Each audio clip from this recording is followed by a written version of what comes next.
Chapter 635. In the Dark.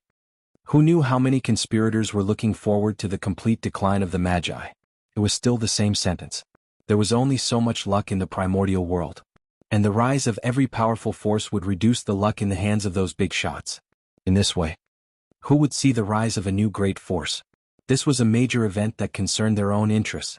Unless their relationship was particularly good, it was already good enough for them not to step on the rise of a new force and just watch from the sidelines.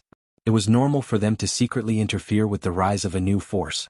It was precisely because of this that Feng Zichen was sure that the other party would not self-destruct. Everyone was a great magician of the primordial world and had the same interests as the primordial world.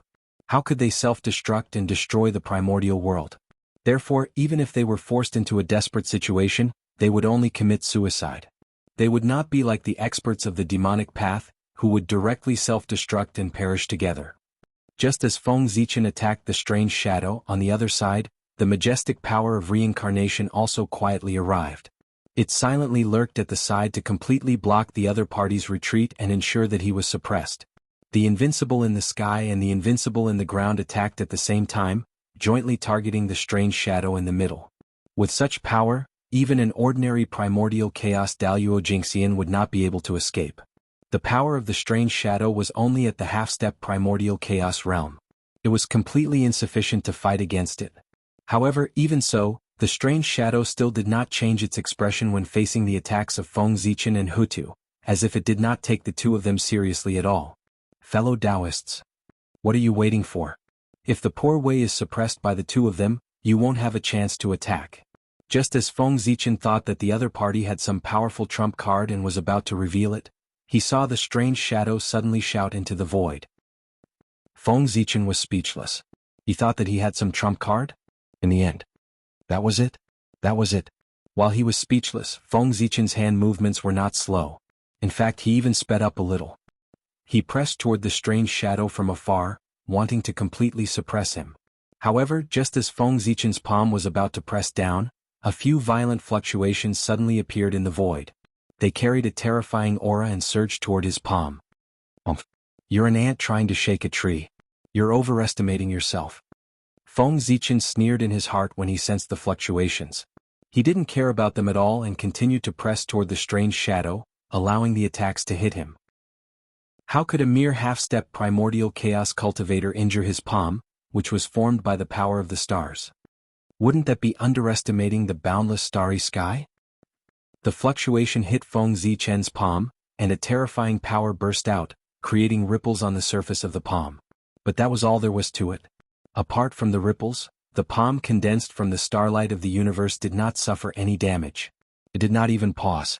It still pressed down toward the strange shadow with an irresistible momentum. Feng Zichen's palm pressed down.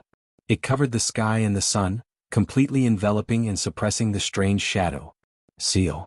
As his words fell, endless starlight radiated from his palm. It turned into dazzling divine chains of order. They rushed toward the suppressed strange shadow and firmly wrapped around his body. Fellow cultivator, let me take a look. Who exactly are you? After locking the strange shadow, Feng Zichen pulled up the divine chains. He was about to pull him into the boundless starry sky so that he could take a look at his true face. However, it seemed that he was deliberately making things difficult for Feng Zichen. At every critical moment, accidents happened. Emperor Ziwei, poor Wei still has important matters to attend to. I won't be going to the Ziwei Heavenly Palace to disturb you. Poor Wei is going. The strange shadow that was locked up by the divine chains of order laughed and took out a purple jade talisman. Not good. After sensing the aura emitted by the purple jade talisman, Feng Zichen immediately knew that something was wrong and was about to take action to remedy the situation. But unfortunately, everything was over. Countless mysterious runes surged out from the purple jade talisman. In the blink of an eye, they enveloped the strange shadow. After that, a purple light flashed, and the figure of the strange shadow disappeared. Even though Feng Zichen released his divine consciousness in time and searched the entire primitive world, he did not find the slightest trace of his aura. It was as if this person had evaporated into thin air. Good. Very good. Very good. The treasure bestowed by the Tao ancestor is indeed extraordinary. On the Ziwei star, Feng Zichen's face completely darkened. That's right. The purple jade talisman in the strange shadow's hand was one of the treasures that Dao ancestor Hongjun had refined back then. The aura he emitted was definitely the purest heavenly Hongjun aura. Feng Zichen would never mistake it. It was with this treasure that the other party was able to escape from his hands. Although Dao ancestor Hongjun had only just entered the primordial chaos Dao realm when he refined those treasures, he hadn't even stepped into the primordial chaos Dao realm yet. However, after Dao ancestor Hongjun merged with the Dao, everything related to him became an item of the heavenly Dao. As a result, his power was greatly increased and he became extraordinary. It was precisely because of this reason that the treasures refined by Dao ancestor Hongjun in the past had become one of the best special treasures in the primordial world. They who possessed the power of the way of the heavens had the power to break the rules. They could turn the rotten into the miraculous, and the impossible into the possible. Their power was far beyond imagination. With the help of the purple jade talisman, the strange shadow easily escaped from Feng Zichen's hands. F***CK. The treasures left behind by the Dao ancestor are really troublesome. It seems that after this matter, I have to find an opportunity to go to the Purple Cloud Palace to meet the Dao ancestor and ask him for a way to restrain those treasures. Otherwise, I will inevitably suffer a huge loss when facing these treasures left behind by the Dao ancestor in the future. It's best if I can persuade the Dao ancestor to take back all these treasures. Treasures that break the rules are the most unstable factor in the primordial world. They should not exist in the world. After dispersing the starlight, Feng Zichen cursed hatefully. Of course, he also knew that it was impossible for Dao ancestor Hongjun to take back those treasures. The Dao ancestor had already given them. How could he take them back? Dao ancestor Hongjun could not afford to lose face. However, after this matter, no matter what, Feng Zichen of the Purple Cloud Palace had to make a trip there. Including the time with Daoist Mu Xian, he had already suffered twice from the Dao ancestor's treasures. As the saying goes, once and twice but not thrice. He did not want this to happen a third time. Therefore, it was inevitable that he would go to Dao ancestor Hongjun to ask for a way to restrain it. He's gone. Then how are you going to escape? On the Emperor Star, Feng Zichen retracted his thoughts and turned to look at another void. Over there were a few people who had helped the strange shadow to escape from its predicament. Not only did their actions fail to save the strange shadow, but they also exposed themselves. Rumble, the power of reincarnation kept spinning in the void. It was opposing and unified, evolving into all kinds of mysterious powers. It locked down the space-time here and trapped those people in place, unable to leave. The Lady of Earth had made a move. After this happened, it was obvious that the Lady of Earth was even angrier than Feng Zichen. It was also because of this that the Lady of Earth and Xing Tian were truly on their side. As for Feng Zichen, he could only be considered half of their side. In that case, compared to Feng Zichen, the Lady of Earth was naturally more nervous about Xing Tian. In the starry sky, star power condensed again, turning into a huge imperial seal that pressed down on the few people trapped by the Lady of Earth. This time, I'd like to see how you're going to escape. This time, Feng Zichen did not believe that these people also had the Dao ancestors' treasures. They were not cabbages that could be seen everywhere. However, reality slapped him hard in the face. It was also because Feng Zichen had forgotten that the so-called Dao ancestors' treasures were in the hands of the great magicians. Back then, the existences who had obtained the Dao ancestors' treasures from the treasure-snatching rock should have become the top great magicians of the primordial world. On the other side, Feng Zichen had just said that he would not suffer a third loss from the Dao ancestors' treasures. But shortly after, the third loss came right at his face. Under his incredulous gaze, one of the people trapped by the Lady of Earth suddenly took out a small purple Dao bell. Clang! That person gently shook the Dao bell and endless runes appeared. Like a tide, they spread quickly and covered the entire void in the blink of an eye. Boom! The starlight seal suddenly pressed down and pierced through the mysterious rune. After receiving such a heavy blow, the rune was destroyed. However, there was no trace of those people on the spot. They had long run away. Without a doubt, the small purple Dao bell was also one of the Dao ancestors' treasures. Otherwise, it would have been impossible for him to lead everyone away safely under the joint attack of Feng Zichen and the Lady of Earth. The power of the Dao ancestors' treasures was indeed unbelievable. Fortunately, although the Dao ancestors' treasures were strong, they were consumables and could not be used repeatedly. At most, they could be used 2 or 3 times, 4 or 5 times. In any case, they could not be used more than 9 times. After that, they would shatter. It was precisely because of this restriction that the primordial world would not be in chaos. Otherwise, if the Tao ancestors' treasures were allowed to wreak havoc, who knew what the primordial world would become? Damn the Tao ancestors' treasures. At this moment, Feng Zichen felt that his face had been slapped so hard that it was almost swollen. Of course, he was not the only one with a black face. The Lady of Earth's expression was not much better. This time, the two of them were embarrassed. Even after joining forces, they still let him escape. It was really embarrassing. This humiliation also made the Lady of Earth secretly make up her mind. After this matter, she had to focus on studying the Tao and the 6 paths of reincarnation disc so that she could find a way to deal with the Tao ancestors' treasures. The Tao and the heavenly Tao had the same status. The 6 paths of reincarnation disc was a chaos treasure that transcended the world and was not under the jurisdiction of the heavenly Tao. Therefore, the power of these two had the ability to resist the Tao ancestors' treasures. However, how to operate it depended on the Lady of Earth's comprehension and methods. However, although they did not catch the person who ambushed them and the person who rescued them later, the two of them did not gain nothing. At the very least, they were certain that the person who attacked was definitely a great divine ability of the primordial world. Otherwise, they would definitely not have been able to take out the Tao ancestors' treasures. If the Chaos Fiend Celestial used the Tao ancestors' treasures, the heavenly Tao would probably immediately know his identity and send down the heavenly punishment to completely destroy him. From the matter of the great divine ability interfering with Xing Tian's attainment of the Tao, it could be seen that many great divine abilities of the primordial world were full of hostility towards the Magi and did not want to see them rise again. In the future there would probably be a lot of trouble. However, this had nothing to do with Feng Zichen. He could be said to have done his best for the Magi. He had revived the Magi and nurtured experts. He was completely worthy of the help the Magi had given the human clan back then. Therefore, after this matter, he would focus on developing the human clan. Although he would not completely ignore the Magi, he would obviously not be as concerned as he was now. Haha.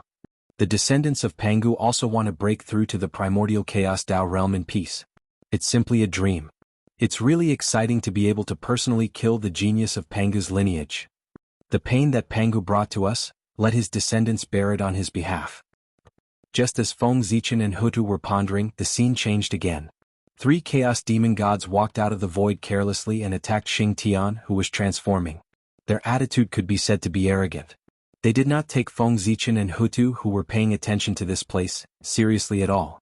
What did it mean to be arrogant? That was it. The arrogant attitude of the 3 chaos demon gods really stunned Feng Zichen. He did not know whether they were really stupid or not. It was because of this time that he was stunned that he did not immediately stop the 3 of them. Kill. After seeing the 3 chaos demon gods coming, Xian Yuan, who was guarding beside Xing Tian, held the Xian Yuan sword in his hand and directly attacked one of the chaos demon gods with the principle of, whoever strikes first gains the advantage and whoever strikes later suffers the disaster.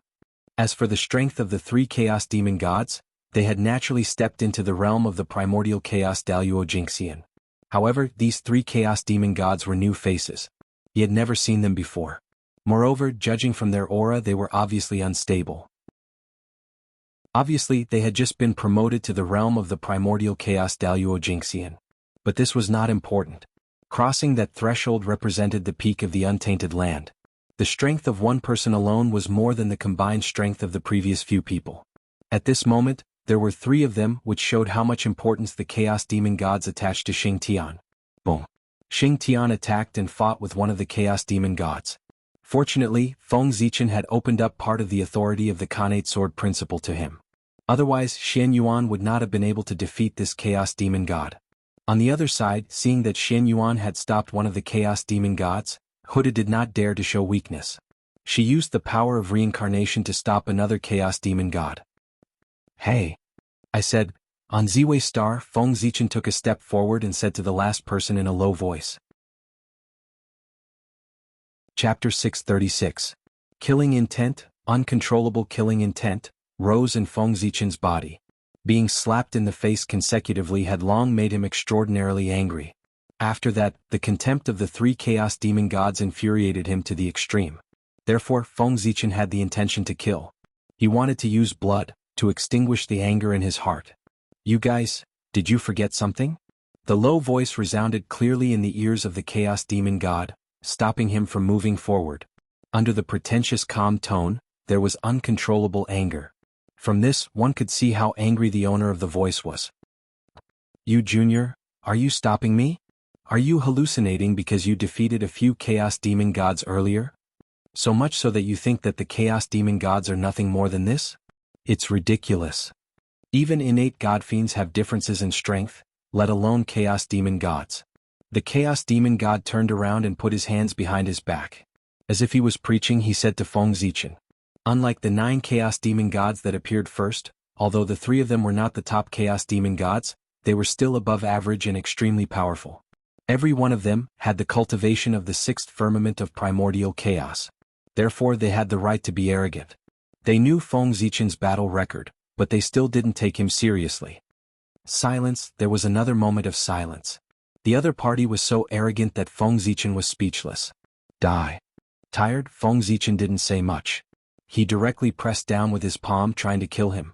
Whether the other party was really confident or just bluffing, it didn't matter. What he wanted was just that the other party was dead, that was all.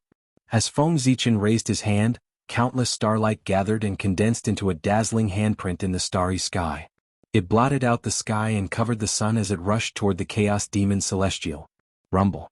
With the seal, everything changed. An invisible aura spread out and the world froze. The great Tao stopped rotating and the river of time stopped moving. Countless living beings lost their consciousness. At that time, the primordial world could still remain awake. Only those great beings who had stood at the end of the river of time could do so. But at this moment they were not in the right state. These great mediums all stared blankly at the huge handprint descending from the sky, their bodies trembling slightly. They were afraid. They were terrified of the huge handprint that was descending from the sky. This was because they felt a long-lost sense of crisis from the aura emitted by the handprint. It was as if... No, it didn't seem like it. Even if it was true, under that palm they would really die, completely fall. Their physical bodies would vanish, and their innate indestructible true spirits would completely disperse. Even the great Tao that they had painstakingly cultivated would fall into silence. The mark of the origin of the great Tao would also sink and be difficult to appear again. This meant that once they were killed by that handprint, they would become like the first-generation innate God Fiends that had fallen in the ancient times. Although they would not completely fall, they would never be able to return from the silence. And if they could never return, what was the difference between them and complete death? It could be said that this was the first time that the great mediums had felt such a strong life-and-death crisis since they had proven their Tao. That handprint could threaten the foundation of their existence. It was really terrifying. Fortunately, that magical power was not aimed at them. Otherwise, they really did not know how to resist such an attack. In the face of Feng Zichen's palm, the great mediums who were still watching the battle were terrified, not to mention the Chaos Demon God who was in the center of Feng Zichen's attack. The moment the huge handprint fell, the Chaos Demon God knew that something was wrong. He could no longer maintain his previous arrogance, and the smile on his face was replaced by a look of horror. Almost subconsciously, he wanted to retreat so that he could avoid this divine ability. But unfortunately he could not move. He was fixed in place by the aura of the huge handprint, and could only resist the palm that fell from the sky. Rumble. When the handprint fell, it could be seen that there was a 5-colored brilliance blooming. Above the handprint, 5 vague shadows of emperors were faintly formed. That was the Supreme Great 5 Emperors' handprint. Of course, although the power of the 5 Emperors' handprint was strong, it was too exaggerated to say that it could frighten the great mediums in the Untainted Land and the Chaos Demon God in the 6th heaven of Hunyuan. Therefore, the 5 Emperors' handprint that Feng Zichen used was completely different from the one he had used before. The 5 shadows of emperors behind the handprint were not the 5 elements sacred beasts, 5 elements ancestral sorcerer, or 5 elements demonic god. They were the incarnations of the celestial immortals Tao, the earth immortals Tao, the human immortals Tao, the immortal immortals Tao, and the ghost immortals Tao. These 5 immortal Taos represented all the immortal Taos in the Untainted Land. Feng Zichen played the 5 roles. He used Great Emperor Ziwei to derive the Tao of Sky Immortals, Shenqing to derive the Tao of Earth Immortals, Luais to derive the Tao of Human Immortals, Gaochen to derive the Tao of Divine Immortals, and Fengdu to derive the Tao of Ghost Immortals. The 5 incarnations each carried the 5 immortal Taos and combined the providence of the 5 immortal Taos into one, turning into a supreme handprint that blasted toward the Chaos Demon God. It could be said that Feng Zichen's handprint was called the 5 Emperors' handprint, but it was actually the providence of the entire immortal Tao. What was the immortal Tao? It was the orthodox and mainstream of the untainted land. It was not an exaggeration to say that its providence and power were far beyond imagination. When the palm pressed down, the providence of the entire immortal Tao and the orthodox of the untainted land pressed down. Who could resist such power? Not to mention the chaos demon god, even the demon ancestor Rahu himself would not be able to resist it. This divine power was one of the strongest trump cards that Feng Zichen had deduced at all costs after the battle with the demon ancestor Rahu. He was worried that the demon ancestor Rahu would make a comeback. Originally, Feng Zichen had prepared to use this divine power to deal with the demon ancestor Rahu. However, since the chaos demon god had come to seek death, Feng Zichen could satisfy him. Therefore he used a fatal blow the moment he attacked. While establishing his dignity, he also tested the power of this divine power to see if it could really defeat the demon ancestor Rahu. As the 5 emperors' handprint fell, the 5 shadows of emperors behind it became clearer and clearer. An aura that encompassed the 5 elements encompassed all things and contained life and death. It was faintly emitted from his body. Boom. The handprint was resplendent and enveloped the entire world, mercilessly pressing down on the chaos demon god who was fixed in place. Silently, the universe was shattered and the great Tao was destroyed. Endless destructive aura surged out. Under the power of the entire immortal Tao, no matter how the chaos demon god struggled, it was futile. His body began to disintegrate and shatter, turning into a rain of blood that filled the sky. Then he was obliterated one by one. His chaotic true spirit also dissipated silently, turning into a dazzling Tao light that blended into the world to strengthen the origin of the world. At the same time, in the endless world, the origin of the immortal Tao manifested, turning into endless rules that were branded in the endless void and covered the entire untainted world. They were tightly entangled with the mark of the chaos demon god that was engraved in the world to prevent him from regathering his true spirit and reviving the fallen chaos demon god. At this point, although the reincarnation of the chaos demon god had not completely fallen, he would never be able to return. At the same time, this also meant that the chaos demon god's original body in the Great Thousand World had lost half of his chaotic true spirit forever. Unless the untainted world was completely destroyed, he would never be able to retrieve this part of his chaotic true spirit from the suppression of the immortal Tao brand. Damn it. Pangu Ziwei clan. I'll remember you. When I recover my strength, I'll definitely make you pay for what you've done today. The moment the chaos demon god died, a supreme being in a great thousand world outside the endless spacetime couldn't help but roar loudly. Without a doubt, he was the chaos demon god's original body.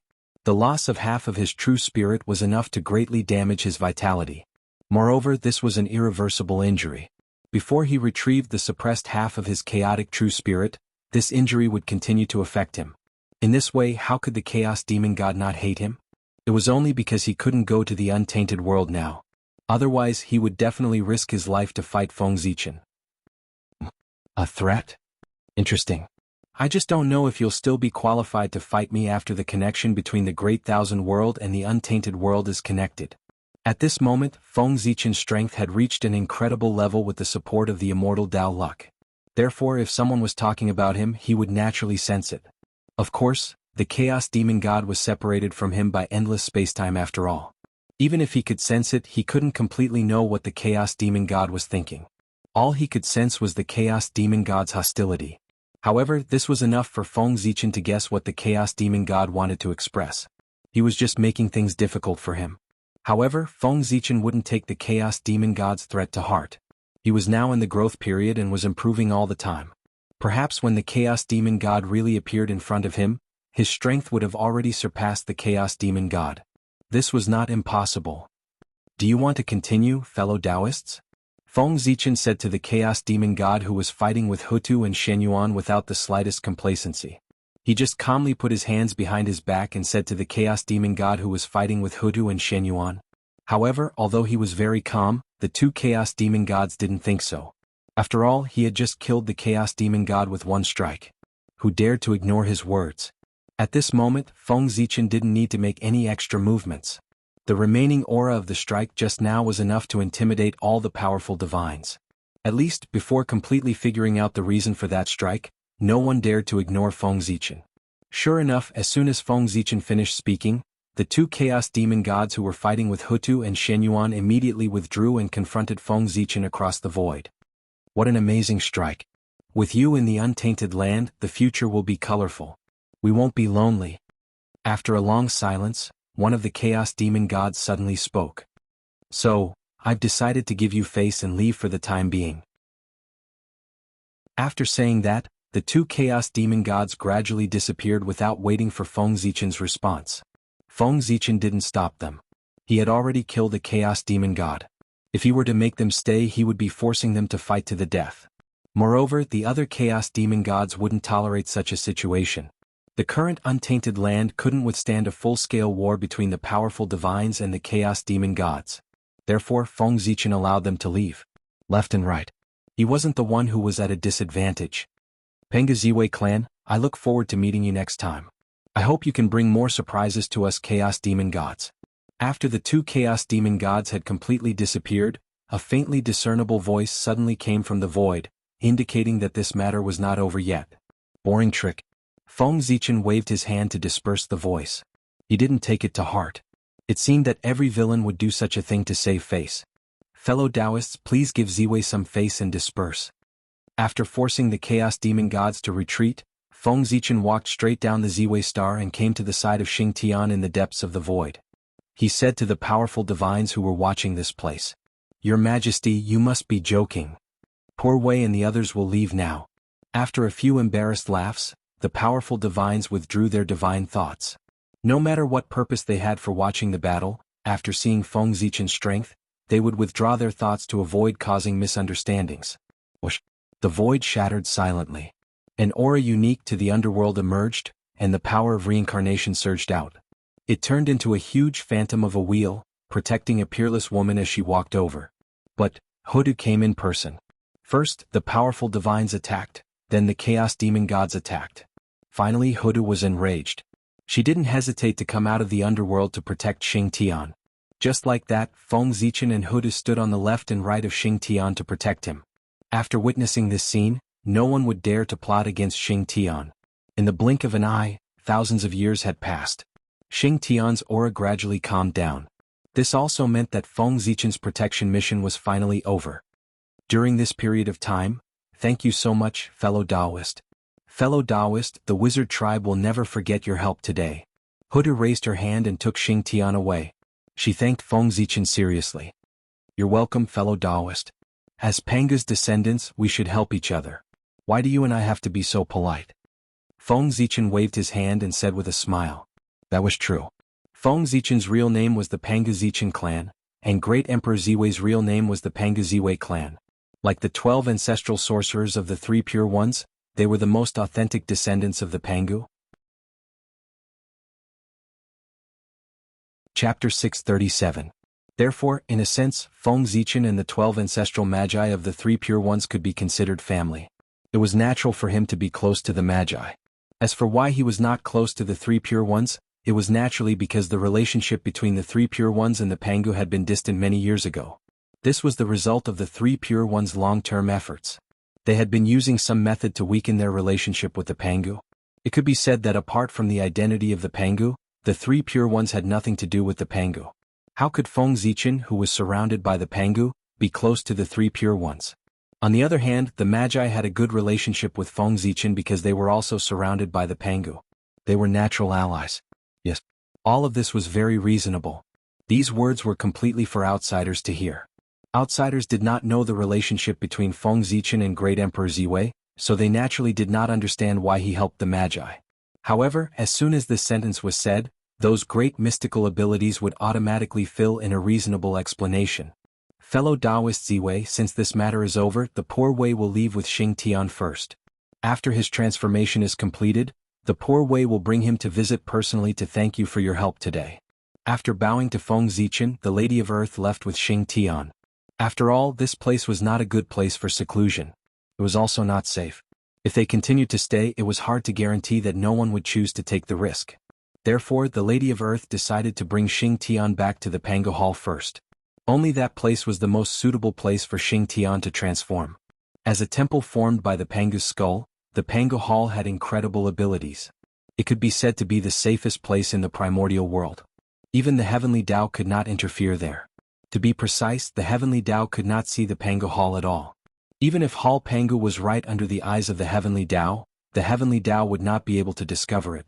This was Pangu's strength. Even though countless years had passed, the people of the primordial world still found it difficult to understand the means that he had left behind. Buzz buzz buzz. As ripples appeared in the void, Hutu and Xing Tian's figures slowly disappeared. They had already made their way to the Pangu Palace through the connection between them. After Hutu left, Feng Zicheng glanced around. His figure flickered and he also disappeared. He had returned to the Emperor's Star. The battle between the human Emperor Shen Yuan and the great sorcerer Xing Tian broke out suddenly and ended very hastily. Originally, everyone thought that one of them would definitely die. At the very least, it should also be a lose-lose situation, and the relationship between the two clans would be broken because of this. However, the result was extremely unexpected. Not only did the two sides of the battle not die because of this, but they also obtained a huge opportunity and became even more powerful. For example, Xing Tian, who was originally half a step into the realm of primordial chaos, had surpassed his limit and broken his own shackles after this battle. From then on, he was one step closer and saw the hope of becoming the primordial chaos Daluo Jingxian. As for Shen Yuan, he had relied on this battle to completely stabilize his realm and officially became one of the top great masters of the primordial world. He had become even more difficult to deal with. Moreover, the most important thing was that after this battle, not only were the two of them not injured, but they had also gained something and their strength had greatly improved. This also made it so that the scene of the relationship between the two clans breaking up that everyone had expected did not happen. The truth was exactly the opposite of everyone's expectations. It could be foreseen that after this battle, the relationship between the two clans would definitely become closer. The Sorcerer clan and the Human clan were definitely the most reliable allies. Such an unexpected scene completely shattered the confidence of the experts of the myriad clans. Through this battle, the experts of the myriad clans fully witnessed Shen Yuan's strength. They were terrified and quickly extinguished the thought of fighting with him. Too strong, he was really too strong. Judging from the strength that Shen Yuan had displayed, even if the myriad clans used all their strength, they might not be his match. Since that was the case, it was not a wise choice to fight with him. Wasn't it just leaving the primordial world and going to the heaven realm? So be it. It wasn't like they would lose a piece of meat. Moreover, even if they lost a piece of meat, it was still better than leaving their lives in the primordial world. Looking at Shen Yuan's determination, if they chose to stay in the primordial world, they were afraid that he would really kill them. In that case, in order to save their lives, it was better to leave. Obviously, the experts of the myriad clans were completely frightened by the strength that Shen Yuan had displayed. They were determined not to disobey Shen Yuan's orders and leave the primordial world with him for the heaven realm. It was with this thought that when Shen Yuan gathered the experts of the myriad clans, they were very cooperative. Yes, that's right, Shen Yuan was about to complete his merit. Before the battle with Xing Tian, Shen Yuan had already been in power for 990,000 years. He was still 10,000 years away from completing his merit. And when he finished the battle with Xing Tian, nearly 5,000 years had passed unknowingly. In other words, during Shen Yuan's reign, there were still 5,000 years left. And what about 5,000 years? For an existence like Shen Yuan, it was really a blink of an eye. So, it was time for Shen Yuan to abdicate. On this day in the millionth year of the human emperor's calendar, the experts of the myriad clans gathered in the ancestral land of the human race, displaying the grand occasion of the primordial world. Xiaohao, my son. Today, Father will hand over the human race to you. You don't let Father and all the sages of the human race down. We are all watching you from above. In the Tai Temple, under the witness of the Virgin Yuhua, the Holy Emperor Zichen, the Ancestor Emperor Suiren, and even the statues of the sages of the human race, Shen Yuan personally handed the innate treasure, the human emperor's seal, which represented the supreme power of the human race, to the first great emperor of the human race, Xiaohao. Yes, Xiaohao will not disappoint Father. It has been entrusted by the sages of the past. Xiaohao solemnly took the human emperor's seal and swore with a serious expression. Although the position of the human emperor represented supreme power, it also represented unparalleled responsibility. There was a saying that, to wear the crown, one must bear its weight first. As the human emperor, if he didn't do well and caused problems to the human race, the backlash from the fate of the human race would definitely consign him to eternal damnation. Therefore, being the human emperor wasn't without its risks. This was also why the human emperor's ability had to be outstanding. If he wasn't outstanding, there was a real possibility that the fate of the human race would backfire on him. In the Tai Temple. With the change of owner of the human emperor's seal, the supreme power of the human race was officially handed over. This also meant that Xian Yuan had abdicated and Xiaohao had succeeded. At the same time, this also marked the end of the era of the three emperors. The human race had officially ushered in the era of the five emperors. Rumble. The moment Xian Yuan abdicated, in the depths of unknown time and space, in the mysterious river of fate, unprecedented changes occurred. The fate of the human race was completely boiling. The torch flame rose slowly, blooming with brilliant light that was even more dazzling than the sun. It illuminated the entire river of fate, and even the endless time and space of the past, present, and future. Hum hum hum hum. Human Tao, shrouded in endless light, manifested from nothingness and gradually merged with the torch flame. With the support of human Tao, the torch flame became even more resplendent. An unknown power emanated from its body, filling the entire river of fate in the blink of an eye. Then, the power penetrated through the endless spacetime and spread out towards the desolation world. In an instant, this power covered the entire primordial world. Under the envelopment of this power, the human race also underwent a miraculous change. Wisps of gentle light bloomed from the bodies of the human race, filled with the radiance of humanity. It was so warm and gentle. This was the light of the true nature and also the light of the spiritual nature. It was the foundation of the human race, the key to the evolution of the innate true spirit. It could also be said that this light was related to whether the human race could go from postnatal to innate. The purer this light was, the more compatible it was with the Taos of the world, and the easier it would be to transform into an innate true spirit. On the contrary, the more impure this light was, the more difficult it was to conform to the great Tao, and the more difficult it would be to cultivate. At the beginning of human life, the mind was pure, neither good nor evil. Could be said that it was chaos. At that time, it was also the moment when the light of the true nature was at its purest. However, as one grew, one's mind would become complicated. Without the support of a strong state of mind, the light of the true nature would inevitably be affected, gradually losing its purity and becoming impure. This was something that could not be avoided. Therefore, in the later stages of cultivation, it was inevitable that cultivators would spend a lot of time polishing the light of the spiritual nature to maintain its purity. It could be said that polishing the light of the spiritual nature had stopped countless prodigies, delaying their rise. But now, everything was different. The power that emanated from Xanhua illuminated the light of spirituality that was buried deep within the human's body. It appeared clearly in front of everyone and was constantly cleansing this light with the light of humanity to restore it to its original purity.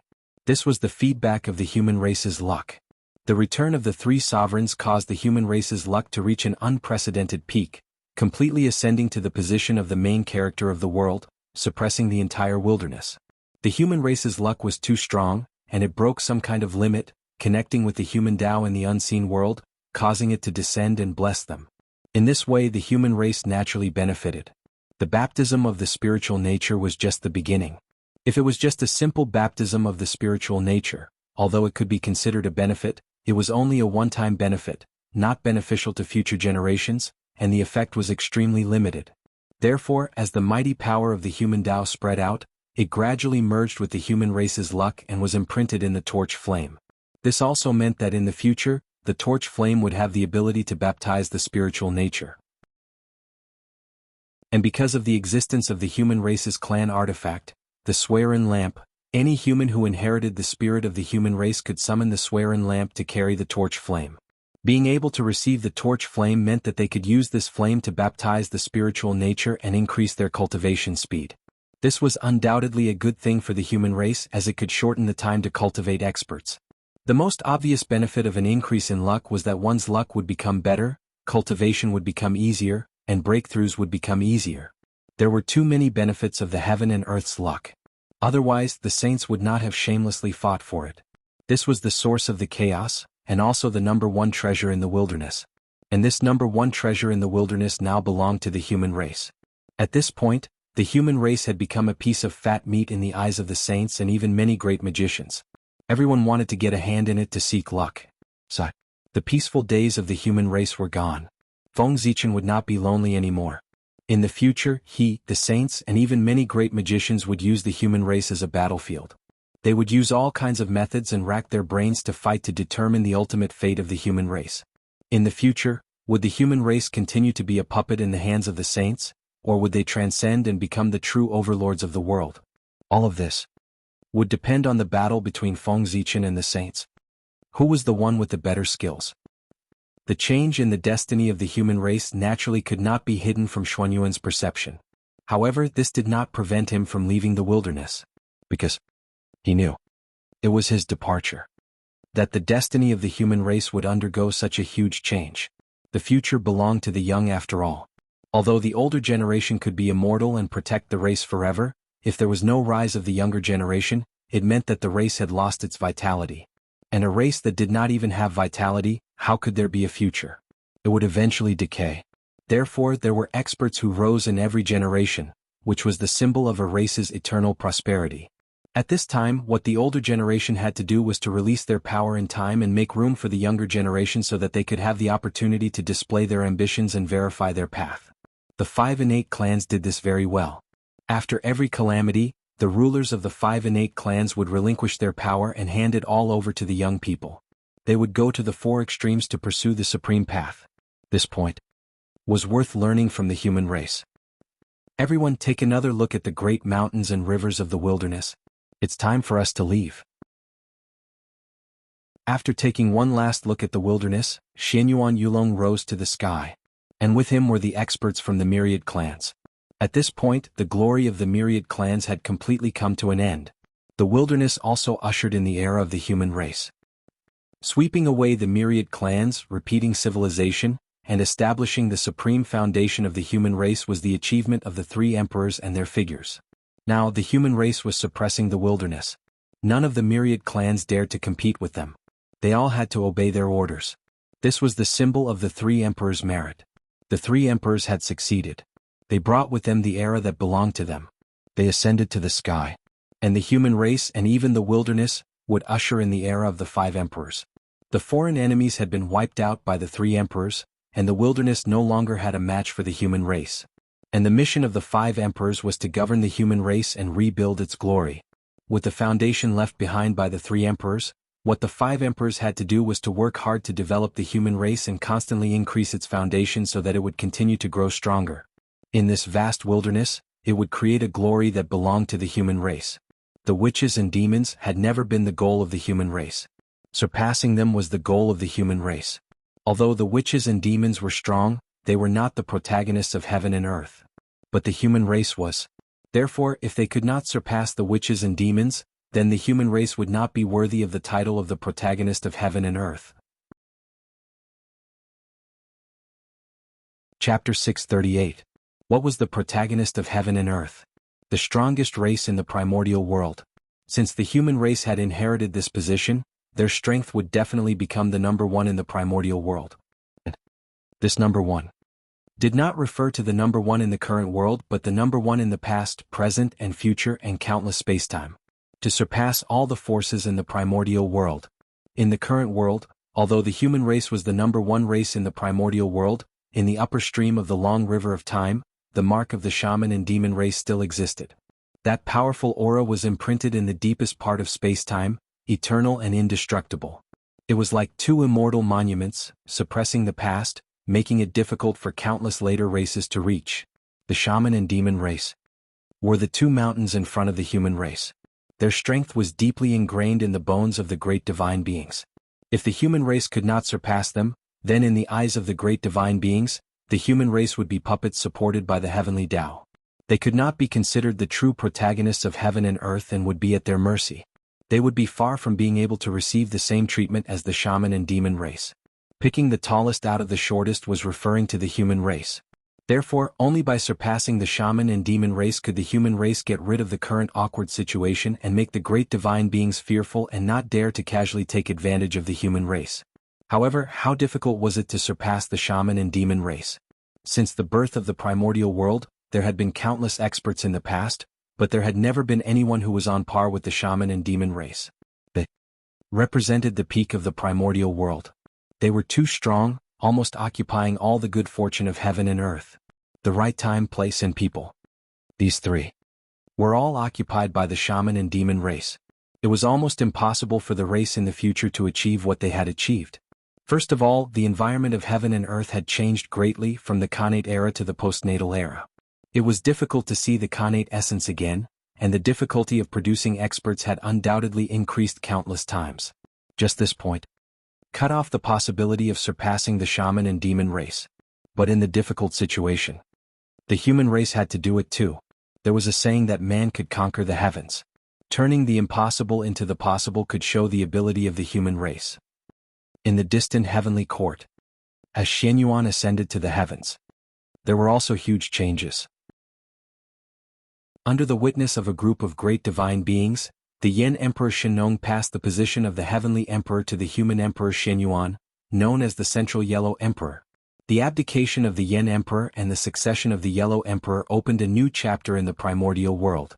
Affected by this, Feng Zichen, who was recuperating on the Emperor Star, received the help of the world momentum and recovered from all his injuries in one fell swoop. His old injuries were all gone. Feng Zichen felt his whole body relax. His state of mind had reached perfection at this moment. Even the road ahead that he had been stuck in previously had gradually become clear. He was one step closer to becoming primordial chaos Daluo Jingxian. 3 million years. 3 million years later, I will become the primordial chaos Daluo Jingxian. Feng Zichen secretly clenched his fist and said to himself excitedly. He was a step closer to attaining the Tao, so even with his mental state, great waves had arisen in his heart, and it was impossible for him to maintain his calm any longer. The Yellow Emperor reigned for 1,000,000 years. The White Emperor reigned for 1,000,000 years. The Black Emperor reigned for 1,000,000 years. The three emperors had reigned for a total of 3 million years. After that, it was the day when the five elements Celestial Emperor reached perfection. It was also the day when Feng Zichen's merit was completed and he took another step forward. What was expected to attain the Tao? That was it. To mortals, 3 million years was an unimaginably long period of time. But for powerful beings it was not too long. It was just the time of a seclusion. The day of attaining the Tao was really close. Unlike when Xianyuan succeeded the throne, the situation of the myriad races was different.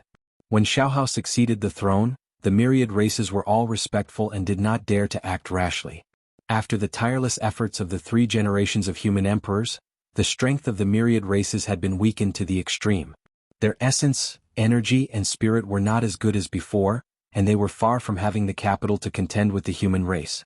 With such a huge gap, how could the myriad races look down on the new patriarch of the human race? Did they feel that their lives were too comfortable and wanted to find excitement for themselves? Compared to the 3 emperors, the situation that the 5 emperors had to face was really much happier. The hidden dangers in the primordial world were almost completely cleaned up by the 3 emperors. Next, as long as the 5 emperors continued to develop step by step, the strength of the human race would become stronger and stronger. This was the benefit of being a junior. With the 3 emperors in front, they did not have the shade of their ancestors to rely on. Therefore they could only fight for the world with their bare hands. They were pioneers.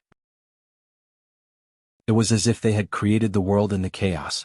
They used their fists and feet to open up a paradise for the human race in the dangerous primordial world. And it was precisely because of their efforts that the situation was completely opened up for the 5 emperors who came later. It could be said that the 3 emperors were the rich generation. They started from scratch and built a huge foundation. As for the 5 emperors, they were the rich second generation. Because of the efforts of their ancestors, they saved the time to accumulate primitive capital. One step at a time. With the capital of their ancestors, the 5 emperors could easily open up the situation. The difficulties they had to face were naturally much easier than those of the 3 emperors. At the very least, during the period of the 3 emperors, the human race did not have as many experts as they did now. In the early period of Xiaohao's reign, he established a strange system. He used all kinds of birds as civil and military officials. The specific division of labor was carried out according to the characteristics of different birds. The phoenix was in charge of the birds, then the swallow was in charge of spring, the shrike was in charge of summer, the parrot was in charge of autumn, and the golden pheasant was in charge of winter. In addition, he sent 5 kinds of birds to manage daily affairs. The filial partridge was in charge of education. The ferocious pheasant was in charge of military affairs. The fair cuckoo was in charge of construction. The majestic eagle was in charge of law. The eloquent turtle dove was in charge of speech. There were also 9 kinds of birds in charge of agriculture, so that the people would not be licentious. The 5 kinds of pheasants were in charge of carpentry, painting, pottery, dyeing, and leatherworking. This was the original system of the human race, and it was also the source of the various official positions of the human race in the future. It was precisely by relying on these systems that the human race developed in an orderly manner under Xiaohao's governance. Their strength was increasing rapidly at a speed visible to the naked eye. The prosperity of the human race began from this. Of course, while developing the human race, Xiaohao did not forget the myriad races. Unlike his father, Xianyuan, Xiaohao did not blindly suppress the myriad races. Instead, he tried his best to promote them to integrate into the human race so that they could create a prosperous era in the primordial world together. According to the different characteristics of the myriad races, Xiaohao arranged them in suitable positions one by one. He used their unique abilities to contribute to the great cause of the human race and the prosperity of the primordial world. For example, the Wood Spirit clan, who was naturally close to spiritual herbs, Xiaohao arranged for them to cultivate spiritual herbs for the human race's daily needs. The Earth Spirit clan, who was naturally close to the earth, Xiaohao asked them to sort out the earth veins and create large amounts of spirit fields for the human race. There were also the Fire Spirit clan, who was good at controlling fire. Xiaohao asked them to refine weapons or refine pills for the human race's warriors. Such situations, there were simply too many to count. In short, every race, Xiaohao could find a suitable position for them. He would not let them be idle and let them shine for the great cause of the human race. Of course, Xiaohao did not oppress the myriad races blindly. He only took a portion of the benefits obtained by the myriad races, not all of them. If he really did so, no matter how strong the human race was, the myriad races would rebel. This was the leek. He could not cut it too harshly. Otherwise, it would be troublesome if his roots were hurt. Even the leek was like this. Not to mention the myriad races. For the myriad races, Xiaohao still had to be comforted from time to time. After all, back then Xianyuan suppressed the myriad races too ruthlessly and almost broke their roots. Now, with the rise of the human race and the decline of the myriad races, the setback then was a little outdated and did not match the current situation. Therefore, after Xiaohao succeeded to the throne, the human race's attitude towards the myriad races changed drastically, giving them the respect they deserved so that they could do their best to contribute to the great cause of the human race. Let the descendants of the myriad races work harder for the rise of the human race. Tearful. Time flew by. In the blink of an eye, 700,000 years had passed. At this moment, it was already the late period of Xiaohao's rule. Compared to back then, the human race had already undergone a huge change. The myriad races were united and developed the human race together, causing the human race to change all the time. Their foundation was constantly increasing and more experts were born. The younger generation of geniuses was endless. It was a great demeanor of a great race in the primordial world. But there were no changes. There were limits. The strength of the human race.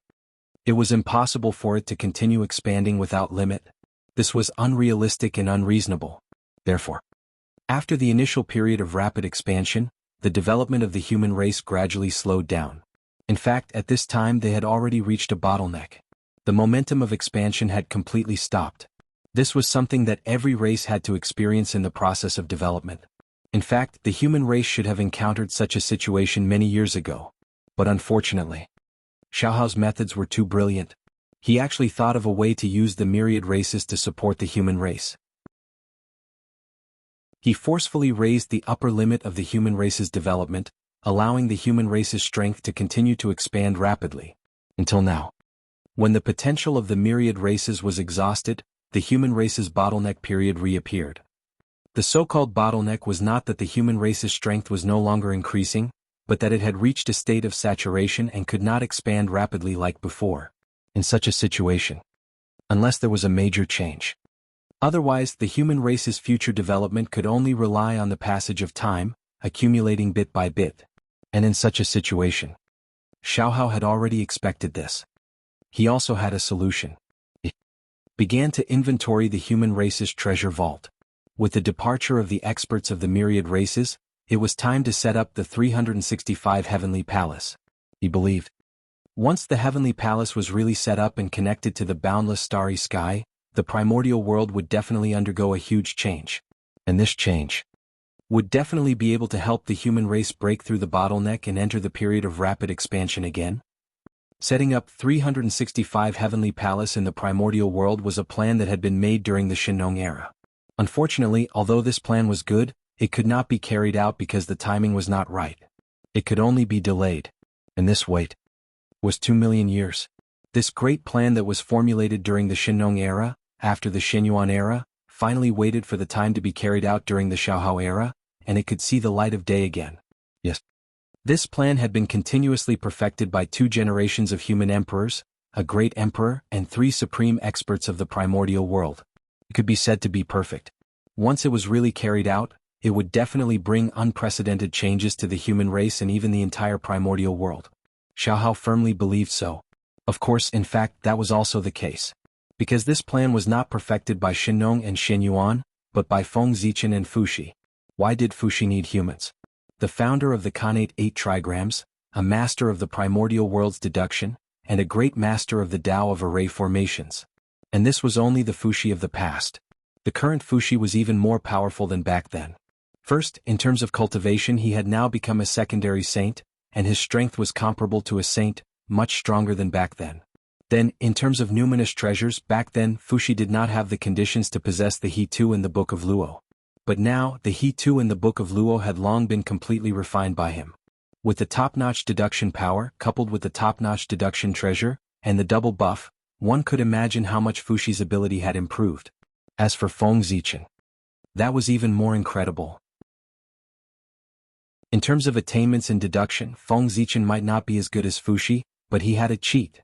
Whether it was the Hongming Daozhong or the fragment of the Creation Jade Disc, they were both top-notch treasures of the primordial world. With the combined strength of the two, Feng Zichen dared to say that in the primordial world, only Tao ancestor Hong Jun could surpass him in the Tao of deduction. Not even the demon ancestor Rahu could do it, because he did not have the Creation Jade Disc. Think about it. Back then, Fuxi and Dijun joined forces. They could deduce a top-notch formation like the heavenly cycle star formation of the primordial world. Now, the 2 more powerful people joined forces and deduced a perfect plan together. How could it not be powerful and perfect? If this matter was successful, it would be a great deed of merit. However, Xiaohao's idea was very good, but it was obvious that he had thought too simply of this plan. When he finished checking the treasury of the human race, he was really dumbfounded. Not enough. Not enough at all. With the current foundation of the human race, not to mention refining 365 heavenly cycle divine palaces, they could not even refine half of them. According to Xiaohao's estimation, even if the human race used everything they had, they could only refine more than 100 heavenly cycle divine palaces. But this was far from enough. It was only then that Xiaohao realized that he had overestimated the human race. In the end, the world was different. The scene of treasures everywhere in the ancient times could no longer be seen. Therefore, even if the human race occupied more than half of the resources in the primordial world, the benefits they obtained were just a drop in the bucket for refining the heavenly cycle divine palaces. Compared to the ancient times, the quality of the resources now was undoubtedly worse. One was innate, one was postnatal. The difference of one word was the difference between heaven and earth. In the ancient times, a casual breath of a cultivator was better than dozens of days of bitter cultivation now. This was the difference. In such an environment, even if the human race dominated the entire primordial world, they would not be able to collect anything good. Chapter 639. Seeing that the plan that the 3 generations of experts had planned for nearly 3 million years was about to be realized in his hands, Xiaohao's excitement could be imagined. But who knew that at this critical moment, this great plan would be announced to be aborted because of the lack of reserves of the human race? Xiaohao's heart crumbled at this. In this short period of time, he had experienced the ups and downs of life. This huge difference really made him feel helpless. However, even though he was helpless, he still had to think of a way. He could not put this great plan on hold forever, right? It was obviously unrealistic to continue passing it down for future generations. After all, the environment in the world would only get worse, not better. Therefore, if he could not collect the materials to refine the heavenly palace now, he would not be able to collect them in the future. Therefore, this plan had to be completed in his hands and could not be left to future generations. If he continued to delay, this plan would gradually be lost in the long river of time. Refine. He had to refine. Even if he had to think of all ways, he had to refine the 365 heavenly palace. Silently, Xiaohao made up his mind. Just treat it as. This was his test to achieve the Tao. When Fuxi was on the throne, there was chaos among the Khanate beasts. When Shenong was on the throne, there was the tribulation of Khanate tribulation energy. When Shenyuan was on the throne, there was the disaster of war among the 10,000 races. And since he, Xiaohao, succeeded to the throne, the 4 seas had been peaceful. In the entire primordial world there were no disasters. If nothing unexpected happened, he would smoothly pass his term and become one of the 5 emperors. However, although the achievements of the 5 emperors could not be compared to the 3 emperors, they were still one of the top achievements of the primordial world. How could it be so easy to obtain? Therefore, the matter of the heavenly palace was a test for Xiaohao by the heavenly Tao. If he succeeded, he would be one of the 5 emperors of the primordial world. If he failed, he could only be one of the 5 emperors of the human race. The treasure of heaven and earth, the top karmic position in the world, how could he allow it so easily? It was impossible to think about it. He had to achieve a great achievement that would not be easy for 10,000 generations. In the imperial ancestral temple, Xiaohao sat in meditation for 3,000 years. He finally thought of a way that was not a way. That was using the hands of the 10,000 races to refine the heavenly palace. As an innate race that had been passed down for countless years, they had declined under the deliberate suppression of the human race. However, it was undeniable that their foundation was definitely much deeper than that of the human race. Even if they were never rich before, they were born early.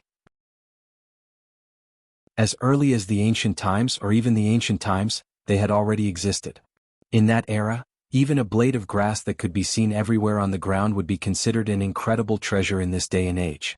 In other words, the myriad races in the primordial era and the primordial era could casually accumulate a very precious amount of wealth. They were born early. This was the greatest capital of the myriad races. Therefore, they would definitely be able to gather the materials needed to refine the heavenly palace, and they would be acquired cardinal treasures. Of course, a single innate race might not have the ability to do so, but the combined power of all races would definitely be able to do so. According to the method that Xiaohao came up with, they would first use the power of the human race to refine the heavenly palace. They would refine as much as they could, and the rest would be left to the myriad races to refine. This method would first release the benefits of having the heavenly palace so that the myriad races would know about it. It would attract their curiosity and force them to take the initiative to ask the human race about the heavenly palace. Then, the human race would cover it up and not admit to it at all. On the other hand, they would continue to release news about the heavenly palace to let the myriad races confirm the authenticity of the matter. In the end, things would be much simpler. After confirming the authenticity of the heavenly palace, the myriad races would definitely be tempted and would think of all ways to obtain a heavenly palace. The heavenly palace had the ability to go against the innate. The cultivation environment was comparable to the famous mountains and rivers of ancient times. It could support Daluo Jinxian's cultivation. Such a powerful ability was the hope of a race's rise. Therefore, as long as the myriad races were smart, they would see the benefits of having the heavenly palace. And the human race, who had the heavenly palace, could use it to control the myriad races and make them contribute materials for the human race to refine the heavenly palace. Of course, if the myriad races wanted to willingly give up enough materials to refine the heavenly palace, the human race would have to pay a price. Therefore, Xiaohao decided to give up a portion of the quota to refine the heavenly palace to the myriad races. After learning about the universal shrine, the myriad races would definitely be eager to learn more about it. Hence, they would constantly ask the human race. Seeing the myriad races like this, the human race naturally knew that the matter of the heavenly palace had been completely exposed and could no longer hide it from the myriad races. At this time, Xiaohao had to appear at the right time. In consideration of the myriad race's hard work and great contributions, the human race decided to give up a portion of the quota to refine the heavenly palace to the myriad races. However, there were too many myriad races and the quota was limited. They could not easily give it away. Therefore, the human race had to think carefully about which race was more suitable to give these quotas to.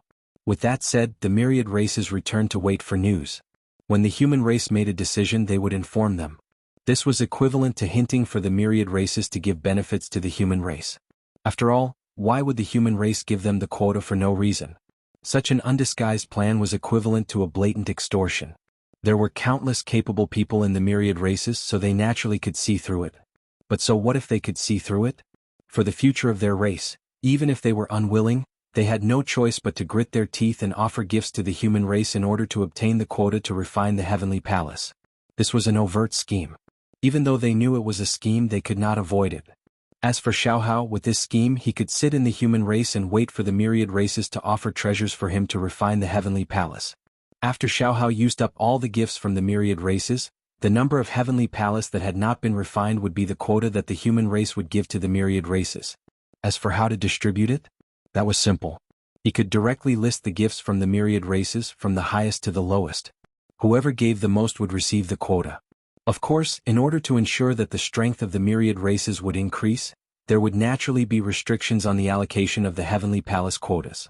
That was, each race could only have one heavenly palace at most. This was the limit. Xiaohao was a man of action. After he had a plan in mind, he directly ordered everyone to take action. The news about the heavenly palace spread throughout the entire primordial world. Naturally, the myriad races also received this news. At first, they were still a little skeptical about this news. However, when someone secretly went to the human race out of curiosity and saw the 365 huge palaces standing in the human territory, they no longer had any doubts. The truth was right in front of them. There was nothing to argue about. This was the greatest persuasion. After the news was confirmed, the entire myriad races were in an uproar. They all went to the human race to ask about the heavenly palace. In the beginning, the human race naturally tried to dodge this matter. However, as more and more evidence was taken out by the patriarchs of the myriad races, the human race had no choice but to admit the truth of this matter. After all, the 365 heavenly sacred palaces were clearly visible in the human race's territory. Hence, the human race would not be able to hide this fact. Of course, the human race did not want to hide it. What happened after that was much simpler. Everything was going according to Xiaohao's plan. Time flowed like water. Unknowingly, hundreds of thousands of years had passed. Hundreds of thousands of years were enough for the matter of distributing the slots to refine the heavenly palace to the myriad races to come to an end. Although, the final outcome of this matter, there were slight differences from what Xiaohao had expected. However, in general, it did not affect the overall situation. Instead, it was even more perfect. According to the outcome that Xiaohao had expected, the slots to refine the heavenly palace should have fallen into the hands of a few Khanate clans. After all, they were the strongest and had the deepest foundation. Naturally, they were extremely generous when they made a move. It was normal for the quota of refining the heavenly cycle temple to fall into their hands. However, the outcome was often the most unexpected. Among the myriad races, some of the Khanate clans whose strength was in the upper middle class were deeply aware that their strength was far from being comparable to those Khanate clans.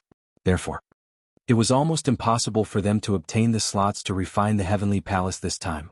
They would definitely not be able to compete with those Khanate clans. However, if they were asked to give up just like that, they would not be willing. That was the hope of rising up. In this primordial world where the cultivation environment was getting worse and worse, it was not easy to see the hope of rising up. No matter who it was, they would not give up so easily. They had not tried, so how could they know that they would not succeed? As the saying goes, when one is poor, one will change. In their desperation, those Khanate clans whose strength was in the upper middle class really thought of a way to defeat the Khanate clans. That was to join forces. The strength of a single clan might not be able to compete with the Khanate clans, but the strength of several clans definitely far surpassed the Khanate clans. Based on this idea, the clans that had a better relationship with each other formed small interest groups one after another and joined forces to offer gifts to the human race. As members of the Khanate myriad races, even if there was a difference in strength, the difference would not be too great. After all, the Khanate clans that were too weak had long been destroyed in the catastrophe of heaven and earth. Therefore, when several clans joined forces, they would definitely surpass a single Khanate clan. The Khanate clans had failed. With the alliance of these Khanate clans that were in the upper middle class, most of the confident Khanate clans had failed. The gifts that they gave were not as valuable as those of these clans. As for Xiaohao, from the moment he thought of this method, he had already made up his mind to value everything.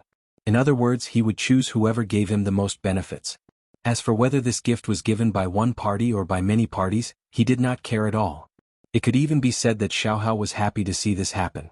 The significance of a single race possessing a cycle divine palace was completely different from that of multiple races possessing a cycle divine palace. The former could allow that clan to rise again. As for the latter, although it could also allow those Khanate clans to rise again, it would undoubtedly take a much longer time. The same resources were enjoyed by one person alone and shared with several people. The results were completely different. After this unexpected scene happened, Xiao Hao wished that he could give all the slots to refine the heavenly temple to those beneficial communities so that they could share the results. But unfortunately Xiao Hao could not. As for why, it could only be said that those Khanate clans had given too much, so Xiao Hao had no reason to refuse. After more than 100,000 years, Xiao Hao used the strength of the human race and the resources offered by the myriad races to refine a total of 240 heavenly temples. The number of heavenly temples totaled 365. A set of universal sacred palaces consisted of 365 palaces. The human clan had refined 240 of them, leaving 115 universal sacred palaces unrefined. And these 115 heavenly temples were the slots that the human race had allocated to the myriad races. With the completion of the heavenly temples, Xiao Hao also came out of seclusion and announced the list of slots to the myriad races. When this name was announced, the myriad races were in an uproar. Especially those Khanate clans that had failed. They were extremely vexed. Before the incident, who would have thought that there was such a method of joining forces? Of course, even though they were vexed, they still did not dare to let those Khanate clans cause trouble. Not to mention that the human race would not allow it. Even if those Khanate clans joined forces, they would not be able to deal with them. Therefore it was fine if they did not cause trouble. Once they did, they would definitely be the ones to suffer. But no matter what, losing the heavenly temples was undoubtedly a huge loss for these Khanate clans.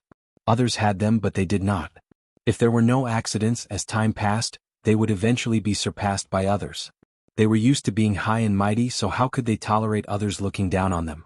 The failure this time finally became the last straw that broke the camel's back. It caused the emotions that those Khanate clans had accumulated for countless years to completely erupt. They had had enough. They had had enough of the oppression of the human race. Therefore they decided to leave. They wanted to follow in the footsteps of their ancestors and head to the heaven realm. If they continued to stay in the primordial world, they would never have the chance to surpass the human race. They could only live under the oppression of the human race. Since that was the case, they might as well go to the heaven realm and try their luck. That place still maintained the innate environment. Compared to the primordial world, it was undoubtedly more suitable for them, the innate clans. Of course, it was also more dangerous. But if they went there with their innate clans' identities, they might be able to make a name for themselves. Wasn't that better than continuing to stay in the primordial world? Cultivators, it was in the word, fight. Fight for fate with the heavens, fight for luck with the earth, fight for wealth with others. In the past they did not fight, so today they were bullied by the human race. Now if they did not fight they would completely decline. Therefore they wanted to go to the heaven realm to fight and see if they could surpass the human race. Just as some of the Khanate clans were preparing to evacuate the primordial world, Xiao Hao was not idle. He began his great cause of establishing the heavenly temples. Chapter 640. For this, Xiao Hao also gave the power of the human race. He handed it all to his nephew Xuanxu. Xuanxu was the grandson of the emperor. He was the grandson of human Emperor Shen Yuan and the nephew of Emperor Xiao Hao. At the same time, he was also the reincarnation of the Water Dragon Lord, the patriarch of the Water Dragon clan in the ancient times. After the ancient war, the Water Dragon Lord fell to protect the human race and fell into silence. However, the human race had always repaid kindness. How could they watch the Water Dragon Lord fall and do nothing? Therefore, after Feng Zichen verified the power of the blood altar, he immediately used this treasure to revive the innate true spirits of the three ancestors of the human race, the Water Dragon Lord, and the other experts of the 5 innate clans. He also used the Emperor Purple Chi to nourish their true spirits so as to give them a shocking opportunity. That was the beginning of the 3 sovereigns and 5 emperors. Countless years had passed since Feng Zichen implemented his plan. Now the 3 sovereigns had completed their work. The leader of the 5 emperors, Emperor Xiao Hao, had also reached the end of his reign. The Water Dragon Lord's innate true spirit had also reincarnated at the right time and joined the human race to ensure the continuation of the 5 emperors' legacy. As the reincarnation of Daluo Jingxian, Xuanxu was the same as his predecessors. He was born with incomparable talent and could be said to be the #1 person of the younger generation. It was his outstanding performance that attracted Xiao Hao's attention.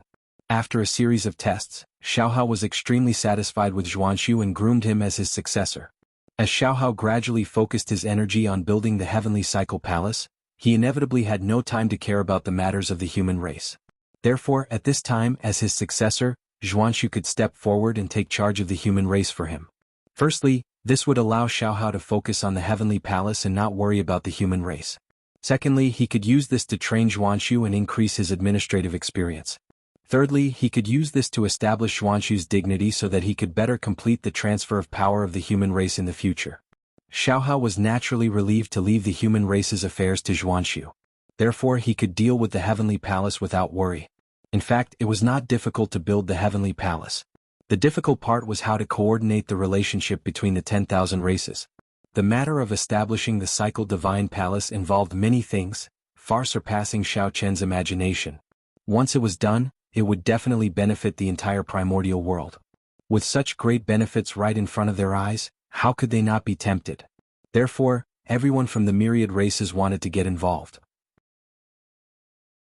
Even if he could not obtain the cycle divine palace, he had to think of a way to get a share of this and earn some merit. Otherwise, it would be hard for them to not feel indignant when they saw others benefit while they had nothing. Thus, they would deliberately cause trouble. If the myriad races were united, such a situation would naturally not occur. But clearly the myriad races were not. On the contrary, there were many races that held grudges against each other. If there were too many people, there would be conflicts. This was the case for the human race. It was the same in the myriad races. For example, wolves eating sheep. Could it be? Did the wolf clan have a natural enmity with the sheep clan? Of course not. At that time, when the 10,000 races were born, they were all ignorant and did not know how to fight. They lived in harmony in the untainted land. However, the human heart was fickle. As time passed, the Tao hearts of the 10,000 races were stained with dust and greed was born. At this point, whether it was for benefits for the Tao or for quarrels, in short, the 10,000 races gradually started to fight. Some hatred would slowly dissipate with the passage of time. However, some hatred would become more and more unforgettable as time passed. Therefore, this turned into a feud. What was a feud? A feud of generations. Only when one side was completely exterminated would this feud be eliminated. However, if the two sides were unable to completely exterminate the other side, then after a long period of silence, this hatred would appear in another way. For example, natural enemies. Wolves and sheep were like that. The reason was the hatred from countless years ago that had been passed down to today's results. The 10,000 races played tricks on each other, greatly delaying the process of establishing the cycle divine palace. Xiaohao had really put in a lot of effort to coordinate the relationship between the 10,000 races. Of course, although Xiaohao was vexed by these things, he was still happy to see them like this. After all, the 10,000 races that were full of contradictions were more reassuring than the 10,000 races that were united. While the 10,000 races were playing tricks on each other, Xiaohao was not idle either. He was doing something. He secretly set up some restrictions on the cycle divine palace that was about to be given to the 10,000 races. These restrictions were not to restrict the ability of the cycle divine palace to make its ability to transform spiritual energy inferior to that of the human race. The purpose of doing so was too obvious. It was simply an insult to the intelligence of the 10,000 races. At the same time, it also made the human race seem a little petty. Therefore, Xiaohao disdained to do so. The purpose of setting up these restrictions was to prevent the 10,000 races from using the cycle divine palace to threaten the human race after they gained control of it. 365 cycle divine palaces stood on the untainted land, secretly complementing Zhouxing. They formed the galaxy cosmic light array, evolved the Pangu god and protected the earth veins. At the same time, this was also a method to deal with enemies. Once the array was activated, the combination of the power of Zhouxing and the power of the earth veins could easily suppress any existence below primordial chaos. Even if the primordial chaos Daluo Jingxian came, it could trap him for more than 1,000 years, if not completely suppress him. This was a form of protection for the untainted land. At the same time, it was also one of the trump cards of the human race. But all of this was on the premise that all the cycle divine palaces were still under the control of the human race. But now, because the human race's foundation was limited, they could not refine all the cycle divine palaces. Emperor Xiaohao had no choice but to divide a portion of the cycle divine palaces and hand them over to the 10,000 races to refine. In this way, although the cycle divine palaces were still a method to protect the untainted land, they could not be considered the trump card of the human race. Think about it. If the human race activated the cycle divine palaces and fought a bloody battle with the enemy, and the 10,000 races that controlled the cycle divine palaces suddenly turned on them at the critical moment and stabbed the human race in the back, then the human race would be in big trouble. In fact, they did not even need to deal with the human race. They only needed to suppress the power of the cycle divine palaces at the critical moment and prevent them from erupting. Just this point was enough for the human race to suffer. This kind of attack from the inside was the most fatal. Therefore, they had to be on guard against this. That was the reason why Xiaohao had secretly set up restrictions in the cycle sacred palace. This restriction would not hinder the normal operation of the cycle divine palaces, nor would it affect the 10,000 races that lived in it. Its only function was to prevent the 10,000 races from mobilizing the power of the cycle divine palaces at the critical moment. That was enough. If they could not mobilize the cycle divine palaces, the 10,000 races would not be able to stab the human race in the back at the critical moment. Xiaohao's goal would be achieved. In this way, even if the 10,000 races found out, they would not say anything. Because if it were them, they would do the same. For the safety of their race, what was the big deal about using some underhanded methods? This was human nature. Of course, the biggest reason for this was that the human race was strong enough that the 10,000 races could not compete with them. Otherwise, the 10,000 races would definitely cause trouble. After all, understanding was one thing. However, if the things that they had bought with real money were secretly used by others, causing them to be unable to use them at the critical moment, no one would feel comfortable. It was still the same sentence. As long as one was strong enough, one could ignore the rules and make others not dare to say anything even if they were angry. Among the 10,000 races, although they had been trying to trip each other, however, they also knew that the matter of establishing the heavenly cycle of stars was too important. If this matter could not be carried out because of them, then their fate would definitely not be good. Therefore, although everyone was trying to trip each other up, they still had a limit. They would not make too much of a fuss and affect the progress of establishing the cycle divine palaces. Just like that, with the efforts of the 10,000 races, the cycle divine palaces were like bamboo shoots after the rain, standing one after another on the primordial land. Everything was going according to Xiaohao's plan. And all of this was seen by Feng Zichen on the Emperor's Star, on the primordial land. After such a big thing had happened, how could it hide from Feng Zichen's eyes? In fact, from the moment Xiaohao began to plan to build Zhouxing, Feng Zichen had secretly cast his gaze and kept an eye on the movements of the human race. He even knew that the human race did not have enough treasures to refine the cycle divine palaces. But he was not like before. To fill the gap for the human race. Previously, Feng Zichen had already made an exception to support the human race. This time it was better to let the human race solve it themselves. The heavens move vigorously, and a gentleman must constantly strive for self-improvement. The prosperity of a race did not rely on the efforts of a single person, but the efforts of everyone. If he was to do everything like a nanny, wouldn't the human race repeat the mistakes of the ancient times? He could do everything alone. What was the use of the 3 sovereigns and 5 emperors? Therefore, from the beginning to the end, Feng Zichen only watched and did not help Xiaohao in the slightest. Xiaohao did not disappoint him. Under such circumstances, Xiaohao did not even think of asking him for help. Instead, he planned to think of a way himself. Worth this was enough for Feng Zichen to feel gratified. Because if Xiaohao really asked him for help, Feng Zichen really did not know if he could really make up his mind to refuse. No matter how many harsh words he said. No matter how determined he was, but in the end he was still a human. As a human, how could Feng Zichen remain indifferent in the face of the human race's request for help? Only a person with affection and loyalty could be considered a human. If one cultivated to the end, without the 7 emotions and 6 desires, one would have a heart of stone. One would be like a cold stone. The only thing in one's heart would be the supreme great Tao. One would be extremely indifferent to all things in the world. Then one would not be considered a human. It was the Tao. Only the Tao. Could one let go of everything and not worry about anything? But it was obvious that Feng Zichen had too many things in his heart that he could not let go of. Therefore he was still a human. He could not achieve the Tao and he could not forget the human race. Therefore if Xiaohao really asked him for help, he would be very disappointed, but there was a high chance that he would not refuse. The human heart was like this. How many people had escaped since ancient times? Fortunately, Xiaohao did not choose to ask Feng Zichen for help. Instead, he was prepared to think of a way himself. Facing difficulties was worthy of praise. Xiaohao was worthy of being the human emperor. He quickly came up with a solution. He used the hands of the myriad races to refine the heavenly palace.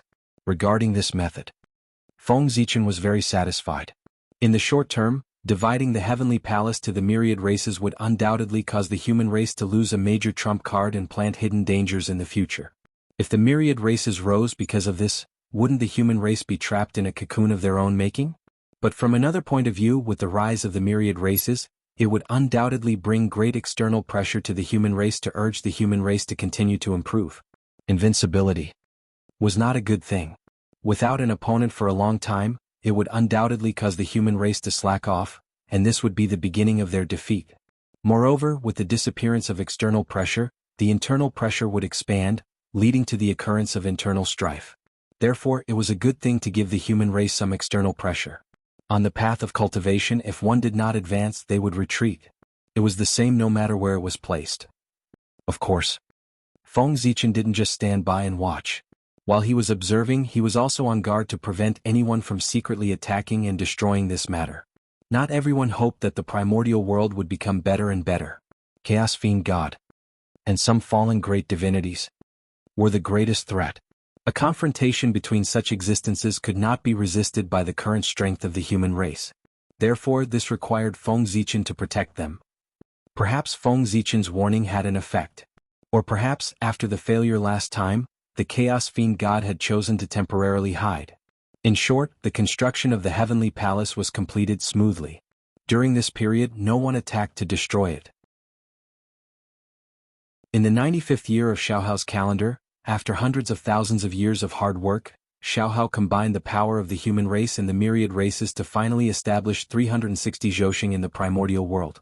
At this moment, in the ancestral land of the human race, a majestic palace floated in the void, emitting a resplendent divine light. That was the center of the human race's power, the supreme palace, the human emperor's palace. At the same time, it was also the center of the 360 heavenly palace, the Ziwei palace. Whether it was the human race's heavenly palace or the primordial world's heavenly palace, there was only one Ziwei palace that represented the head of all the divine palaces. That was the human race's supreme palace, the human emperor's palace. It was the center of the human race's power and the myriad race's power.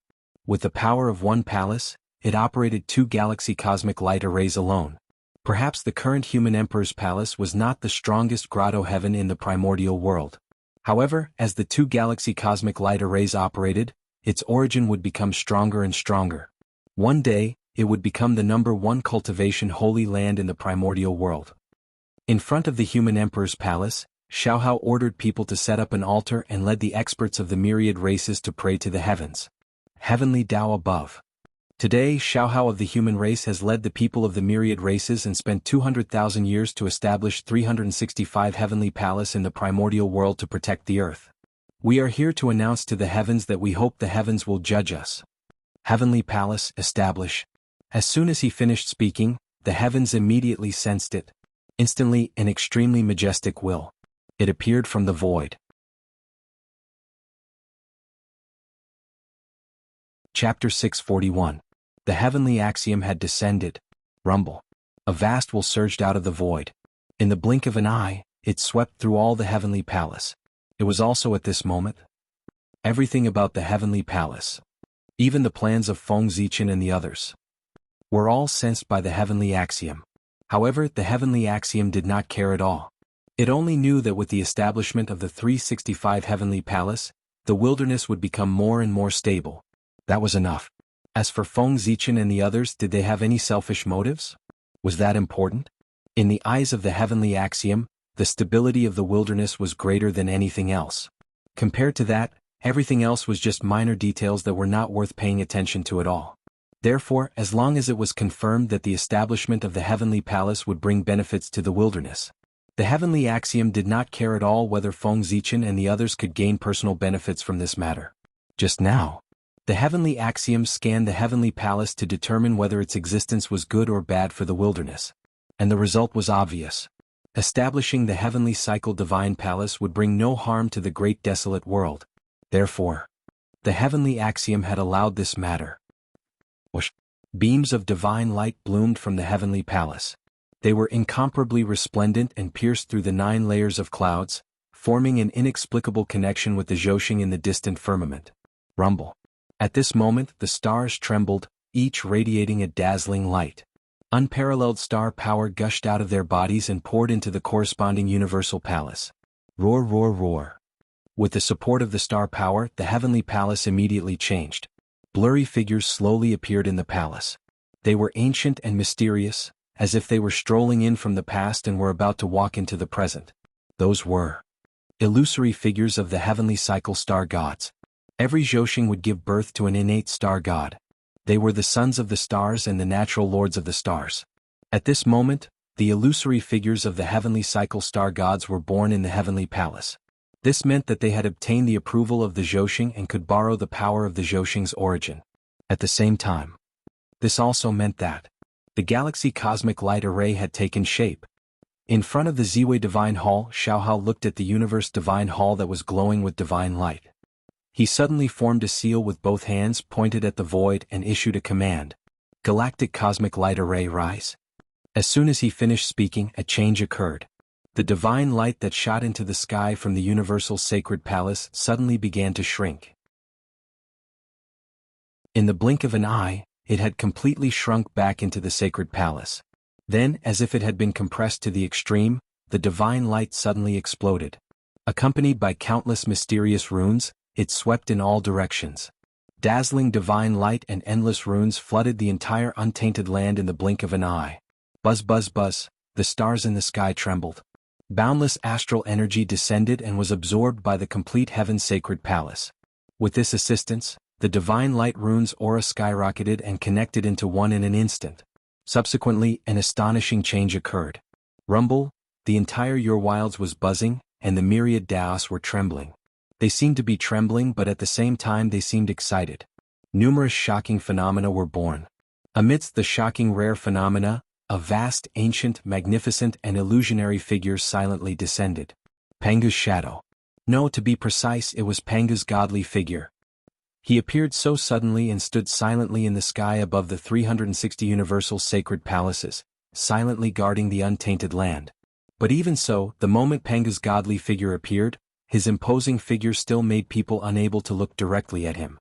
Yes, it was different from Feng Zichen rebuilding the boundless starry sky, Shenong sorting out the earth veins, and the shadow of Pangu's godly figure hiding. This time, the shadow of Pangu's godly figure clearly appeared on the untainted land. It allowed the myriad races, the powerful beings, and even the chaos demon gods to clearly sense his existence. This was done deliberately by Feng Zichen. His purpose was to deter those with ulterior motives. He wanted to make it clear to the world, the untainted land was protected by Pangu's godly figure. Anyone with ulterior motives had to extinguish their thoughts that they should not have. Otherwise, under Pangu's axe, there would be no life. That is, Pangu's father god? When they suddenly saw the appearance of Pangu's godly figure, not to mention the experts of the myriad races, even the powerful beings who were secretly watching this place were shocked. In the untainted land, no matter who it was, there was an insurmountable peak in their hearts. That was Pangu. In the hearts of all living beings in the untainted land, Pangu's father god was an invincible existence. Known, unknown, as long as it existed, no one could compete with it except for the great Tao. From this, it could be seen that Pangu's position in the hearts of all living beings in the untainted land. Therefore, when they suddenly saw the manifestation of Pangu's godly figure, everyone could not help but be so excited that they could not control themselves. Those powerful beings were still fine because they were old enough and had experienced many great calamities of the world. Therefore, they had more or less seen the manifestation of Pangu's shadow. Therefore, in their hearts they were more surprised than excited. However, the living beings of the untainted land were different.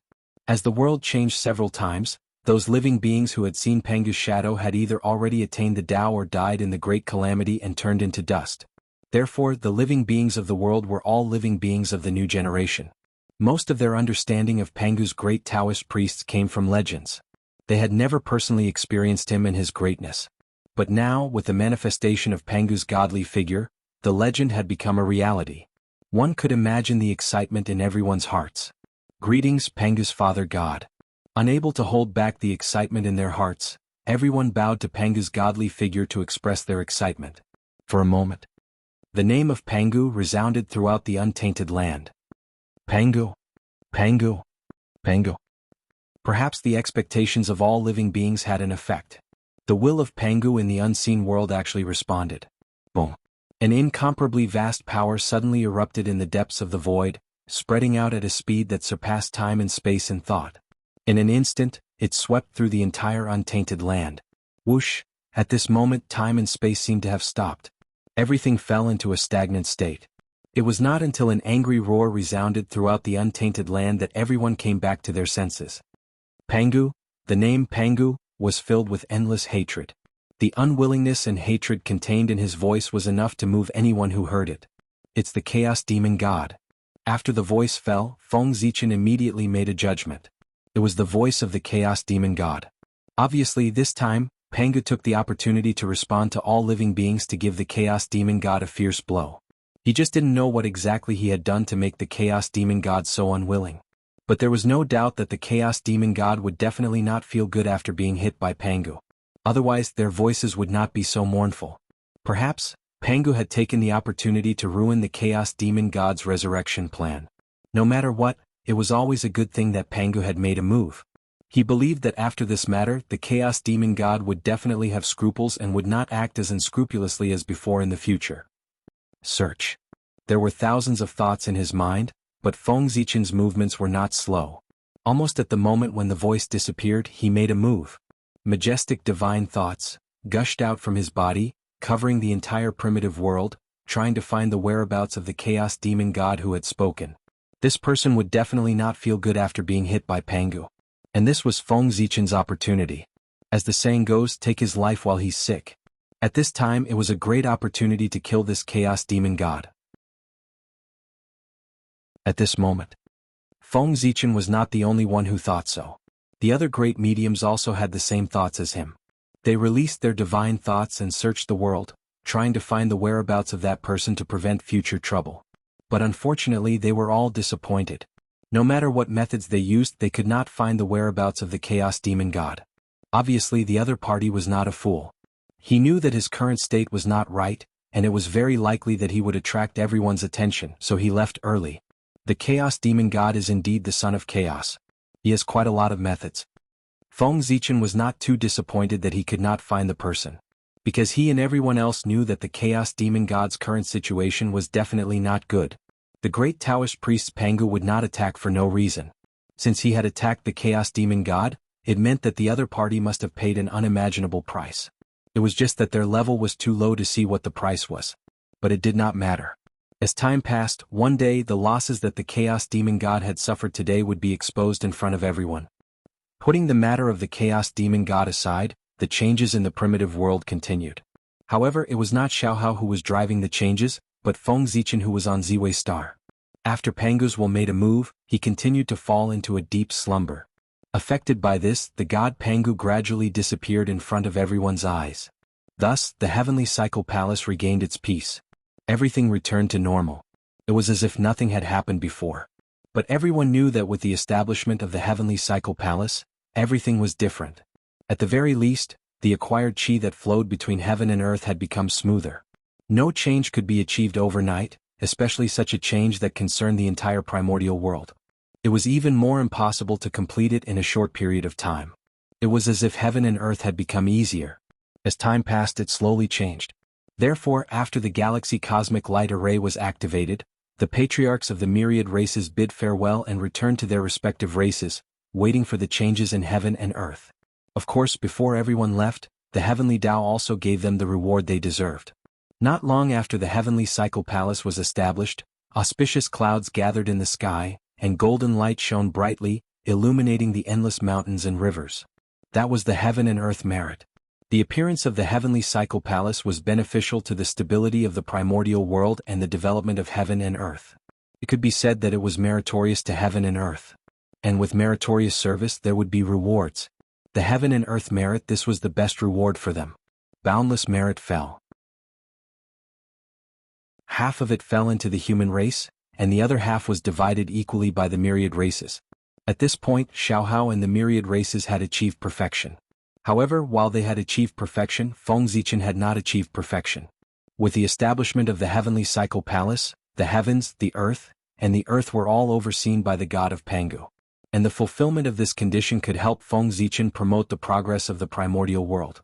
Then, on the Emperor Star, Feng Zichen stood up with a loud bang. He activated the boundless starry sky with all his might. At the same time, the power of the god of Pangu silently bloomed, enveloping the entire boundless starry sky and covering the fluctuations of the boundless starry sky, causing outsiders to be unable to detect it. That's it, let's verify my great Tao.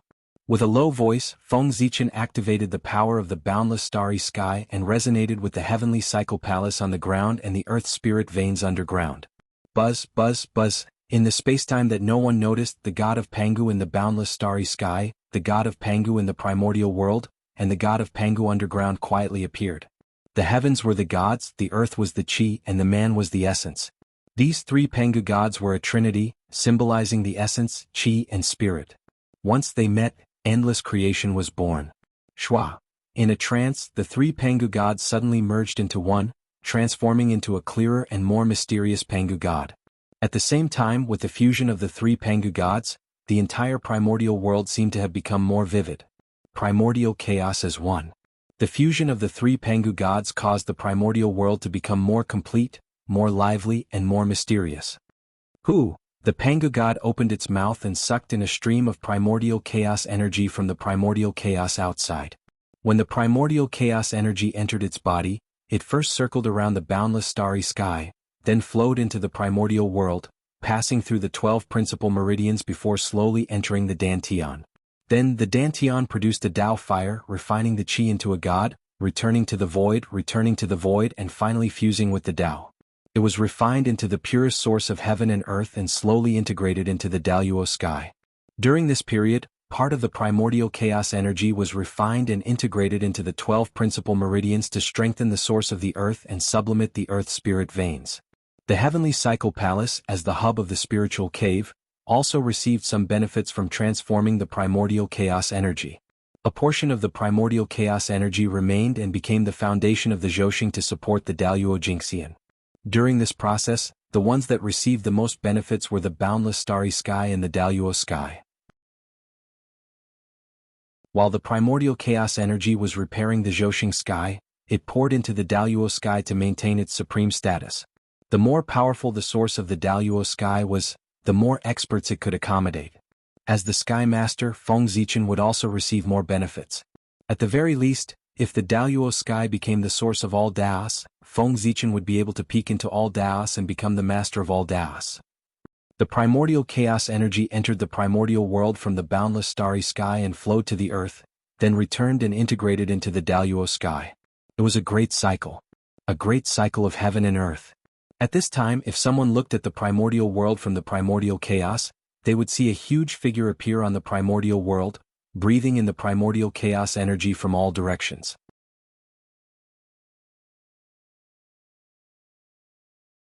Chapter 642. That was Pangu's god. No, it should be Pangu's Dharma Laksana. The huge Dharma Laksana formed by combining the power of the whole untainted land was obviously not suitable to be called a god. Pangu's Dharma Laksana stood above the untainted land and suppressed everything. It breathed in the chaotic chi from all directions and refined the purest origin of heaven and earth to help the heaven and earth complete the great cycle and gradually strengthen the foundation of heaven and earth. This was the road to the promotion of the world. With the formation of Pangu's Dharma Laksana, more and more chaotic chi was absorbed and refined by the untainted land. With the help of this, heaven and earth would slowly grow.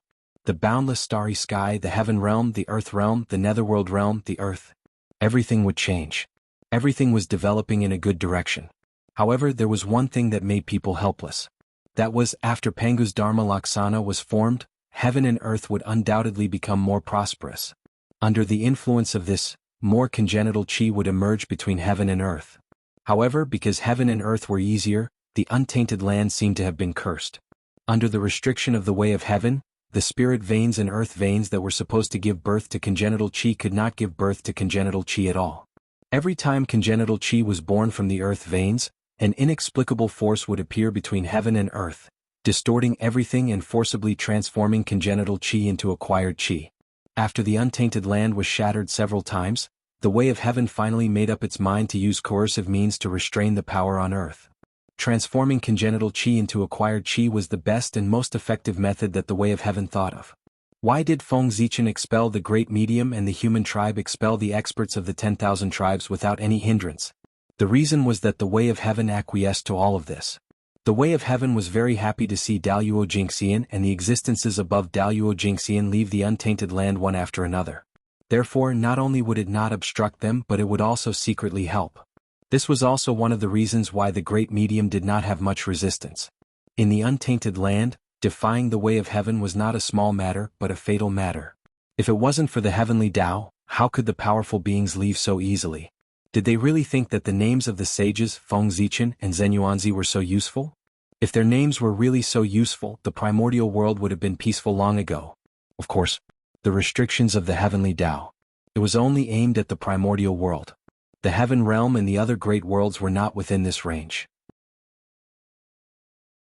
Otherwise, if the heavenly Tao dared to convert all the Kane Qi in the entire primordial world into postnatal Qi, then the great mystical abilities who had lost hope would not mind fighting to the death with the heavenly Tao and dragging the entire world into destruction.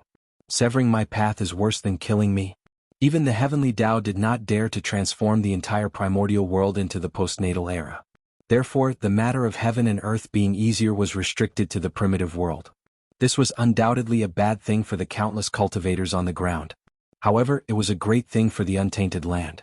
This was a form of protection for the primordial world by the heavenly Tao. The weaker the strength of the cultivators, the safer the primordial world would be. In the past, the situation of the earth being shattered would not happen again. In the eyes of the heavenly Tao, how could the path of hundreds of millions of cultivators be compared to the comfort of the primordial world? It was clear at a glance which was more important. The earth could not produce Kane Qi and the extra Kane Qi would not disappear into thin air. Then where could they go? Naturally, under the push of the heavenly Tao, they surged towards the heaven realm. The heaven realm. It was the center of the power of the primordial world. Now, with the decline of the earth, the Kane Qi swarmed over, causing its status to become higher and higher. It was faintly showing signs of becoming the center of the heavens. In terms of the content of the Kane Qi, the current heaven realm, with the support of the entire primordial world, had already surpassed the heaven realm of the ancient times.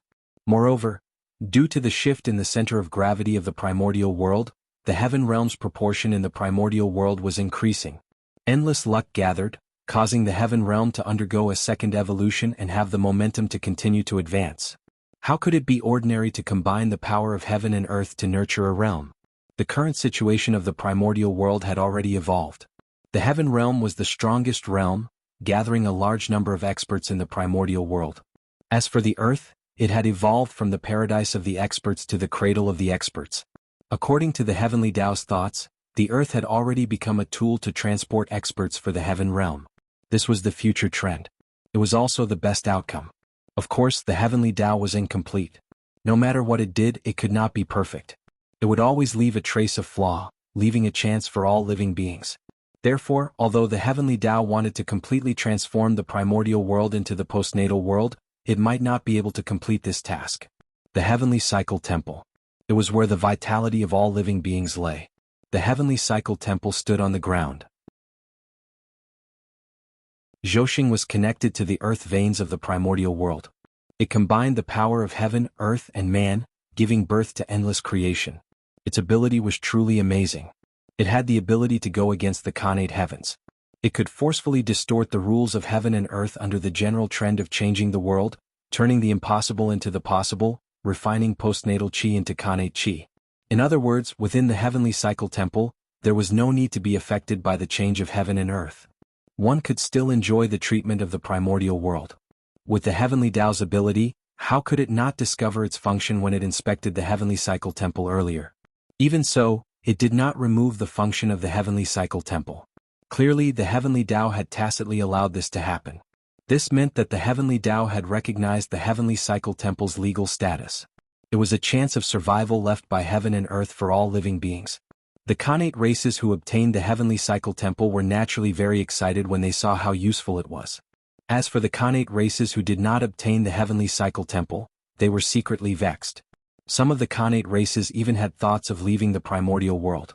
Now they were waiting for Xiaohao to ascend to the heavens so that they could follow him to the heaven realm and build a foundation.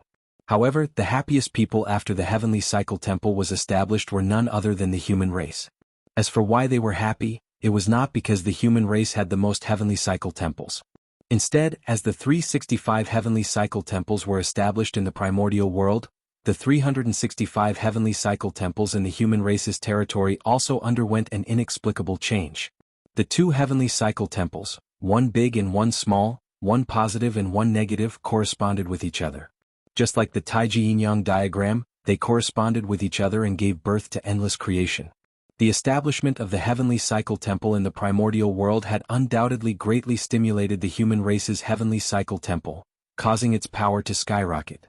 One could see that under the influence of the heavenly cycle temple in the primordial world, the human race's heavenly cycle temple suddenly emitted a resplendent divine light. Countless mysterious runes soared up, forming great Tao formation patterns and seemingly undergoing a metamorphosis. Rumble. Amidst the violent vibrations, the great Tao runes on the heavenly cycle temple spread out and transformed into a huge screen of light that enveloped the entire human race's territory. At this moment, under the cover of the screen of light, the human race's territory seemed to be isolated from the primordial world. Rumble. In the human race's territory, thunder rumbled, runes danced, and laws manifested. All sorts of astonishing phenomena appeared one after another. It was as if a supreme force was distorting everything and reshaping the world. After an unknown period of time, the heavenly cycle temple gradually calmed down. The screen of light that enveloped the human race's territory also disappeared. Everything returned to normal. Upon closer inspection, the human race's territory did not seem to have changed at all compared to before the incident. It was as if everything that had just happened had not happened. However, if one were to walk into the human race's territory and carefully sense it, one would discover that the earlier incident had brought about an incomparable change to the human race's territory. Amidst the spirit chi that filled the entire void, in addition to acquired chi, there were also traces of Kane chi in the human race's territory. That's right, it was Kane chi. Although it was very little, but it did exist. In theory, this was impossible. Under the restrictions of the heavenly Tao, Kane chi should not have appeared in the primordial world. Even Kanate spirit meridians could not produce Kane chi. This was because the moment Kane chi was produced, the power of laws would appear and distort the Kane chi, transforming it into acquired chi. Based on this, it was truly inconceivable that Kane chi could be produced in the human race's territory. This was all thanks to the complete heaven shrine. Tracing back to the source, one would discover that the Kane chi in the human race's territory originated from the universal temple of the human race. It was emitted from their bodies and fused into the void.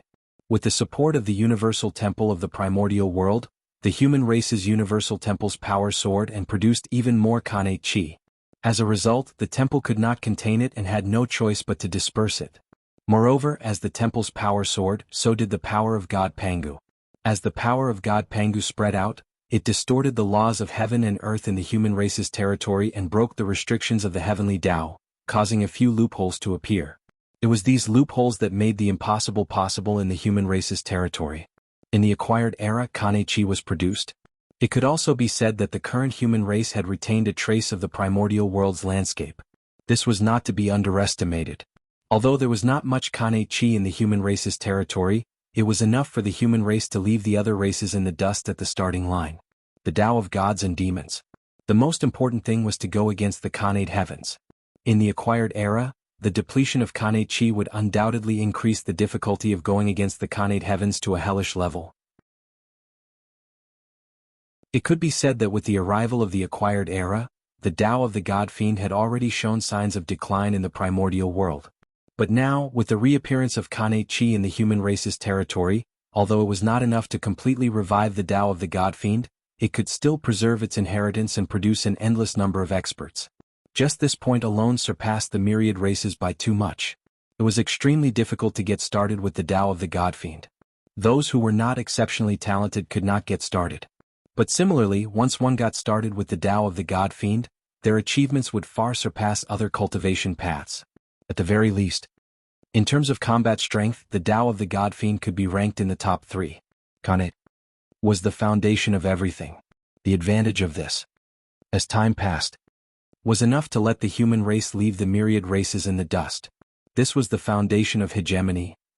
The appearance of Pangu's Dharma idol undoubtedly had a huge impact on the primordial world. Therefore, as soon as he appeared, the great divines of the primordial world sensed something. They felt that the primordial world was slightly different from before, as if it was more lively. But then, no matter what methods they used, they could not find the origin of this change. It was as if it had happened out of thin air. They could not find the traces of the god of Pangu, let alone the Pangu's Dharma idol, which was even stronger than the Pangu. If these great divines could see the Pangu's Dharma idol, it would be a miracle. After being unable to find out the origin of the change for a long time, everyone had no choice but to give up and bury their doubts deep in their hearts. They would think about it when they had succeeded in their cultivation in the future. However, thinking about how not long ago Pangu's will had briefly awakened and attacked the Chaos Fiend god, everyone could not help but feel that the change in the primordial world was related to this matter. It was no wonder that they thought so. It was really too coincidental that these two things happened. Pangu's will had just awakened, and the change in the primordial world happened here. It was really hard for people not to think about it. Regarding this point, Feng Zichen did not expect it either. Because in his plan he did not think that Pangu's will would suddenly awaken. After all, who would have thought that Pangu would respond to the sacrifice of all living beings and attack the Chaos Fiend god? This was completely unexpected. However, it had to be said that this matter happened very coincidentally. It made the great divines connect the change in the primordial world with it, so as to avoid Feng Zichen's exposure. Compared to Feng Zichen's action to promote the progress of the primordial world, it was obviously more reasonable for Pangu to take action. Even the god of Pangu's strength is comparable to the ninth heaven of Hunyuan. How powerful is the Pangu's Dharma Laksana, which is even stronger? I wonder who is so lucky to be able to test the power of Pangu's Dharma Laksana? On Ziwei Star, Feng Zichen slowly withdrew his Dharma power and looked at Pangu's Dharma Laksana, which was in an unknown time and space, and muttered to himself.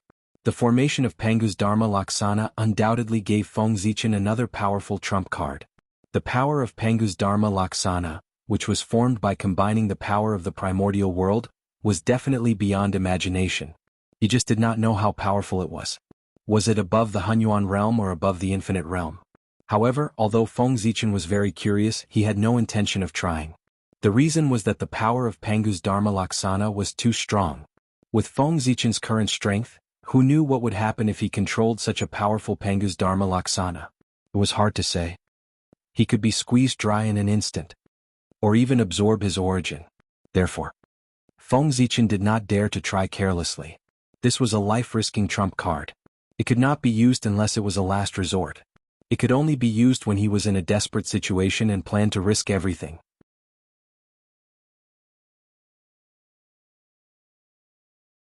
Chapter 643. In the ancestral land of the human race, where the ancestral temple was located. All the elders of the human race and the patriarchs of the myriad races were gathered here, ready to witness a major event that concerned the inheritance of the human race. That's right. The Xiaohao Emperor was about to ascend to the heavens. In order to establish the heavenly cycle temple, Xiaohao had spent hundreds of thousands of years. Therefore, not long after the heavenly cycle temple was established, the Xiaohao Emperor's million-year term came to an end. He had completed his merit and was about to ascend to the heavens. At this moment, everyone was gathered here to witness the grand occasion of the Xiaohao Emperor passing the throne to Zhuanshu. Zhuanshu. From now on, the primordial world will be handed over to you. I hope that the human race will prosper in your hands and far surpass the ancestors.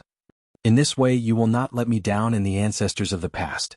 In the ancestral temple, under the witness of the Virgin Yuhua, the sacred Emperor Zichen, the ancestral Emperor Suiren, and the statues of the past human ancestors, Xiaohao passed the human Dao Emperor seal, which represented the supreme power of the human race, to Zhuanshu.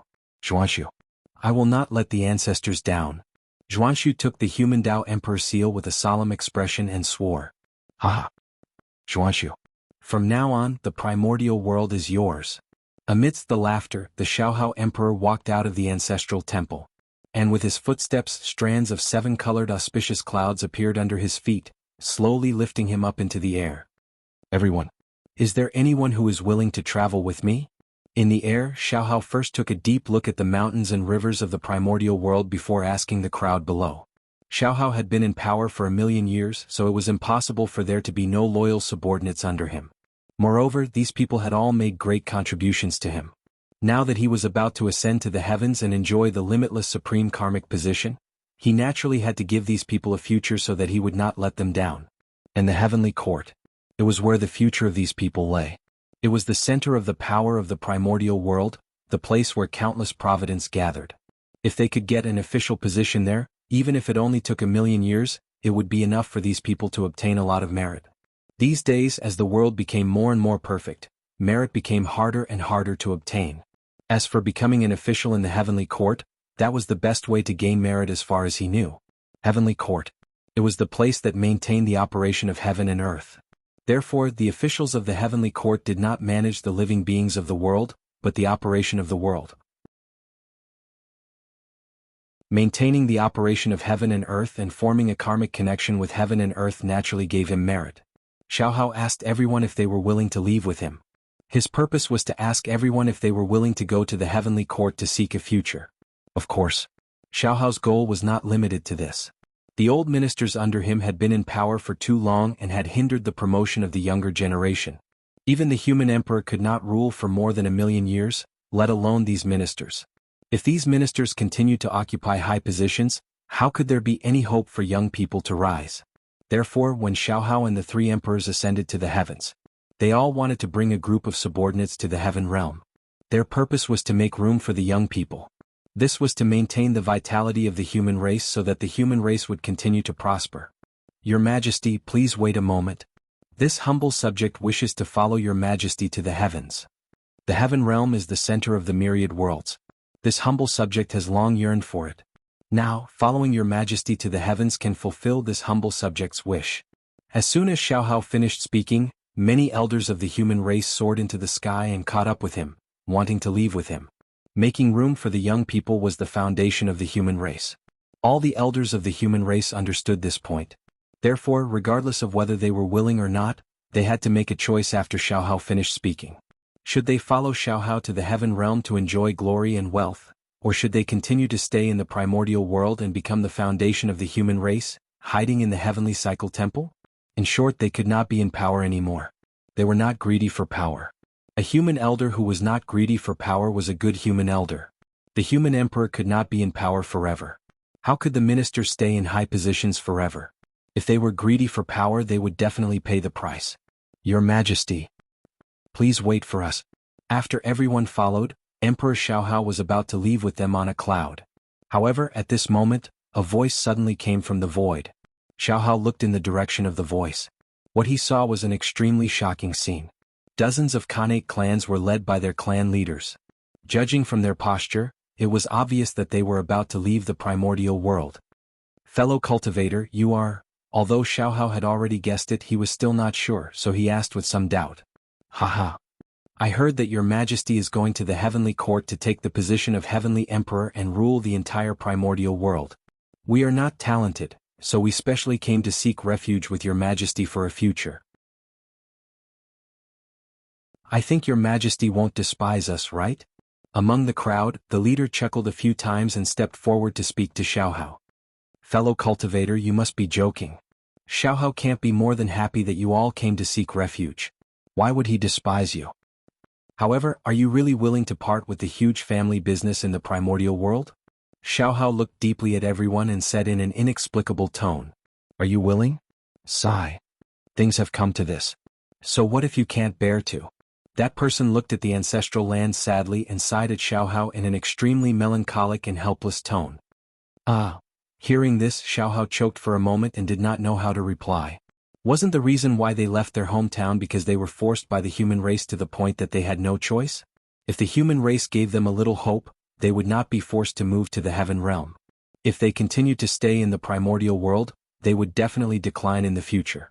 However, if they left the primordial world and went to the heaven realm, there would be a chance of survival in the future. They were not stupid, so they naturally knew how to choose such a simple multiple-choice question. Haha. Since all of you have so much faith in me, I won't disappoint you. When we reach the heaven realm, I will definitely find a suitable place for you all to settle down. As an emperor, he had to be thick-skinned. Therefore, after the initial awkwardness, Xiaohao laughed and forcefully changed the topic, assuring everyone. In that case, we will thank your Majesty on behalf of our clansmen.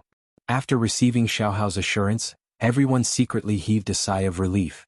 At the same time, they bowed respectfully to Xiaohao. This bow was really from the bottom of their hearts. To the heaven realm, the innate races from the primordial world were undoubtedly outsiders. If they went there rashly, they would definitely be suppressed by the natives of the heaven realm. However, with Xiaohao's assurance, the situation they would face would undoubtedly be much better. No matter what, Xiaohao was also the future celestial emperor, the supreme ruler of the primordial world in name. With his assurance, even if the natives of the heaven realm were dissatisfied with them, they would not dare to go too far for Xiaohao's sake. Otherwise, what awaited them would be the anger of the celestial emperor. Who was the celestial emperor? In the primordial world, other than the great magicians, no one could withstand his anger. Even the disciples of the saints were no exception. Did you not see? The cause of the God-confirmed tribulation was because the disciples of the three sects were disrespectful to Haotian. Xiaohao's assurance could make it easier for these innate races to open up the situation in the heaven realm. Who knew how much trouble it would save them? Therefore this bow was really sincere.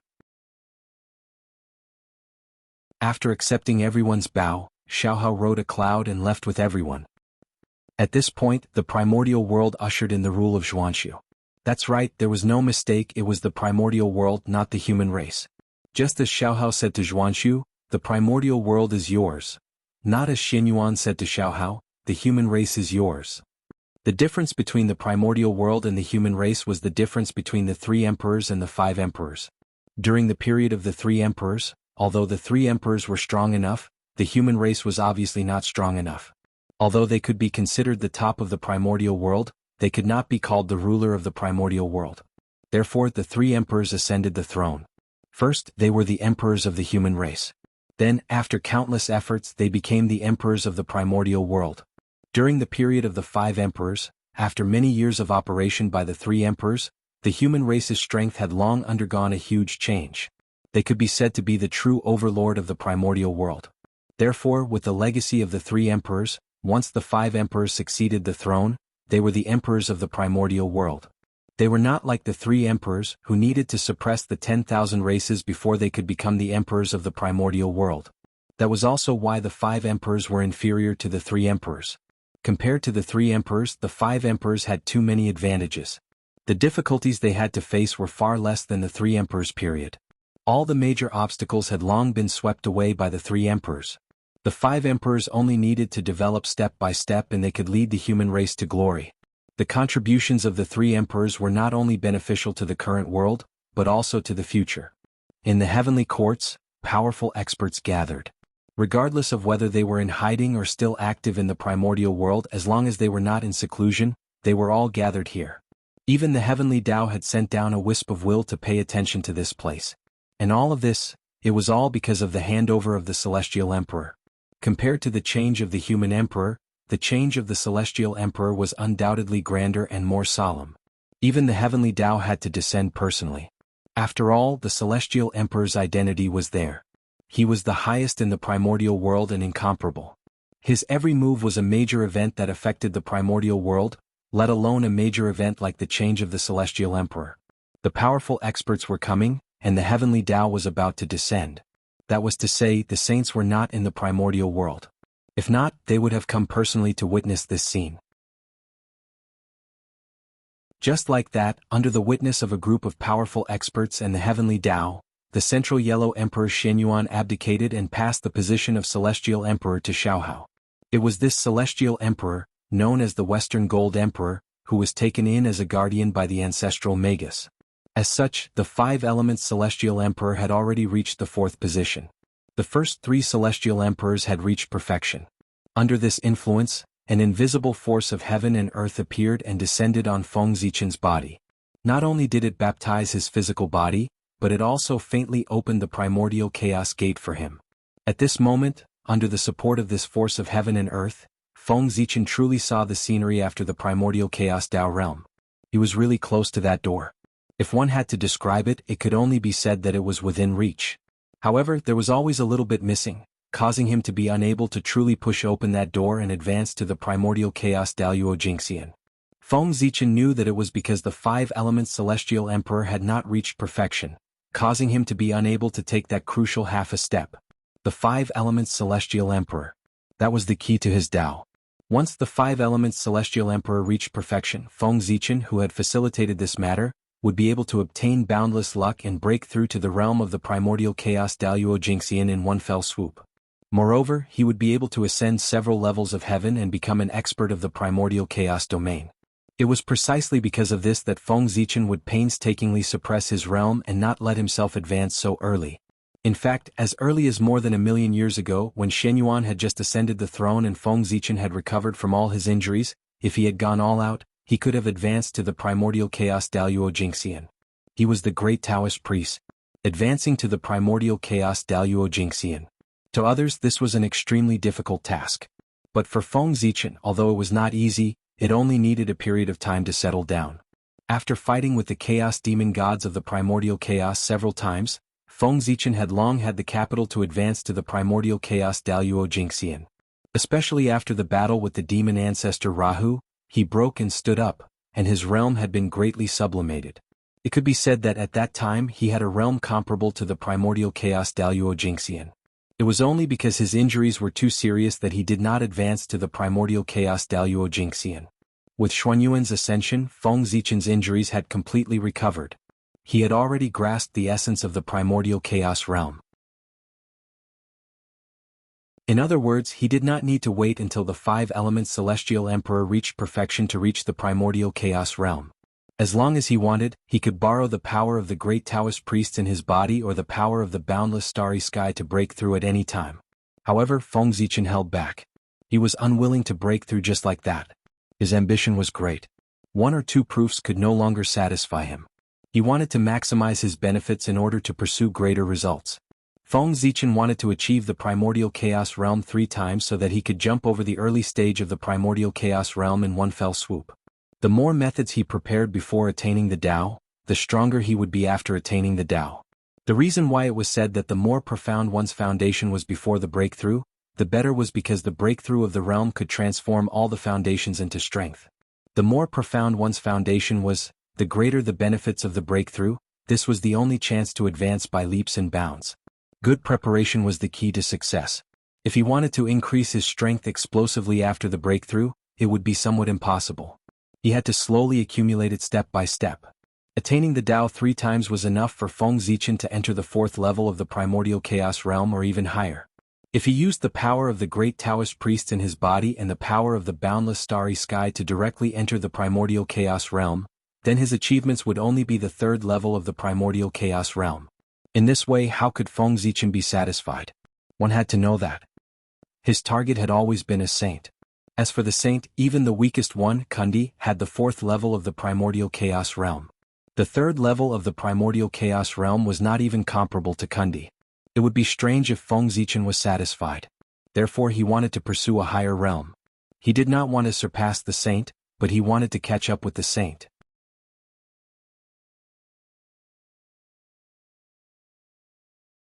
Chapter 644. The 5 Elements Celestial Emperor. This was Feng Zichen's plan. Using the power of heaven and earth to achieve the Tao. Transforming these 3 supreme powers into resources for his own advancement would definitely push Feng Zichen to the 4th level of primordial chaos or even higher. He would catch up with the saints in one fell swoop and become an existence that truly stood at the peak of the primordial world. Therefore, Feng Zichen could not break through. Even if he could easily break into the primordial chaos domain with his current foundation, as long as the 5 elements celestial emperor was not perfected, he would not be able to break through. To be honest, this feeling of forcefully holding back from breaking through was not good. The power of the primordial chaos was right in front of him, constantly attracting Feng Zichen's mind, tempting him to take a step closer. How many people could resist the temptation of becoming stronger? However, for the sake of a stronger future, Feng Zichen could not help but endure. It was only 3 million years. He had endured such a long time, so he did not care about this little bit of time. It was just the time for seclusion. He could endure it for a while. He could not let any accidents happen that would cause him to suddenly break through and enter the primordial chaos domain. As a result, all his years of hard work would be wasted. During the reign of Emperor Xiaohao, he felt that the human race had oppressed the myriad races too much, so he gave them preferential treatment to appease their hearts. Under this influence, the myriad races were able to recuperate and recover some of their strength. After their strength increased, the old habits of the myriad races resurfaced. They secretly started to cause trouble in the primordial world. Of course, although the strength of the myriad races had recovered some, they were still far from being comparable to the human race. Therefore, on the surface, the myriad races did not dare to cause trouble. However, in the dark they kept making small moves. During Xiaohao's reign, the myriad races did not dare to go too far because of Xiaohao's prestige. However, after Xuanxu succeeded the throne, his reputation for benevolence spread throughout the primordial world. As a result, the myriad races thought that he was a good person and inevitably had fewer scruples when they caused trouble. In addition, there was also a feud between the myriad races. In the past, because they were dealing with the human race together, they could not attack their allies, so these feuds were temporarily put aside. But now, as the human race descended into the primordial world and unified the myriad races, the so-called Khanate alliance naturally existed in name only. The alliance was gone. Naturally, they couldn't be considered allies. As a result, the various races no longer had any misgivings and began to enter the moment of revenge. Everyone would take revenge if they had a grudge and take revenge if they had a grudge. The primordial world, which had finally regained its peace, became chaotic as a result. Logically speaking, Xuanxu should have stopped the chaos in the primordial world. At the very least, he should have reprimanded the 10,000 races and ordered them to act calmly. However, in reality, Xuanxu didn't say a single word from start to finish. It was not because he did not want to care, but because the current Xuanxu was completely unable to free up his hands and feet to mediate the relationship between the 10,000 races. The matters of the human race were enough for him. How could he have other thoughts to consider the myriad races? Something is wrong with the human race. The friction between the myriad races continued and the human race was not peaceful either. The hidden danger buried in the Shenyuan period suddenly erupted not long after Xuanxu succeeded the throne. It was this trouble that restrained all of Xuanxu's energy, so that he had no time to take care of the myriad races. What trouble could the human race, who was already the overlord of the primordial world, cause if the heaven realm did not interfere? Naturally, the answer came from within. When a race became invincible, its enemies would move from the outside to the inside. In other words, the human race was on the verge of civil strife. Back then, after the human emperor Shenyuan defeated Qiyu, in order to appease the hearts of the mutants, he did not attack the Jiuli tribe ruthlessly. Instead, he scattered them into the various tribes. This method was indeed excellent at that time. The Jiuli tribe was scattered and could not condense into a large force. Naturally, it was impossible for them to stir up any waves. In this way, the human race was doomed. However, it was obvious that Shenyuan had underestimated the methods of the mutants. At that time, the leader of the mutants saw that Qiyu was defeated and the huge Jiuli tribe was scattered. His clansmen were scattered all over the primordial world. He knew that the situation was over. Next, perhaps he was unwilling to be a coward, or perhaps he was worried that Shenyuan would settle the mutants. The leader of the mutants did something big. It had to be said that the leader of the mutants was also a figure. He combined the witchcraft he learned from the witch clan with the medical skills passed down by Shenong and created the witch doctor lineage. This method combined the strengths of the two lineages. It had an incredible ability. Compared to pure medical skills, its ability was much stronger. However, it had a fatal flaw, and that was that the witch doctor technique could only be practiced by those with the bloodline of the witch clan. Just this point, it restricted most people. If not for this, the leader of the mutants could have become an ancestor and gathered supreme luck. In the future, he might have the possibility of becoming a great magician and achieving his own glory. However, it was this restriction that greatly reduced his achievements. It was fortunate that he could become a quasi-saint, not to mention a great magician. After creating the witch doctor technique, the leader of the mutants, oh no, it should be said that he was the ancestor of the witch doctor. The ancestor of the witch doctor passed down the witch doctor technique to the witchman lineage. It was this move that caused the witchman lineage, whose status had declined after the defeat of the Civil War, to greatly increase their importance in the human race. Not only did their status increase again, but they even faintly had the tendency to be on par with the royal family. After all, who could guarantee that they would never be injured? After the witch doctor technique spread, the status of the witchman lineage in the human race gradually became prominent, and they even obtained a great right to speak. The power of the witchman lineage could be explained by one thing. At this time, there were countless human tribes of all sizes in the primordial world, and most of these tribes had their own witch doctors. The only difference was the number. The small ones had one or two, while the large ones could have hundreds or thousands. And these witch doctors had great power in the tribe. It could be said that they were second only to the tribe leader. It was to the extent that in some small tribes, some witch doctors had more power than the tribe leaders. Of course, witch doctors who had such power could no longer be called witch doctors. Instead, they were called witches, and had the power to sacrifice. The important matter of the country was to sacrifice and fight.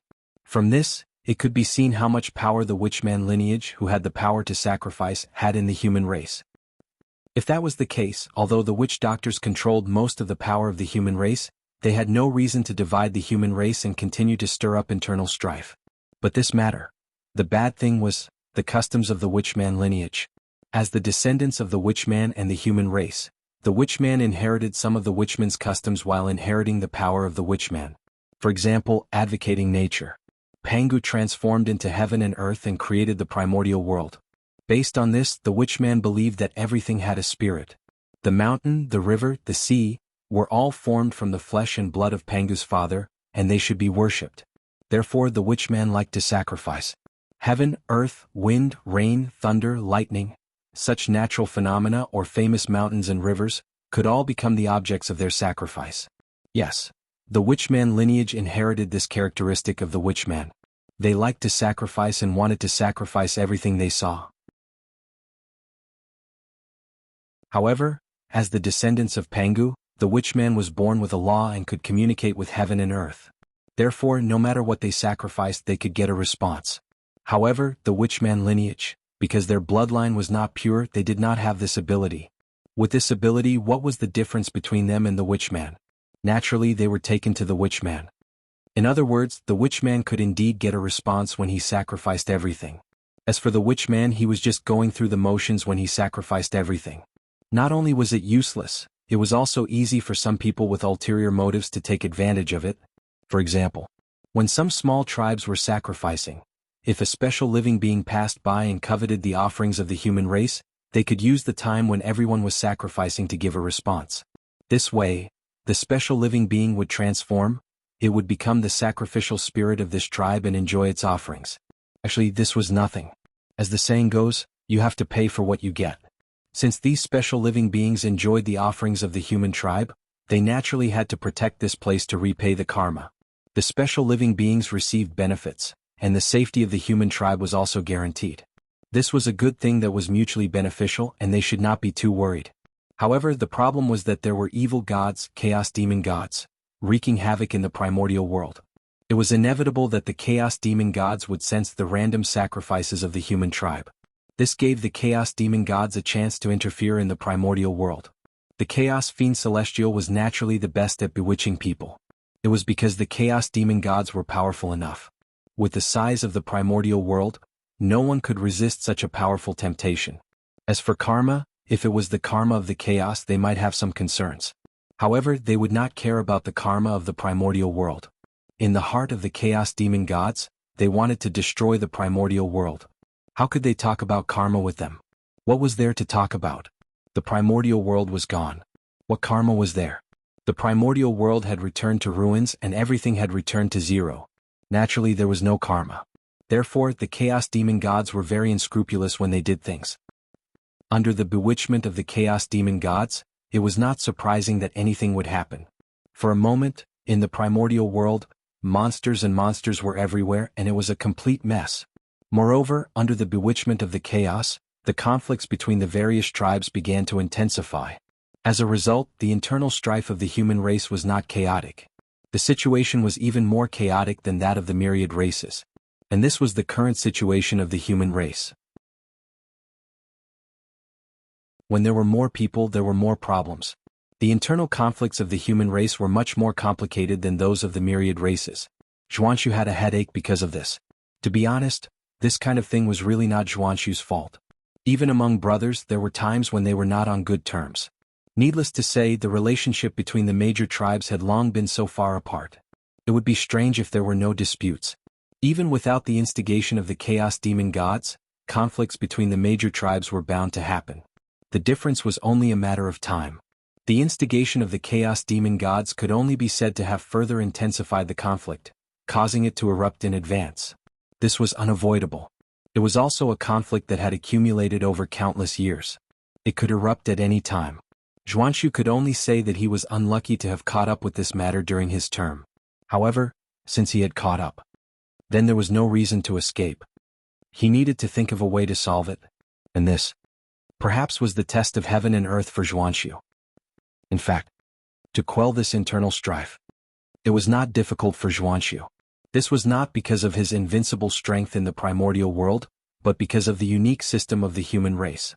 In order to ensure that the human race's experts would continue to exist, the human race's experts often went out to search for geniuses and brought them back to the human race's ancestral land to nurture them. After countless years of accumulation, most of the human race's experts were gathered in the human race's ancestral land. They were absolutely loyal to the human race. They were the mainstay of the human race and the most powerful warriors of the human race. They were the foundation of the human race. There were no traces of great divine abilities or even saints on them. No matter how one looked at it, it was a good thing for the human race's disciples to become disciples of great divine abilities or even saints. They could borrow power for the human race. However, all of this was based on the fact that the human race and the great divine abilities lived in harmony. If one day the human race and the great divine abilities fell out and went against each other, then what would the human race who had become disciples of the great divine abilities do? Would they help the human race, help the sect, or not help either side? Regarding this, Feng Zichen did not know. Nor did he want to know. He only knew. The human heart could not withstand the test. Therefore he had to prepare for the worst. In case it was just in case. If those clansmen were not useful at the critical moment or even betrayed the human race at the last minute, then the human race would be in big trouble. Just in case, this was why there was a group of experts in the ancestral land. These experts that the human race nurtured themselves were the most solid fortress of the human race. Although Feng Zichen could not guarantee their absolute loyalty compared to those clansmen who lived outside all year round, these clansmen who were personally nurtured were undoubtedly more trustworthy. No system could be absolutely perfect. Although the ancestral land was trying its best to find geniuses, there would still be some fish that escaped the net. However, these buried geniuses were extremely few in number and did not affect the overall situation. It was because of this system that the ancestral land of the human race gathered about 70% of the human race's strength. Excluding those clansmen who belonged to the great divine abilities, the experts in the countless tribes added together did not exceed 10% of the human race's experts. In this way, if Zhuanxu was determined to calm the riot, it would not take much effort at all. The difference in strength between them was too great. But even so, Zhuanxu did not make a move. Although the riot in the tribe was easy to calm, if the source was not solved, his actions would be meaningless. The riot could be repeated at any time. So, if he wanted to solve this matter completely, he could only eliminate the source. And what was the source of the riot in the tribe? Zhuanxu indicated that no matter what it was in the past, it would be the instigation of the chaos demon god now. This would be an internal conflict. To the outside world, he just did not know. These evil gods that suddenly appeared, were they easy to deal with?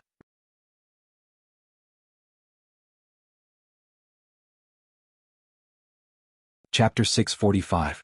In order to solve these problems of the human race, Zhuanxu decided to reform the religion. He personally prayed sincerely to the ancestors of heaven and earth, setting an example for the people to sweep away all obscene and evil sacrifices. After that, Zhuanxu appointed Nan Jingli to be in charge of sacrificing to the heavens to reconcile with the gods. He appointed Bei Jingli to be in charge of civil affairs to comfort the people, persuade the people to follow the laws of nature to engage in agricultural production, and encourage people to cultivate fields. He strictly prohibited the activities of the people to communicate with the gods through divination, so that the society could return to normal order.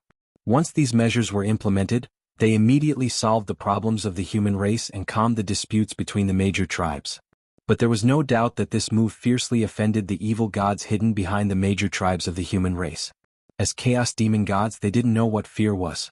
Even if Zhuanxu was the destined human emperor and the supreme ruler of the primordial world, he could not scare the chaos demon gods. They had been wronged, they would definitely take revenge. Therefore, not long after Zhuanxu was sacrificing, evil gods appeared from time to time in the primordial world, causing chaos in the human world, forcing Zhuanxu to suppress them. Fortunately, the evil gods that appeared in the early stages were all small characters, the minions of the chaos demon gods. Although there were many of them, their strength was not high. It was very easy to deal with them and they could not stir up any big waves. Therefore, Zhuanxu did not expend any effort to quell the calamity of the evil gods. However, he did not relax because of this. On the contrary, he became even more worried, because he knew that with the character of the Chaos Demon God, he would not do nothing after suffering such a huge loss. But now there was no fluctuation. It was obvious that he was holding back some big move. This big move must be extremely fatal to the human race. It was because of this that Zhuanshu was particularly anxious during that period of time. After all, the threat of the Chaos Demon God. Who would not be afraid? Even Feng Zichen, after offending the Chaos Demonic Celestial, hid in the boundless starry sky for millions of years and did not dare to come out. It was not until his life-saving means were upgraded that he dared to continue to stir up trouble. Zhuanshu's worry lasted for thousands of years. Every day he lived in fear, afraid that the Chaos Demon God would suddenly attack and catch the human race off guard. For this reason, Zhuanshu pulled his defense to the highest level and was always vigilant of the movements in the void, in case he couldn't react in time when the Chaos Demon God attacked. However, doing so would undoubtedly consume a huge amount of mental energy. In just 10,000 years, Zhuanshu's face showed signs of weariness. He seemed to have aged a lot. Such a situation was almost impossible for a cultivator of Zhuanshu's level. He was an existence comparable to a half-step primordial chaos expert. He had transcended time and space and stood at the end of the river of time. No matter how much time passed, it couldn't take away even a trace of his time. But even so, he still looked old. From this, it could be seen that in the short 10,000 years, Zhuanshu's mind had been greatly consumed, which had already affected his Taoist body. 10,000 years of high-intensity concentration might not have reached Zhuanshu's limit, but it could not be said that it had no effect on him. The most direct manifestation. Zhuanshu was very tired, very tired. It was also at this moment that Zhuanshu realized that he seemed to have done something stupid. In this world, there was only the principle of being a thief for 1,000 days. There was no such thing as guarding against a thief for 1,000 days. He was waiting here for the Chaos Demon God to come and attack the human clan. If he didn't come, not only would he have wasted his energy, but he would also have wasted a lot of time. Especially in his current situation, it would be fine if the Chaos Demon God didn't come. If he came, it would be wrong if he could only use 80% of his strength. Before the battle, he had already lost half of it. In this case, how could he fight? Being forced to defend meant that the human clan had fallen into a passive state. This was not good. Passive. It was not the style of the human clan. Taking the initiative was. At this moment, Zhuanshu had an idea in his heart. He decided to change his strategy and turn passive into active to seize the initiative. And Zhuanshu's idea was very simple. It was to implement the great plan of heaven and earth isolation. Once heaven and earth isolation succeeded, from then on, humans and gods would be separated. It would be difficult for the powerful to interfere in the primordial world. At that time, if the Chaos Demon God wanted to deal with the human clan, what they would have to face was not the human clan, but the laws of heaven and earth of the entire primordial world. Well, wasn't the Chaos Demon God holding back a big move? This was something that the human clan could not stop. Since that was the case, the human clan would be more straightforward and completely ignore the Chaos Demon God. They only hoped to complete the plan of heaven and earth isolation before the Chaos Demon God attacked. In this way, no matter what methods the Chaos Demon God had, he would not be able to hit the human clan. In this way, wouldn't the crisis of the human clan be resolved? Cutting off all risks from the source was the only way to ensure that everything was fine. Zhuanshu was also a man of action. This was not, just as he had an idea in his heart, after a short rest he directly put it into action. And the first thing he had to do was to calm the disputes between the myriad clans. If he wanted to complete the plan of heaven and earth isolation, at the very least he had to stabilize the primordial world first. What could be done in the chaotic primordial world? And it was not difficult for Zhuanshu to restore peace to the primordial world. The myriad clans were not the human clan. He did not have so many scruples when attacking them. He could directly use his powerful strength to intimidate them. In the end, the primordial world was still a place where strength spoke. If one was strong, they could do whatever they wanted. Therefore it was fine if Zhuanshu did not speak. However, once Zhuanshu spoke, the myriad clans that had been in conflict immediately quieted down and did not cause any trouble. For a moment, the chaotic primordial world immediately returned to peace with Zhuanshu's voice. The dignity accumulated by the 4 generations of human emperors had long penetrated into the hearts of the living beings of the myriad clans, causing them to not dare to resist the orders of the human clan. Of course, other than forcefully suppressing them, Xuanxu also had some gentle methods to calm the disputes between the myriad clans. However, although those methods were gentle, they were too time-consuming. And now, the Chaos Demon God would come at any time. Xuanxu did not have the time to slowly waste time with the myriad clans. Naturally, he chose the method that would take the shortest time. Since the myriad clans had been calmed, Xuanxu did not stand on ceremony with them. He directly asked them to send representatives to worship the heavens and earth together to promote the plan of heaven and earth isolation. Heaven and earth isolation. As the name implied, it was to cut off the connection between the heavens and earth. How should one put it? If it was only to restrict ordinary immortals, then this matter would be very simple. There was no need to use the power of the entire myriad clans. Only Xuanxu alone would be enough. However, from the beginning, the purpose of the plan of heaven and earth isolation was not to restrict ordinary immortals, but all immortals as well as the high and mighty great divine abilities. After heaven and earth isolation, humans and gods would be separated. This person referred to ordinary living beings and cultivators who had yet to become immortals. And that god referred to the immortal path and all living beings above it. It was naturally very difficult to do this. Not to mention Xuanxu, even the power of the entire human clan was far from being able to do this. The strength of the great divine abilities could be seen from their means that could destroy the heavens and earth. The difficulty of restricting the power of such figures outside the primordial world could be imagined. It could not be done without integrating the power of the entire primordial world.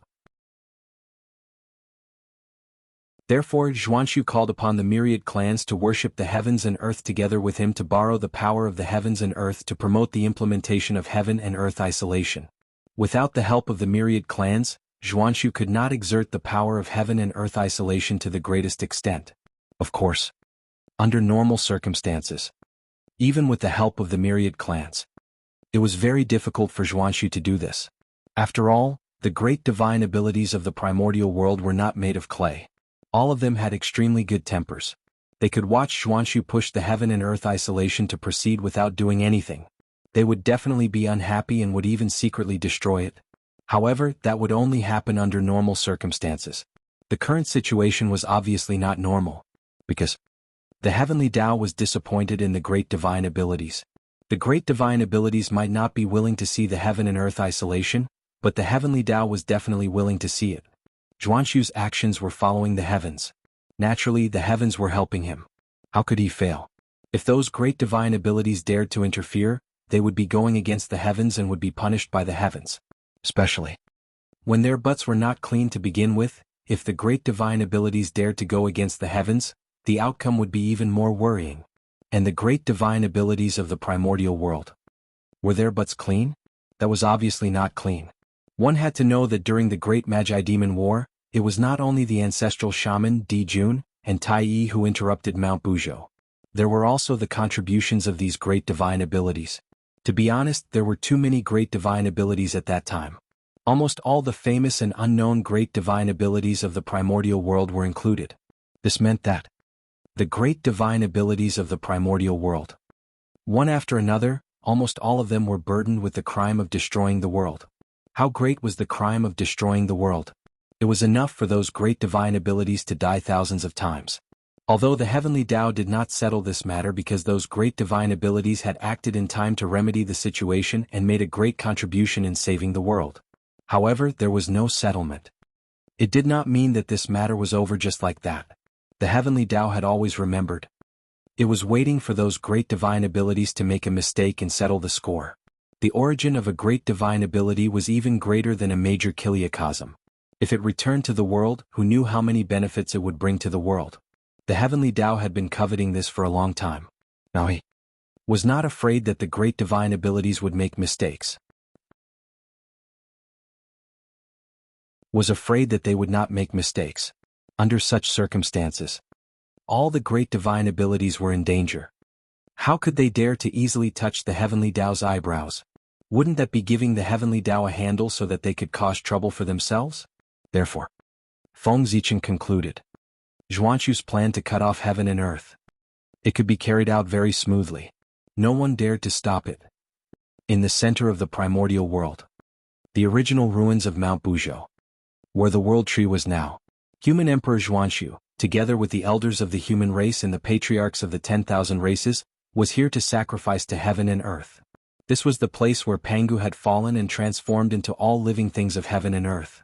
It was also the center of the primordial world and the place closest to the origin of heaven and earth. Therefore this place had become the best place to sacrifice to heaven and earth. Back then the Magi had sacrificed to Pangu here. In the primordial world, Pangu was greater than heaven and earth. Then, even Pangu could be sacrificed here. It was naturally more than enough to sacrifice to heaven and earth. That was the truth. Not only did the Magi sacrifice to Pangu here, but Dijun also sacrificed to heaven and earth here when he established the demon race. Could be said that, whenever there was something important to report to heaven and earth, this place was the best choice. Today Xuanxu wanted to borrow the power of heaven and earth to cut off heaven and earth. Of course, he had to sacrifice to heaven and earth here to get the best response. Around the world tree, in front of the nothingness realm, Xuanxu gathered the power of 10,000 races, gathered the earth of the primordial world, and fused the blood of all living beings to create a 9-colored altar to sacrifice to heaven and earth. The heavenly Tao is above. Today Xuanxu of the human race has sensed that on the primordial world, humans and gods live together and invade each other, causing the earth to lose its order and the world to lose its order. Therefore, Xuanxu specially led the 10,000 races to plead with the heavenly Tao and use supreme methods to cut off heaven and earth, causing humans and gods to be separated and not invade each other. May the heavenly Tao be the judge. In front of the 9-colored altar, Xuanxu said respectfully, "What? Cut off heaven and earth?" It was also at this time that the patriarchs of the 10,000 races knew the purpose of Xuanxu coming here to sacrifice to heaven and earth. All of a sudden, their expressions all changed. Cut off heaven and earth, no matter how they looked at it. It was not a good thing for the 10,000 races. Therefore, if Xuanxu told the 10,000 races in advance, they would definitely not agree. Who knew what kind of trouble they would cause? Considering this, Xuanxu thought about it and decided not to tell the patriarchs of the 10,000 races about this matter. He directly called them over to sacrifice to heaven and earth. In this way, once it was an established fact, even if the 10,000 races wanted to go back on their word, it was too late. In fact, it was indeed the case. The patriarchs of the 10,000 races felt that it was difficult to get off the tiger. If they had known Xuanxu's purpose, they would not have come even if they were beaten to death.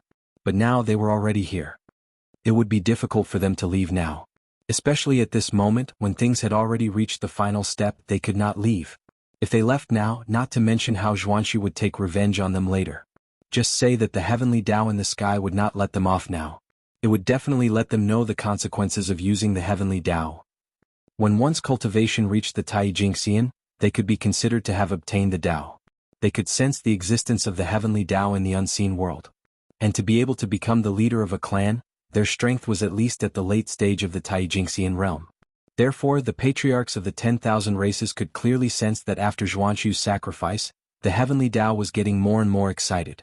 Didn't the heavenly Tao's performance mean that Xuanxu's actions were in accordance with the heavens? In this case, how could the patriarchs of the 10,000 races dare to leave just like that? Wouldn't that offend the heavenly Tao? Compared to the great divinities, the Tai Jingxian was undoubtedly more afraid of the heavenly Tao. That was because the great divinities had the ability to fall out with the heavenly Tao. If the great divinities were really forced into a corner, they would really dare to perish together with the heavens and earth. As for primordial unity golden immortals, it was obvious that they could not do that. Therefore, with their low strength, they could only be at the mercy of the heavenly Tao.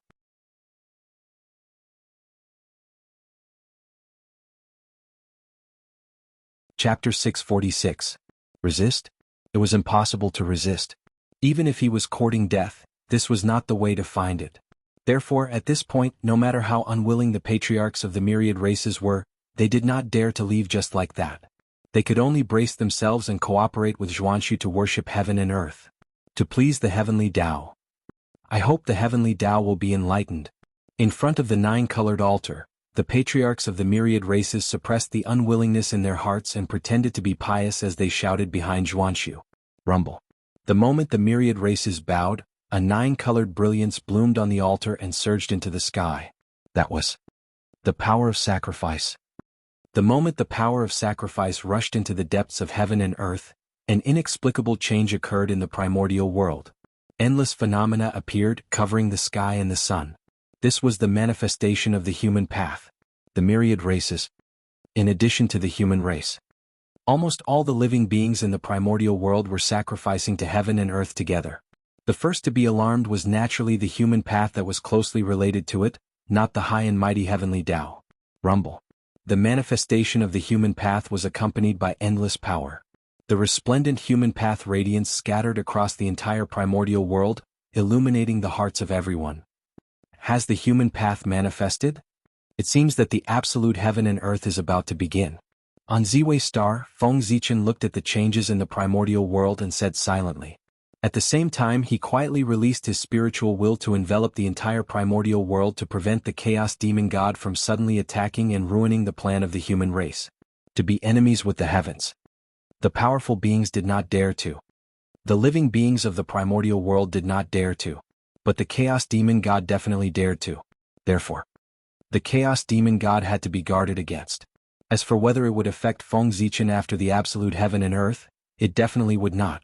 He was the great of Ziwei, the supreme ruler of heaven and earth, one of the supreme rulers of the primordial world. How could a mere absolute heaven and earth restrain him? In fact, not only Feng Zichen but also the other four heavenly gods as well as the top existences who occupied the karmic rank of heaven and earth, would not be restricted by the absolute heaven and earth. In the end, the absolute heaven and earth was pushed by the primordial world. And the top existences with the karmic rank of heaven and earth were all chosen spokespersons of heaven and earth. They were their own people. Since that was the case, why would the restrictions of heaven and earth target their own people? Of course it was ineffective. Rumble. Human Tao appeared. An endless amount of mighty power descended upon them. Driven by the power of sacrifice, they gathered at the intersection of heaven and earth, forming a vast ocean of human Tao. That place was filled with the radiance of humanity. It was like a natural chasm that forcefully cut off the connection between heaven and earth. You can see that. As the ocean of human Tao appeared, the connection between heaven and earth was completely severed. Under the obstruction of the ocean of human Tao, no living being could cross this boundary. Heaven and earth, it was really separated. Damn it. Below the nine-colored altar, when the myriad tribe leaders saw this scene, they were filled with hatred in their hearts. However, they had no choice but to pretend to be happy on the surface. It was truly unbearable.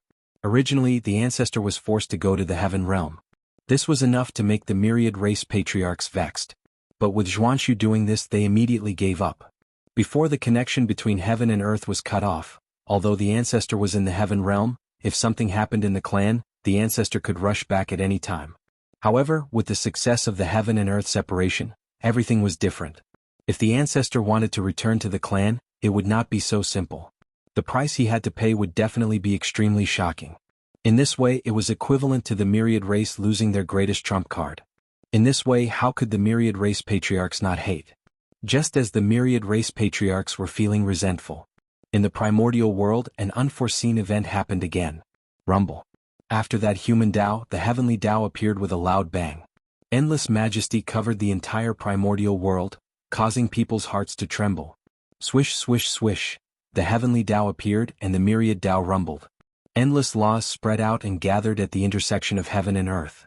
Outside the ocean of human Tao, an even more vast and boundless sea was formed. A sea formed entirely of laws. A sea of laws. What? Seeing this scene, not to mention the living beings of the primordial world, even the powerful beings were alarmed and could not help but exclaim. Such power. It was enough to threaten them. Previously, although the appearance of the ocean of human Tao was spectacular, what kind of powerful beings were they?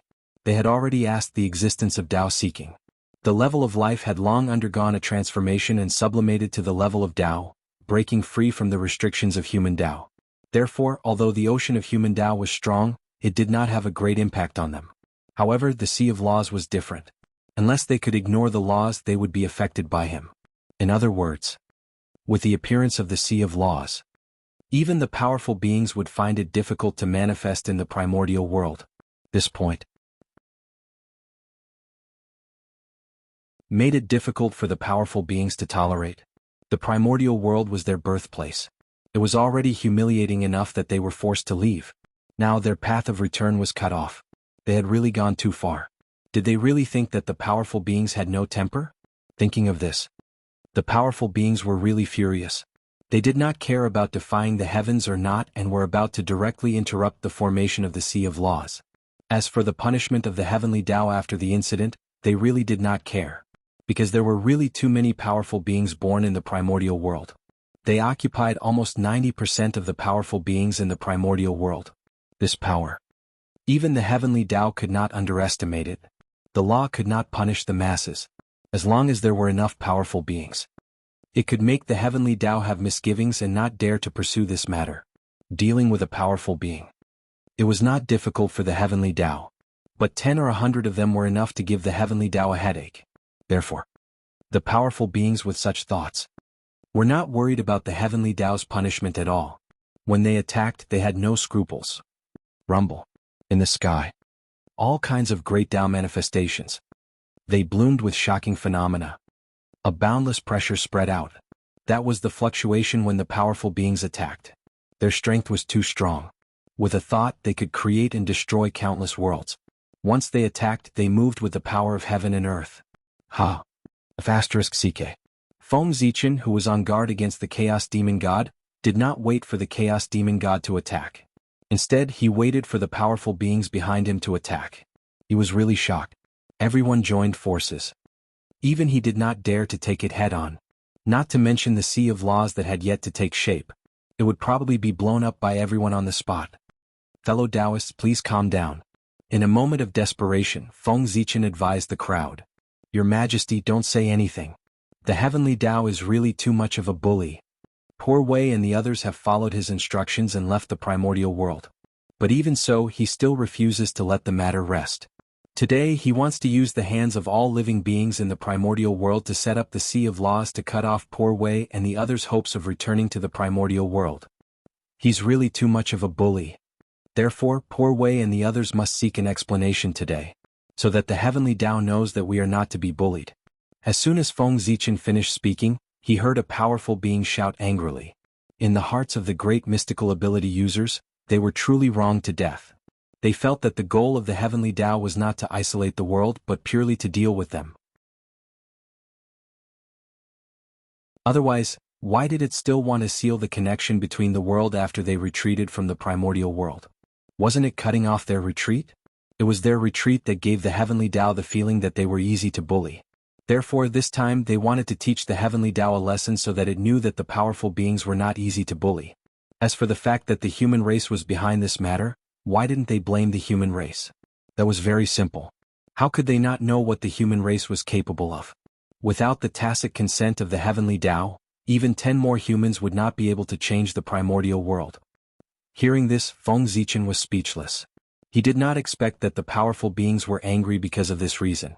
However, after knowing the reason, the matter was easy to resolve. Fellow Taoists, please calm down. You are all virtuous people who have contributed to the primordial world. How can the heavenly Tao force you like this? How can it make you unable to return to the ancestral land? Let's continue to watch. The heavenly Tao will definitely not disappoint you. Shaking his head and smiling, Feng Zichen said to everyone, Fellow Taoist, are you serious? Zhen Yuanzi, who had a good relationship with Feng Zichen, could not help but ask. If it was not for the fact that he had no choice. He did not want to be enemies with the heavenly Tao. Fellow Taoists, what kind of status do I have? How can I deceive you? Hearing this, Feng Zichen smiled faintly and directly raised the Ziwei star. Immediately, the Ziwei star shone brightly, making it difficult for everyone to open their eyes for a moment. It was also at this moment that everyone remembered the identity of the person in front of them. Ziwei the Great was the most noble person from the primordial world. He was from the same sect as the heavenly Tao and was the Lord of heaven and earth. He was the direct descendant of Pangu. His guarantee was indeed very important. Besides, even if I deceived you, it's not too late for you to make a move. It's just a matter of time. Why don't you wait for a while and see the results before making a decision? Seeing that everyone was hesitating, Feng Zichen struck while the iron was hot and continued. All right. In that case, poor Wei and the others will listen to your majesty and wait for a while to see what the heavenly Tao's purpose is. When everyone heard this, they nodded and gave their orders. Waiting for a while would not delay much time. They could just see the final result.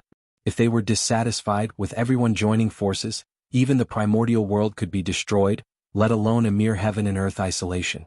Strong strength. That was how confident he was. Phew! Seeing that everyone had retracted their supernatural powers, Feng Zichen breathed a sigh of relief and accompanied everyone to observe the evolution of the heaven and earth isolation. Rumble. Without the interference of the great divinities. Soon the Sea of Law was completely formed. It joined forces with the Sea of Human Tao and completely separated the connection between heaven and earth. At this moment, under the combined isolation of the power of the heavenly Tao and the power of the human Tao, the heaven realm and the primordial world could be said to be two different worlds. The people of the heaven realm could not go to the earth. The people on the earth could not go to the heaven realm either. It was as if they were two unrelated worlds. Heaven and earth isolation. It was thorough enough. It directly separated the heaven realm and the earth into two different worlds. Your Majesty, is this the ultimate goal of the heavenly Tao? In that case, do you have anything else to say? Outside the world, a great divinity suppressed his anger and questioned Feng Zichen regarding this result. They were very dissatisfied. Fellow Taoist, don't be anxious. With a smile, Feng Zichen stretched out his palm and grabbed at the boundless starry sky. Immediately, endless starlight bloomed and turned into strands of sparkling ribbons that directly inserted into the Sea of Law. At the same time, the heavenly Tao trembled inexplicably. Strands of purple aura spread out from his body and gradually merged with the sparkling ribbons formed by the starlight. For a moment in the Sea of Law, starlight was resplendent, and the Tao light was sparkling. They were entangled with each other, releasing endless mysteries. At this moment, seeing this scene, the great divinity seemed to have vaguely understood something. Changes were still continuing. After an unknown amount of time, the starlight and the Tao light gradually merged into one, forming special Tao lights that looked like ribbons. Buzz buzz buzz. Inexplicable Tao runes were emitted from the Tao light, resonating with heaven and earth. Mysterious runes were derived and imprinted in heaven and earth. The Tao light was resplendent and mysterious. With its appearance, the power of the Sea of Law actually began to slowly weaken. So, under the influence of this Tao light, a passageway appeared between heaven and earth again. However, this passageway, it only existed near the Tao light. This power? It's so familiar, it seems.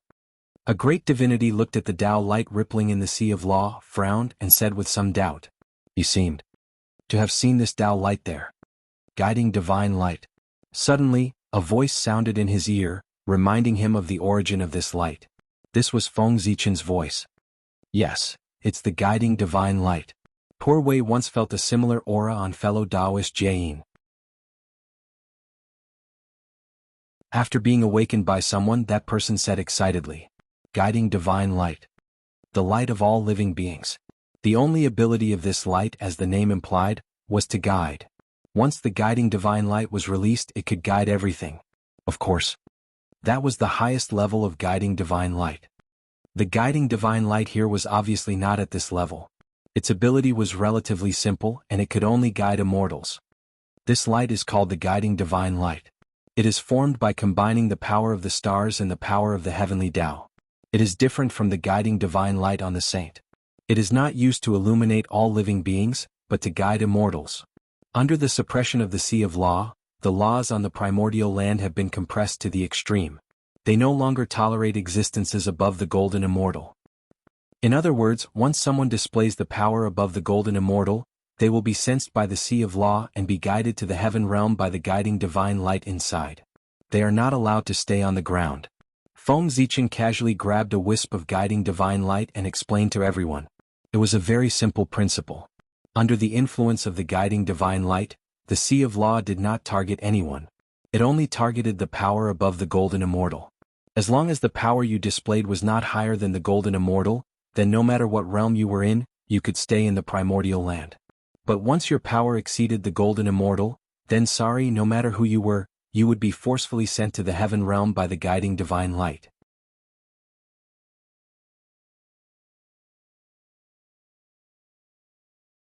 Chapter 647. The heavenly Tao has really put in a lot of effort. After a moment of silence, the group of powerful beings said in an inexplicable tone. Their words were already very clear. As long as they suppressed their strength below that of Tai Jingxian in the future, the Sea of Laws would not have the slightest effect on them. They could do whatever they wanted in the primordial world. The conditions had already been given. If they violated it and displayed strength comparable to Taijingxian, then don't blame the heavenly Tao for being merciless and forcefully bringing them out of the primordial world. Fellow Taoists, you are all virtuous people. I think you should understand the painstaking efforts of the heavenly Tao to protect the primordial world. No wonder the heavenly Tao is so serious. It's really because the tragedy that happened previously was too horrifying. Seeing that everyone was gradually accepting the facts in front of them, Feng Zichen said hypocritically. What painstaking efforts of the heavenly Tao. This plan was clearly planned by him.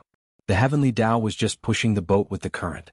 But now, in order to get himself out of it, Feng Zichen simply took advantage of the opportunity when everyone did not understand the specific situation and directly threw the blame on the heavenly Tao. It was no wonder that Feng Zichen was like this. It was really so big that only the heavenly Tao could take the blame. Anyway, he could not afford to take the blame. The separation of heaven and earth was undoubtedly a great thing for the primordial world. However, once this move was successful, it would definitely offend all the experts of the primordial world. Even if Feng Zichen boasted that he had countless trump cards, he would not dare to do such a thing. Therefore, he was afraid that others would discover that he was the one who planned all of this behind the scenes.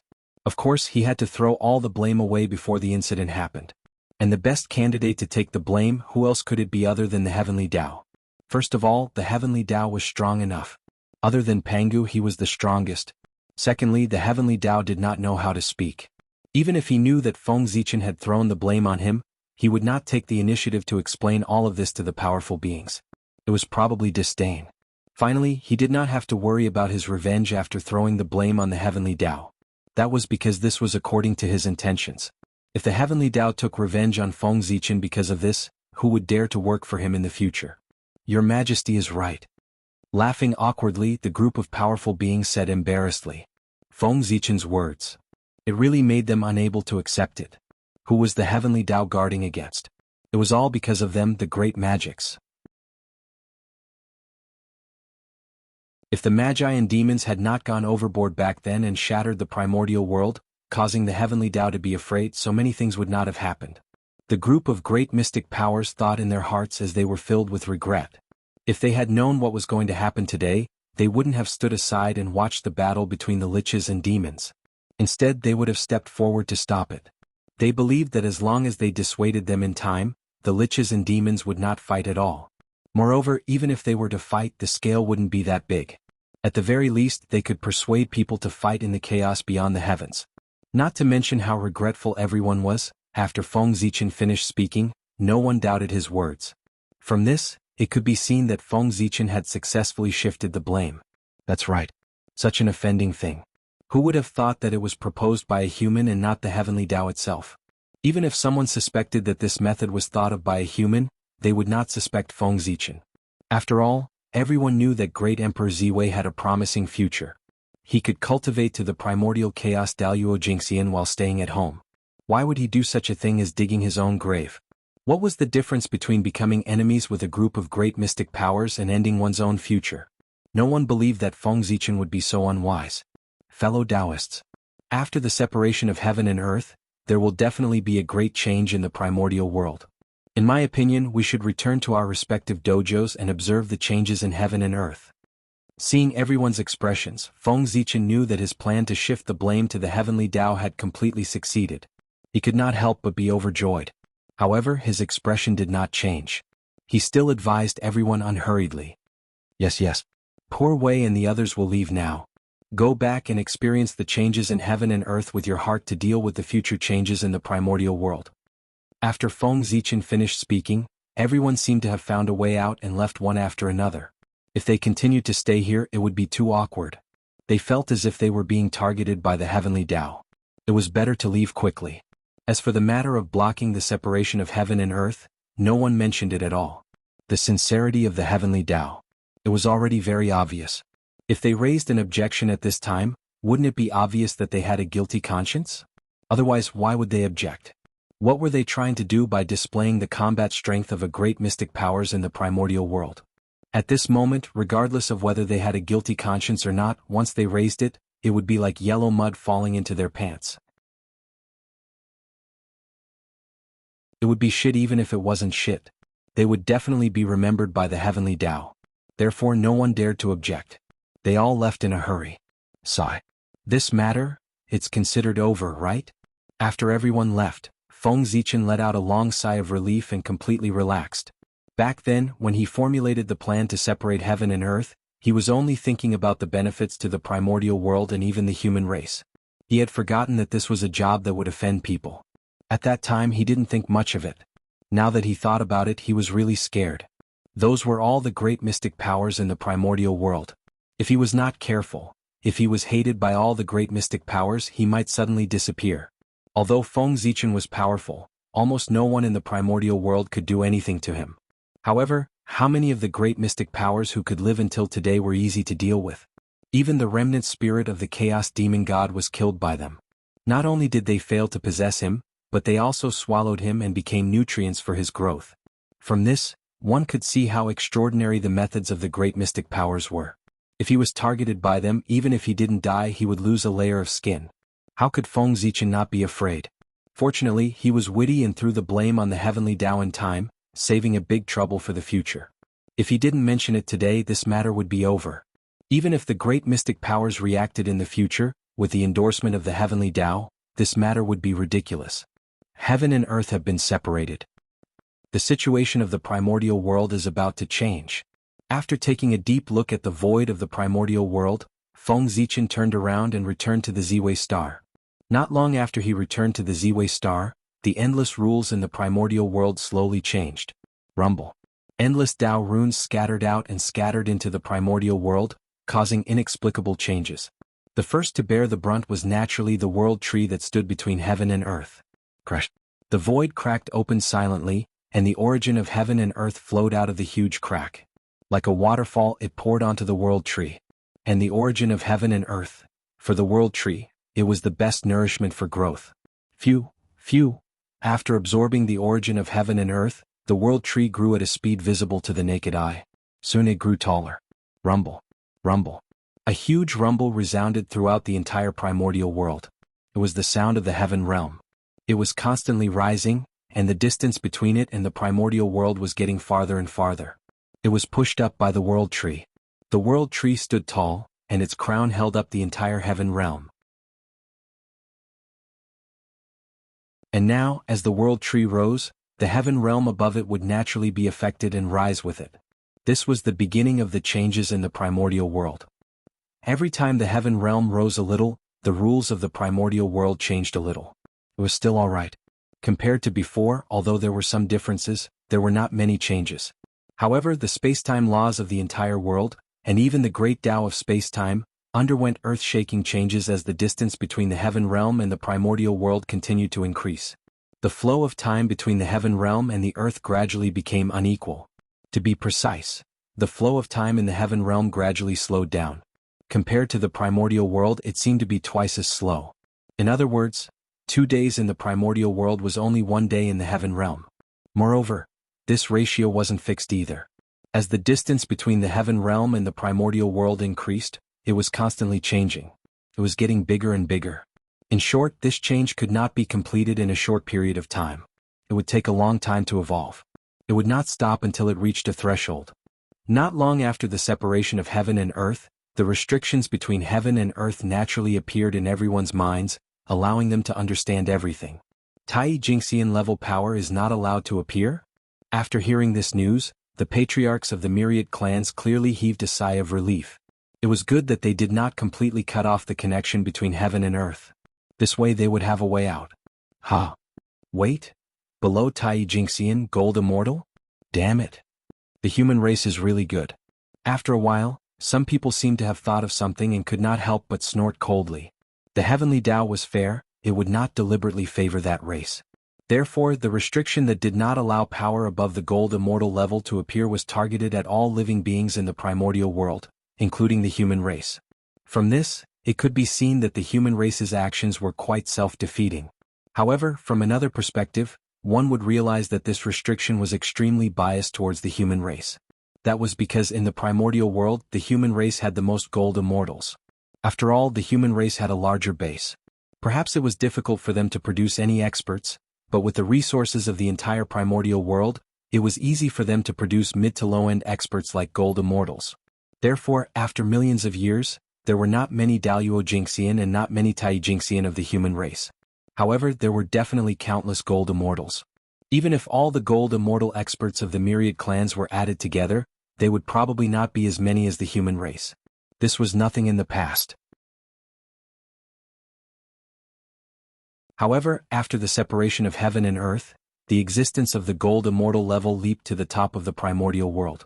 The benefits that the human race, which had the most gold immortals in the primordial world, received could be imagined. They could sweep through the myriad clans. Thinking of this, how could the patriarchs of the myriad clans' faces not be ugly? This was simply the heavens and earth helping the human race. However, they did not have the chance to reason it out. Saying that the heavenly Tao was unfair? Were they blind? Didn't they see that the heavenly Tao treated everyone equally and restricted them as it wished? Not to mention the human race, even the powerful beings were restricted by it. In this way, who could say that the heavenly Tao was unfair? The myriad clans were inferior to the human race. They could only say that they were useless and could not compete with others. They could not blame others. Your Majesty, we still have important matters to attend to, so we'll take our leave first. The more they thought about it, the more aggrieved they felt. The experts of the myriad clans really did not want to stay here any longer. Looking at the happy and smug faces of the humans, they immediately bid farewell to Zhuanshu. At this moment they did not intend to, nor did they dare to, fuss over the matter of Zhuanshu tricking them to come here to worship the heavens and earth. Since you have something to do and have left, I won't hold you back. Zhuanshu was indeed in the wrong for what happened today. In the future, I will definitely give you a big gift to apologize to you. Zhuanshu could naturally think of what the patriarchs of the myriad clans could think of, and he thought even further. Therefore he was extremely happy in his heart. He did not care about the attitude of the patriarchs of the myriad clans and directly said. At the same time he also apologized to everyone. I wouldn't dare. Even if your Majesty didn't say it, we would have taken the initiative to rush over when we found out about such a major event that has contributed to the primordial world. How could we blame your Majesty for this matter? Seeing Zhuanshu's smug expression, everyone was extremely annoyed. However, they did not dare to show it on their faces. They all said with a righteous expression. At this time, the matter had already been done. It was useless to be upset and regretful. Instead, it would make others look down on them. It was better to act righteous in exchange for a good reputation. It's good that you understand, fellow Taoists. Zhuanshu smiled and did not expose everyone's thoughts. He echoed from the side. He had already taken all the advantage. Why couldn't he let others have a taste of their mouths? It was fine to be smug, but they could not forget themselves. In this way, after a few pleasantries, the patriarchs of the myriad clans left one after another. You guys are still too naive. Since the human race dares to push the plan of separating heaven and earth, how can they not have any backup plans? You guys, you think too simply of the human race. After the figures of the patriarchs of the myriad clans completely disappeared, Zhuanshu's face could not help but reveal a strange smile. There was one thing. He did not tell the patriarchs of the myriad clans. That was, the restrictions of the heavenly Tao did not affect him. He could still exert the strength of a half-step primordial chaos. He did not have to worry about being taken away by the guiding divine light. Moreover, it was not just him. Even the other elders and ministers of the human race were not affected in the slightest. To be precise, any existence that was protected by the luck of the human race, their strength would not be affected by the heavenly Tao. Thinking about it, it made sense. As the protagonist of heaven and earth, how could the human race not have privileges? Otherwise, what was the purpose of the title of the protagonist of the myriad clans fighting for the world? Wasn't it all for the unique treatment?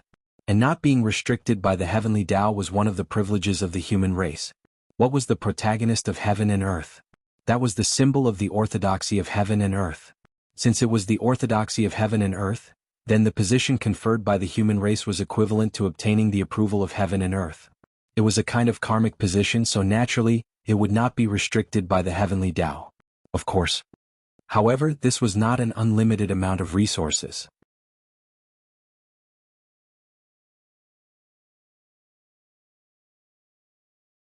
Chapter 648. The so-called conferment of the human emperor mainly relied on the destiny of the human race. However, the destiny of the human race was not unchanged. It It would change with the change of the human emperor. In other words, the conferment of the human emperor had a time limit. A generation of emperors and ministers. After the change of the human emperor, unless the new emperor still conferred the positions of those ministers, they would no longer be protected by the destiny of the human race and lose the ability to break the restrictions of the heavenly Tao. Golden Immortal was their limit. Thinking about it, this was normal. The human emperor was only the human emperor after all, not the celestial emperor. If his power was not limited, where would the celestial emperor be? In the end, the most supreme ruler of the primordial world was still the celestial emperor. His power was permanent. The human emperor was just a weakened version of the celestial emperor.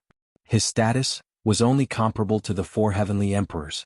After today, the rise of the human race is inevitable. There will be no opponents in the primordial world. The myriad races will be completely crippled. The day when the human race redefines humanity is not far away. Secretly clenching his fists, Zhuanshu thought excitedly. The dream that countless martyrs of the human race had been looking forward to day and night would be realized in his hands. What an exciting scene. Everyone, it's time to leave. After a long while, Zhuanshu finally calmed down and spoke to the crowd with a calm expression on his face. Yes, Your Majesty. The elders of the human race responded in unison and left with Emperor Zhuanshu, returning to the human race. At this point, the primordial world regained its peace.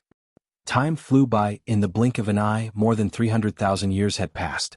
During these 300,000 years, Feng Zichen was not idle. He was still vigilant and carefully observed the movements of the primordial world to prevent the chaos demon god from suddenly attacking. Although the Sea of Laws was strong, it could not stop the existence of the primordial chaos level. Even the powerful ones could not stop it. The reason why he could make the powerful ones afraid was not because he was strong, but because of the deterrence of the heavenly Tao. His existence indicated the attitude of the heavenly Tao. The powerful ones did not dare to defy the heavens, so they were naturally afraid of him. And the deterrence of the heavenly Tao to the chaos demon gods, that was simply bullsh*t. Since when did the chaos demonic gods need to worry about the heavenly Tao? Shouldn't they do whatever they want? Therefore the Sea of Laws couldn't stop the chaos demon god. Of course, this did not mean that the Sea of Law was completely useless. At the very least, he could obstruct the chaos fiend god when he attacked. The Sea of Law covered the boundary between heaven and earth. If the chaos demonic god attacked the untainted land from the outside, he would not be able to avoid this place. He was the first to bear the brunt. With the chaos fiend god's power, which far exceeded that of ordinary primordial chaos Tao masters, the Sea of Laws would definitely not be able to withstand it and would be blasted into pieces. However, no matter what, the Sea of Laws was established by the heavenly Tao to isolate the primordial world. No matter how useless it was, it still had some prestige. Although it couldn't block the attack of the chaos demon god, it could still serve as a buffer. Even if this buffer time was only 1/10,000th of an instant. However, this 1/10,000th of an instant was enough for the heavenly Tao and many great divine abilities to react and intercept in time. What was the most terrifying thing about the chaos demon god? It was not their terrifying strength. Although their strength was indeed terrifying, this was the most terrifying thing. The most frightening thing about him was his elusive figure. The chaos demon god was very strong, but the heavenly Tao was not weak either. If they really fought, the chaos demon god would definitely not be a match for the heavenly Tao. However, the chaos demon god was not a fool. Why would they fight head-on with the heavenly Tao? Hiding in the dark, jumping out to cause trouble from time to time, that was the best choice.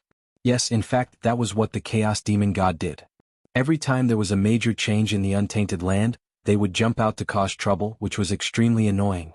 Especially when everyone was unprepared, the demon god of chaos suddenly appeared and attacked the untainted land fiercely. That was the most terrible thing. Because no one could guard against that. No one could be sure when the chaos demon god would choose to attack. An invisible enemy was the scariest. But with the Sea of Law, everything was different. No matter when the chaos demon god chose to attack, he could not bypass the Sea of Law. Once he attacked, he would definitely be sensed by it. And this gave everyone time to react. The chaos demon god, who was no longer elusive, was much easier to deal with. Making the chaos demon god turn from light to darkness was another great effect of the Sea of Law in addition to isolating heaven and earth. Maintaining vigilance for a long time was a huge burden for Zhuanshu, but for Feng Zichen, who had a perfect mind, there was no burden at all. To be precise, from the moment his mind was perfect, he had been in a state of vigilance. This was one of the symbols of the primordial chaos realm. merging with heaven and earth, merging with the great Tao, observing all things with one's heart. Strange? Why hasn't the Chaos Demon God made a move yet? This is not like the Chaos Demon God in my memory. When did they become so tolerant? Could it be that? What's wrong with them? After waiting for a long time for the Chaos Demon God to make a move, Feng Zichen could not help but mutter in his heart. It had been 300,000 years, not to mention the Chaos Demon God taking revenge. They had not even shown their faces, and there was no news of them in the primordial world. It was as if all the Chaos Demon Gods suddenly disappeared collectively. This was very abnormal. The Chaos Demon God did not show up for a long time. Either he was holding back some big move to give the primordial world a ruthless blow, or there was something wrong with them internally, so they had no time to attack the primordial world. However, something happened to the Chaos Demon Gods collectively. Was this possible? In theory, Feng Zichen should be more inclined to the first possibility. But in fact, Feng Zichen vaguely felt that the second situation was more likely to happen. If it were in the past, he would definitely think that the second situation was nonsense. The Chaos Demon Gods. How could something happen to them collectively? Wasn't this nonsense? Who could have such great ability to cause something to happen to them together? However, connecting it to the recent attack of Pangu, Feng Zichen could not help but wonder if Pangu had seriously injured all the Chaos Demon Gods when he had manifested last time, which was why they could not continue to stir up trouble in the primordial world. Otherwise, why didn't they attack? They didn't even show their faces? The more he thought about it, the more Feng Zichen felt that this was very likely. Thinking about it, news about the Chaos Demon Gods. When did it begin to disappear? Wasn't it after Pangu made his move? Didn't all of this mean that this matter had something to do with Pangu? It couldn't be that Pangu would attack the Chaos Demon Gods for no reason, right? There had to be a reason. And suppressing the development of the Chaos Demon Gods so as to give the great mediums of the primordial world a chance to catch up, wasn't that the best reason? After all, the cultivation of the Chaos Demon Gods was called recovery of cultivation. The cultivation of the great mediums was to break through the realm. The difficulty of the two sides was completely different. If nothing went wrong, the great mediums couldn't catch up with the Chaos Demon Gods in terms of cultivation progress. Therefore, at this time, they needed to cheat for the great mediums or increase the difficulty for the Chaos Demon Gods to prevent the strength of the Chaos Demon Gods from surpassing the great mediums too much, causing an imbalance between the two sides. No matter what, the forces of the primordial world had to surpass the Chaos Demon Gods. Even if they couldn't surpass them, at the very least they should reach a subtle balance. Otherwise, if the gap between the two sides was too big, how could the great mediums play? It wouldn't be long before the entire primordial world would be swallowed by the Chaos Demon Gods. It was probably because of this consideration that Pangu chose to attack the Chaos Demon Gods. Thinking about it, the Chaos Demon Gods did not appear for a long time. It was not difficult to understand. Father God is Father God. He thinks more thoroughly than others. It's really hard for the Chaos Demon Gods. It was not easy for him to get freedom. Before he could have a good time, he was targeted by Pangu again. It was really miserable. Feng Zichen, who imagined all this, couldn't help but feel sympathy for the Chaos Demon Gods. No one would be happy to encounter such a terrible thing. As for whether his guess was accurate or not, Feng Zichen felt that it should be close to the mark. Even if there was a mistake, it wouldn't be too big. That was because the strength of the Chaos Demon Gods should be suppressed. Look, the Chaos Demon Gods had just been released, and there were already more than 20 Daluo Jinxian of primordial chaos on the surface, which had long surpassed the primordial world by a lot. And this was only on the surface. Who knew how many more were hidden in the dark? If they were not suppressed, how could the great mediums of the primordial world fight with the Chaos Demon Gods? In the end, he was still suppressed by them. At that time, it was not certain who had the final say in the primordial world. In the face of such a situation, Feng Zichen pushed others.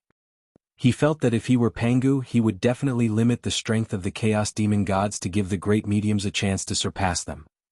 Sigh. Father God is too much. He made a move without telling us.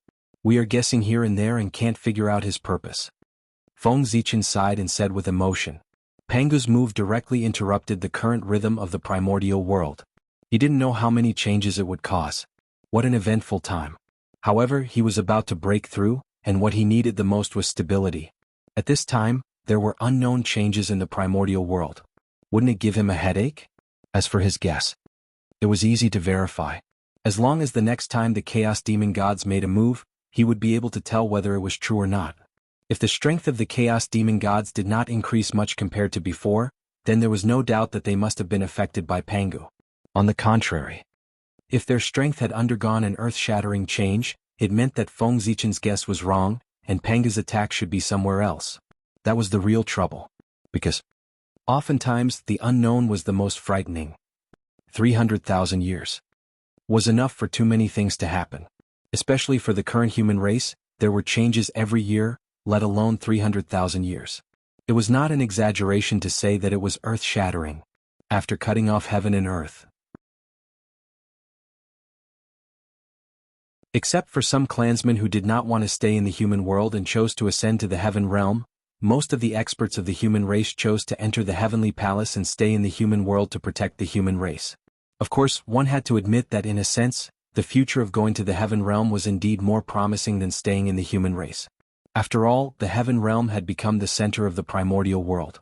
It gathered the luck of the entire primordial world, and even the endless big, small and medium worlds. It also gathered countless experts. Compared to the heaven realm, the heavenly palace of the human race could not compare to the heaven realm except for the fact that it was on par with him in terms of spiritual energy. Building a cart behind closed doors. How could it be compared to brainstorming? How could one know the vastness of the world if one did not see the vastness of the world? To be honest, if the human experts stayed in the human race and did not go to the heaven realm, it would not be a good thing. As time passed, they would gradually be abandoned by the times and fall behind others. However, from another point of view, it was precisely because of these experts that the human race's position as the overlord of the primordial world was established. It was hard to say whether the choice was good or bad. Of course, it was impossible for Feng Zichen to not see such an obvious drawback. In his heart he already had a solution. One had to know that the goal of the human race was to surpass the shamans and demons. In order to achieve this goal, Feng Zichen had paid a huge price. Now, seeing that the human race had just shown signs of rising and had the possibility of catching up with the shamans and demons, how could he allow such a thing to drag the human race down? Therefore he planned to cheat the human race to solve this drawback.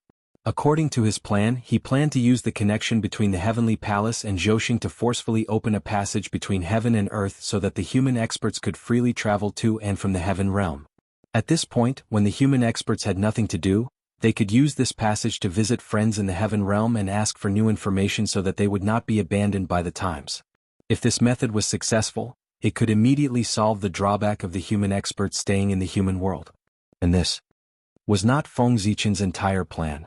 Opening a passage between heaven and earth for the human race might guarantee that the human race's strength would always far surpass the 10,000 races, but it could not guarantee that the human race's strength would be able to catch up with the shamans and demons. Therefore, this required a second plan. As for the second plan, Feng Zichen turned his attention to the countless large, medium and small worlds outside the primordial world. Every world contained unimaginable good fortune. Even if they only obtained a trace of it, it was enough for cultivators below Daluo Jingxian to benefit endlessly. Feng Zichen's goal was to find a way to contact the upper-class world so that the human race could benefit from it. This was naturally extremely difficult for others, but it was different for Feng Zichen. There was no other reason. He had the World Tree. With the ability of the World Tree, it could completely help him communicate with the various worlds.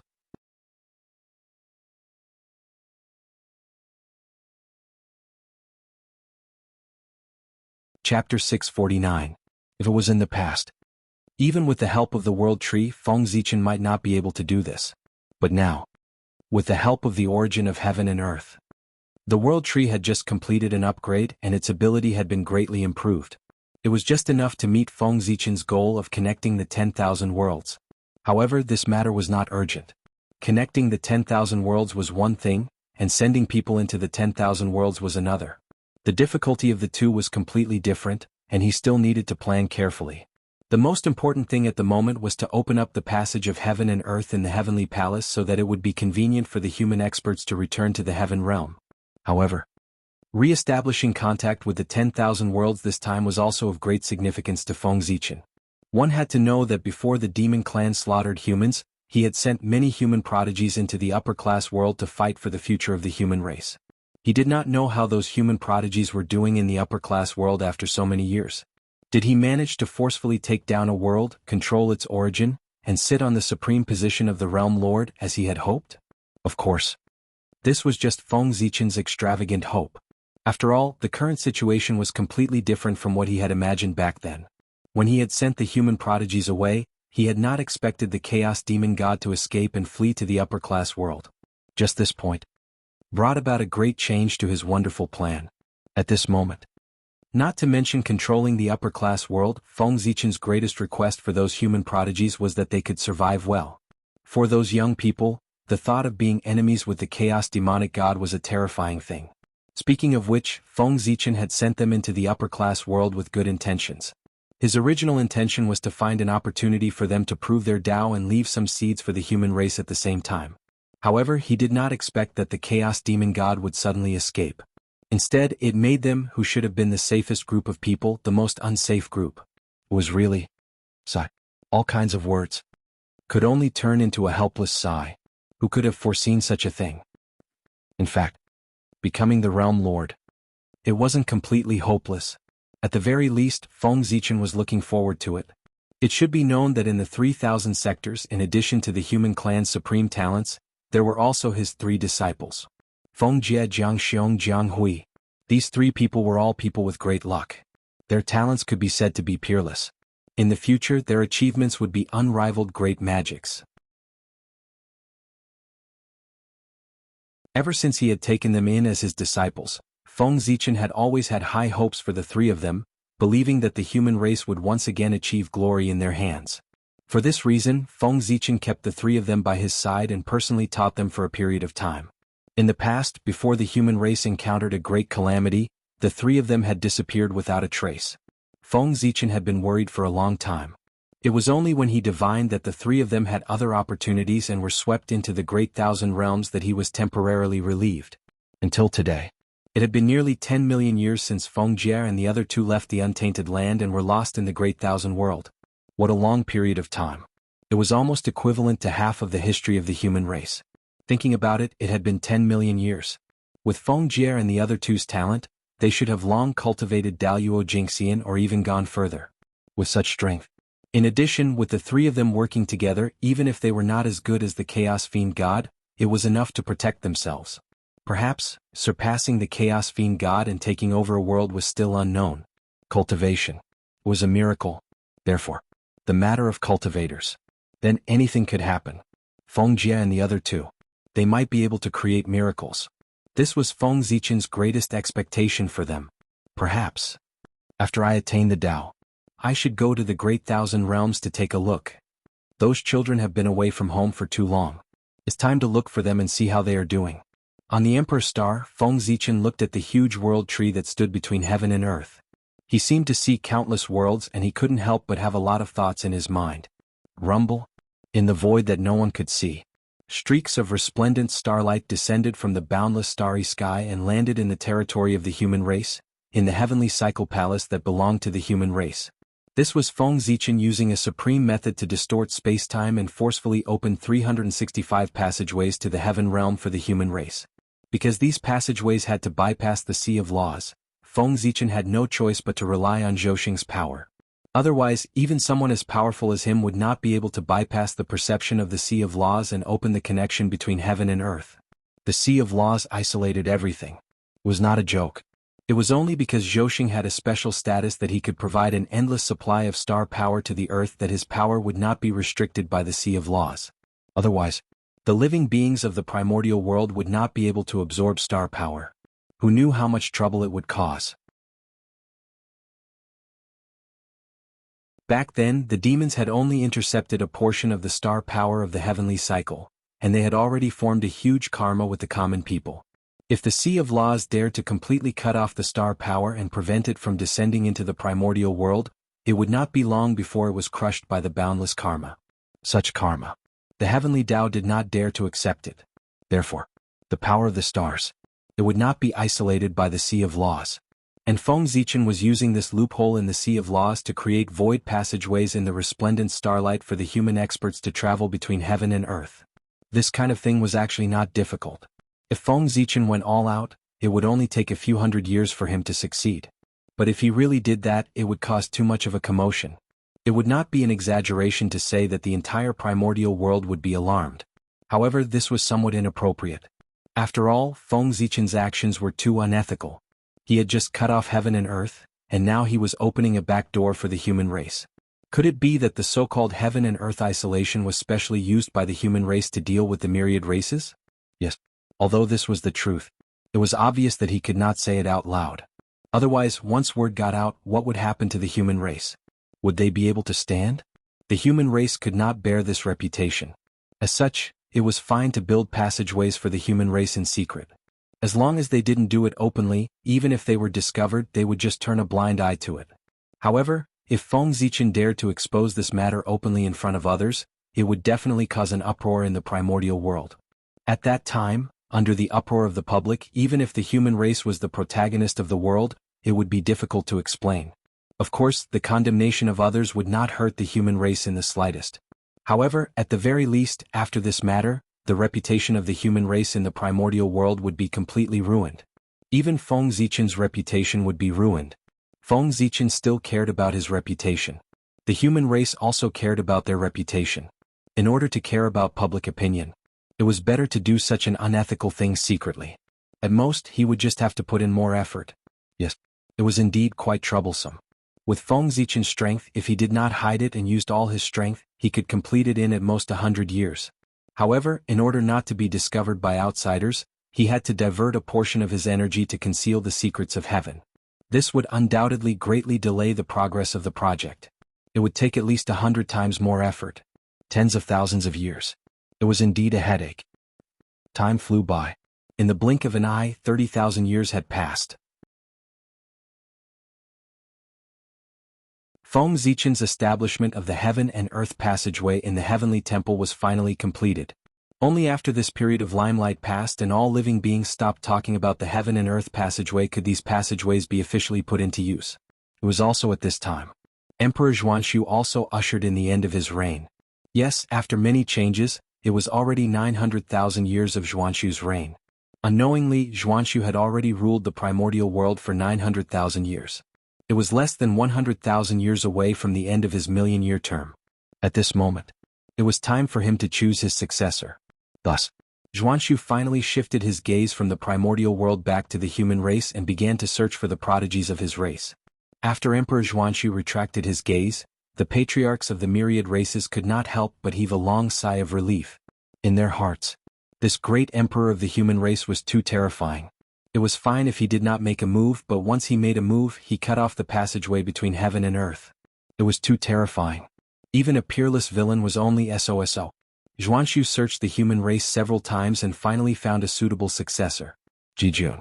That was his nephew, the grandson of Emperor Xiaohao, and the great-grandson of human Emperor Shen Yuan. He was born with the imperial purple aura, and his life was indescribably noble. He was the best candidate to succeed the human emperor. Yes, that's right. Jijun was Diku, the reincarnation of one of the 5 innate experts who died in battle for the human race. After confirming the candidate, Emperor Xuanxu did not directly entrust him with an important task. Instead, he first gave Diku a test. After he passed all the tests, Emperor Xuanxu called him to his side to personally teach him. After that, the primordial world fell into silence again. Nothing major happened. 100,000 years passed slowly. The human race once again welcomed the change of supreme power. Xuanxu had lived for 1,000,000 years. Human Emperor Xuanxu passed down the throne to Diku under the witness of the myriad races. Then he ascended to the sky and left. When he left, many elders of the human race soared into the sky and left with him. At this point, the older generation had completely given up their power and was completely taken over by the younger generation. The change of power in the human race was completed without any ripples. There was no turmoil. However, according to Feng Zichen's estimation, this should be the last time such an uneventful transfer of power would happen. Not everyone could be free from power. People were greedy. After tasting the pleasure of having power, how could they give it up so easily? The reason why they could give up the power in their hands so easily was that they knew that there were greater benefits waiting for them above the heaven realm. Xuanxu did not abdicate to live in seclusion. Instead, he went to the heavenly court to be the ruler of heaven and earth. These old officials who assisted Zhuanshu followed their majesty to the heavenly court. How could Emperor Zhuanshu treat them unfairly? Compared to the power in the heavenly court, the power in the human race was undoubtedly less important. Therefore they would happily hand over the power in their hands. They were.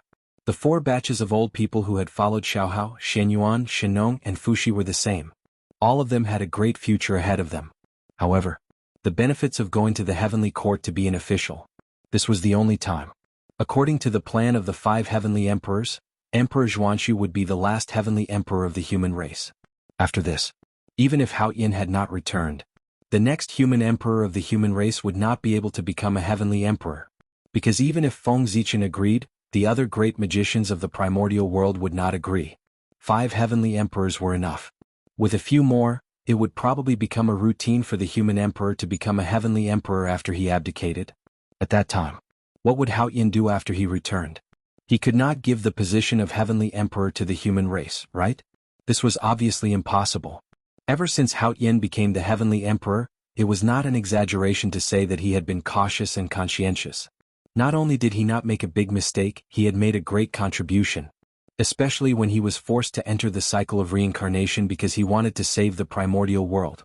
He had fallen to save all living beings in the world. It was fine if all living beings did not appreciate his kindness, but they took advantage of his reincarnation to seize his foundation. Tsk. Anyone who had some sense of shame would not be able to do such a thing. Moreover, the heavenly Tao would not allow such a thing to happen. The heavenly Tao was fair. It would not let a hero bleed and then cry. Moreover, the power of the human race. It had already attracted the attention of many great magicians. In order to prevent forces like the shaman and demon race from appearing again, perhaps a group of great magicians would join forces to suppress the human race to curb its development. This was very likely to happen, because no one was willing to have another powerful force like the Lich to surpass them. Once they discovered that any force had such a sign, they would definitely join forces to suppress it. And the human race. Obviously there were such signs. But at this moment, the human race was protected by the heavenly Tao. Its rise was also carried out according to the will of heaven. Therefore, although the great magicians did not want to see the rise of the human race, they did not dare to interfere too much due to the might of the heavenly Tao. However, the heavenly Tao took care of the human race. There was also a limit. Once this limit was exceeded, the human race would no longer be protected by the heavenly Tao. And obviously, the matter of the 5 heavenly emperors. It was not under the protection of the heavenly Tao.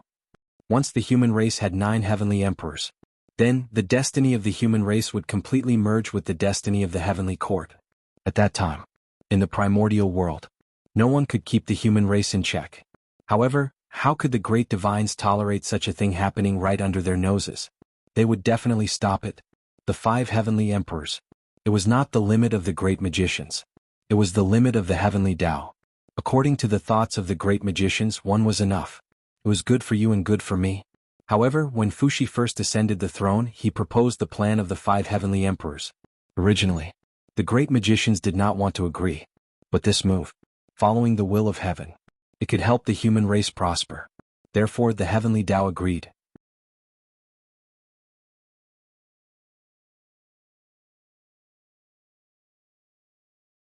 Chapter 650. Even the heavenly Tao agreed. Whether the great divinities agreed or not, it did not seem so important. Thus, the plan of the 5 heavenly emperors was successfully implemented.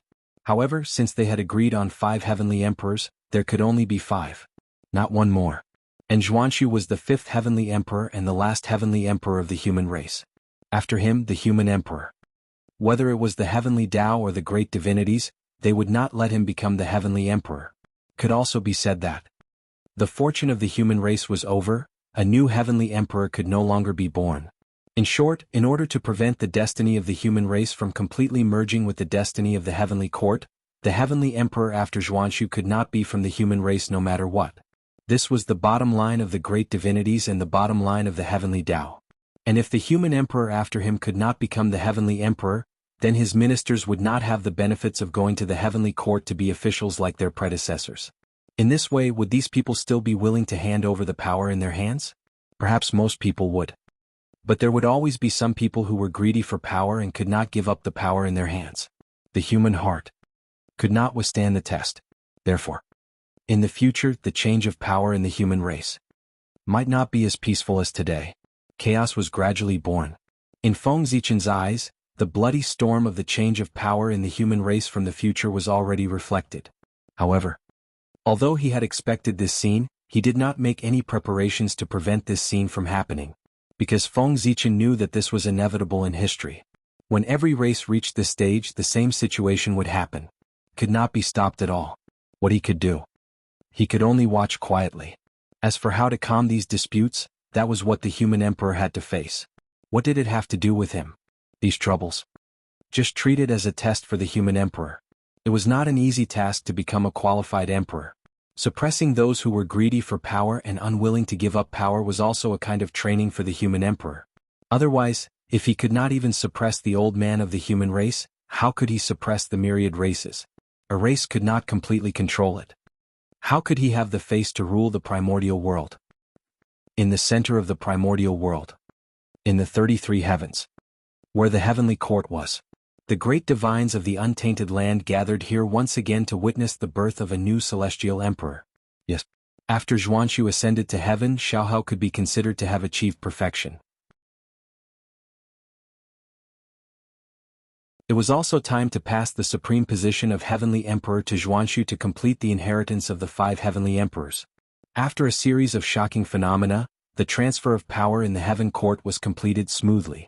The West Heaven Emperor Xiaohao abdicated and was succeeded by the great emperor of the human race, Zhuanshu. In history he was known as the Black Emperor, also known as the Mystic Emperor. He was the celestial emperor of the north and had the ancestor sorcerer Gonggong as his guardian. 5 celestial emperors? How naive. On the North Star, Feng Zichen looked at the great masters who had left after the banquet ended and couldn't help but sneer in his heart. The thinking of these great divine abilities people was very good. After the 5 celestial emperors, the position of celestial emperor would no longer be fated with the human race. However, the truth was not as simple as they thought. Knowing that the 9 celestial emperors of the human race would benefit immensely, how could Feng Zichen not have a backup plan to facilitate this matter? Those great divine abilities people of the primordial world only saw the 5 emperors of the human race on the surface, but they did not expect that other than the 5 emperors, the human race also had 3 supremes of heaven and earth in the dark. That's right. It was Feng Zichen. And his 2 incarnations. Great Emperor Zhongtian Ziwei. Great Emperor Gaochen Tianhuang. Great Emperor Southern Extremity. A total of 3 supremes of heaven and earth. Even the human emperor was qualified to become a celestial emperor, let alone the 3 supremes of heaven and earth. According to Feng Zichen's plan, after Zhuanshu abdicated, if Hao Tian still did not return, he would recommend the 4 supremes to temporarily take over the position of celestial emperor to maintain the operation of the primordial world. The 4 supremes took turns. One person ruled the heavenly court for an era. No one could say that it wasn't the case. This was how it should be. The 4 supremes temporarily took over the position of celestial emperor. No matter how one looked at it, it was more suitable than the human emperor becoming the celestial emperor. It was also more in line with the law. To be reasonable. The original intention of the 4 supremes' appearance. It was a supplement to the celestial emperor. Now that the position of celestial emperor was empty, it was reasonable for the 4 supremes to temporarily fill in the vacancy. There were too many unreasonable things about letting the human emperor become the celestial emperor. That was why people found fault with it. What if it were the 4 supremes? Who would dare to find fault with it? Did they want to go against the heavenly Tao? After all, in a sense, the 4 supremes were also a kind of celestial emperor. Back then, the reason why the human emperor was chosen to be the celestial emperor and not the 4 supremes was not because everyone was unwilling, but because the conditions did not support it. What was the situation at that time? At that time, the calamity of the fiend ancestor had just passed. The 2 supremes, Hao Yin and Gaochen, had fallen. The great emperor of the South Pole was seriously injured and had to go into seclusion to recuperate. The Earth Empress was trapped in the netherworld and could not escape. Only the great emperor of Ziwei could barely appear, but he was also seriously injured. With the situation of these 4 supremes at that time, they could not even move freely. How could they take on the role of celestial emperor and maintain the operation of the primordial world? Therefore, letting the human emperor take on the role of celestial emperor became the only choice out of desperation. However, After a change. At that time, the four supremes were seriously injured and could not perform the duties of celestial emperor. But today, 5 million years later, their injuries had been recuperated for a long time. Even if they had not fully recovered, they should be more or less healed. Therefore, at this time, it was time for them to shoulder the burden, enter the heavenly court, call themselves celestial emperors, rule the world. The four supremes appeared. They wanted to take over the position of celestial emperor. Among the many powerful beings who dared to say no, not to mention that the righteousness was in their hands, with the four supremes working together, their strength was almost invincible in the primordial world. Even the demon ancestor Rahu could not contend against them. With them, how could they compete with them? If they did not say no, they would be suppressed by the four supremes in an instant. Hao Yin was not here. The four supremes were in power on behalf of the celestial emperor. This was a matter of course.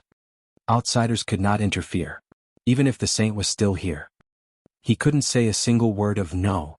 Therefore, even if they knew that the North Star Emperor was from the human race, those powerful beings could not stop him.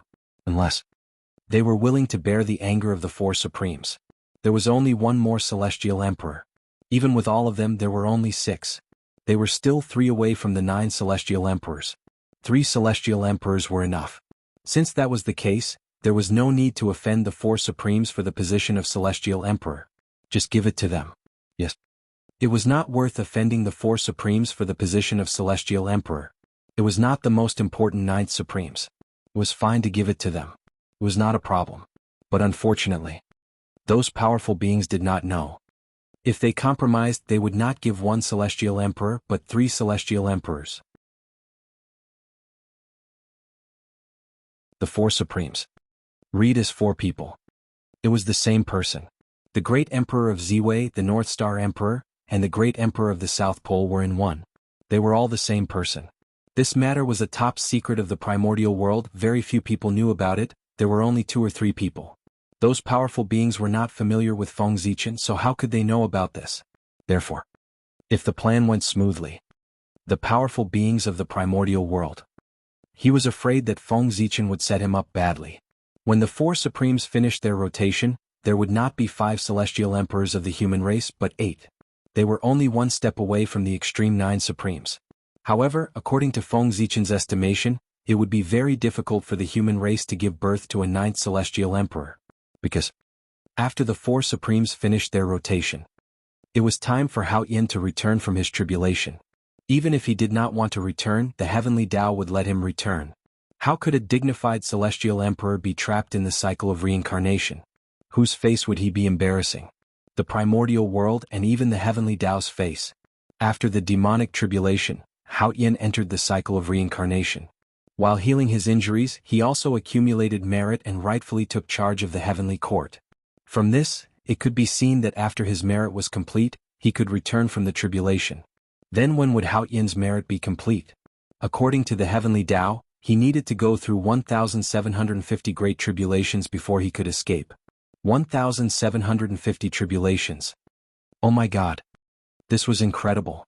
Hao Yin's tribulation was naturally different from others. Every tribulation would take a period of time, which was 129,600 years. Feng Zichen had once calculated for Hao Yin 1,750 tribulations, and each tribulation was 129,600 years, which added up to 226. 8 million years. Yes. 220 million years. It was really a long time. One had to know that the history of the entire human race was not that long. In that case, it might not be obvious. Then from another perspective. From the fall of Hao Yin until now, it had only been more than 4 million years. TSK more than 4 million years. Compared to the time that Hao Yin had to go through, it was not even a fraction of its time. From this, it could be seen. 220 million years was a very long time. At first, when Feng Zichen learned about Hao Yin's situation from the heavenly Tao, he thought that he would not be able to return. 200 million years had passed. Even if he came back, what could he do? The daylily would be cold. However, on second thought, he felt that something was wrong. How could the heavenly Tao let Hao Yin experience the tribulation for more than 220 million years? Wasn't this destroying his future in disguise? Among them, There must be an unknown plan that could help Hao Yin return from the tribulation in advance. After a long period of thinking, Feng Zichen still could not figure out the crux of the matter.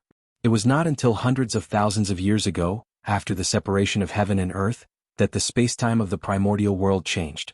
Only then did Feng Zichen figure out the arrangement of the heavenly Tao for Hao Yin. The world of Hao Yin's reincarnation was not the primordial world at all, but the endless small world floating in the void. In the void. Almost all the time. There were worlds that were either formed or destroyed. These worlds were too weak. Not to mention powerful beings, even ordinary immortals could easily destroy them. Therefore, no one would pay attention to them. In the primordial world, these worlds might only exist for a day before they were destroyed. However, a day in the primordial world was the process of their birth and death for those worlds. It was enough to evolve a complete civilization. The flow of time between worlds was completely different. Some were fast. Some were slow. If Hao Yin wanted to return, he would need to spend more than 220 million years. During this period of time, it was naturally extremely long in the primordial world. However, if it was placed in those small worlds that were constantly being destroyed, it might not be the case. A day in the primordial world was equivalent to a few years, 100 years, 1,000 years, or even 10,000 years or 100,000 years in a small world. In short, as long as the heavenly Tao wanted, the so-called 220 million years of time was not a problem at all. It could let Hao Yin return at any time.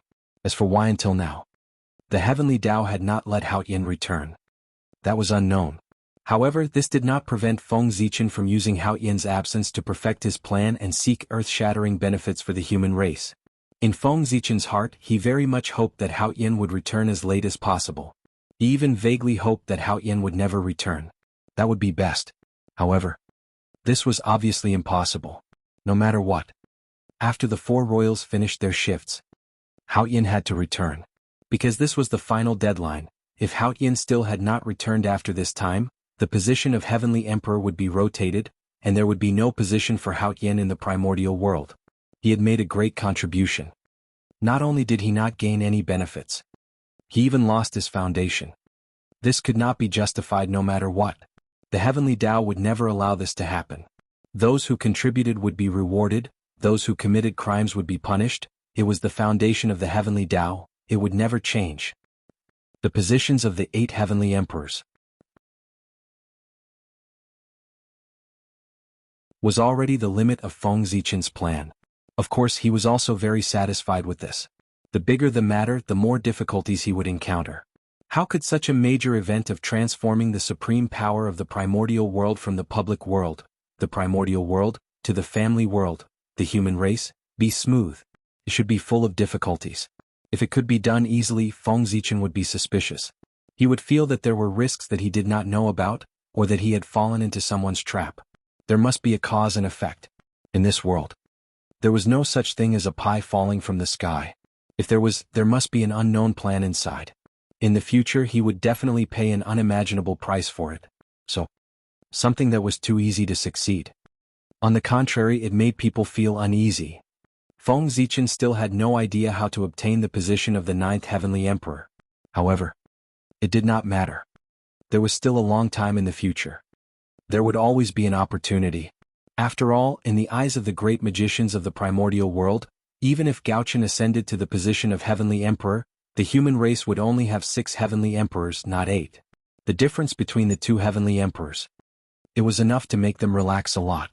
It could be said that as long as Feng Zichen's disguise was not exposed, the great magicians would not be at their highest vigilance against the human race. Perhaps they could accept the 7th heavenly emperor of the human race. After all, in their understanding, the human race had only given birth to 7 heavenly emperors, not 9. There was still a gap from the upper limit in their hearts, so it was naturally much easier to accept.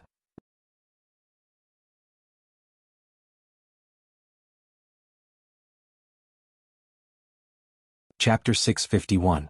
On the contrary, if Feng Zichen's disguise was exposed, the impact of that would undoubtedly be huge. Not to mention how everyone would look at Feng Zichen after this matter was exposed. They would definitely keep an eye on the human race and would definitely not give them the possibility of a celestial emperor appearing.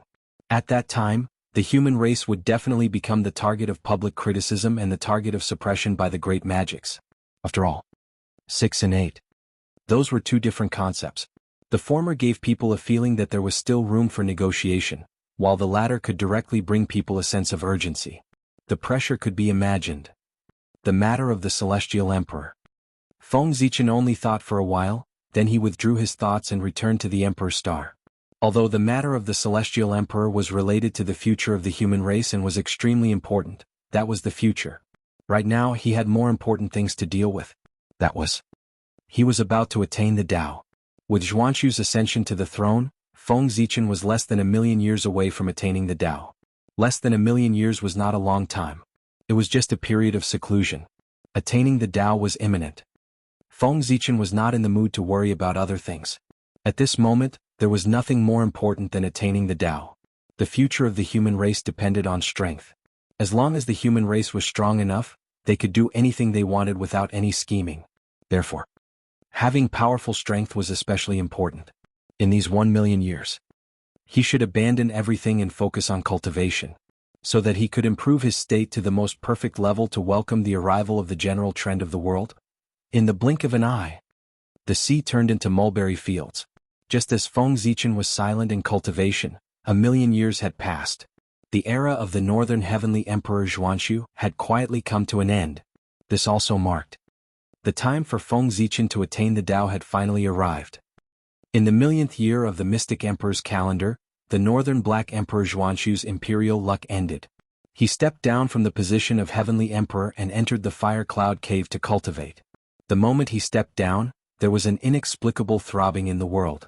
An invisible aura suddenly appeared and swept across the place in the blink of an eye.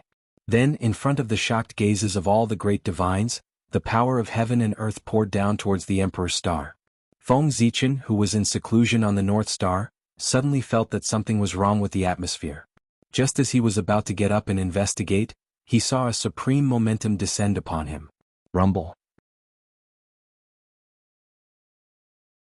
The vast momentum of heaven and earth was like a huge funnel, hanging down from the Ziwei star and pouring into Feng Zichen's body through the top of his head. In an instant, as the power of heaven and earth entered his body, Feng Zichen only felt that his heart was empty. His true spirit, origin energy, dermic powers, and flesh began to sublimate. Breakthrough. It had begun. At this moment, with the help of the power of heaven and earth, Feng Zichen's mind began to soar. In a trance, Feng Zichen seemed to have left the primitive world and arrived at a mysterious place. Over there was a vast river. The river of time and space. The most mysterious place in the primordial world. This place was the key to breaking through to the primordial chaos Daluo Jingxian. It was different from when he had to jump out of the river of fate to become a Daluo.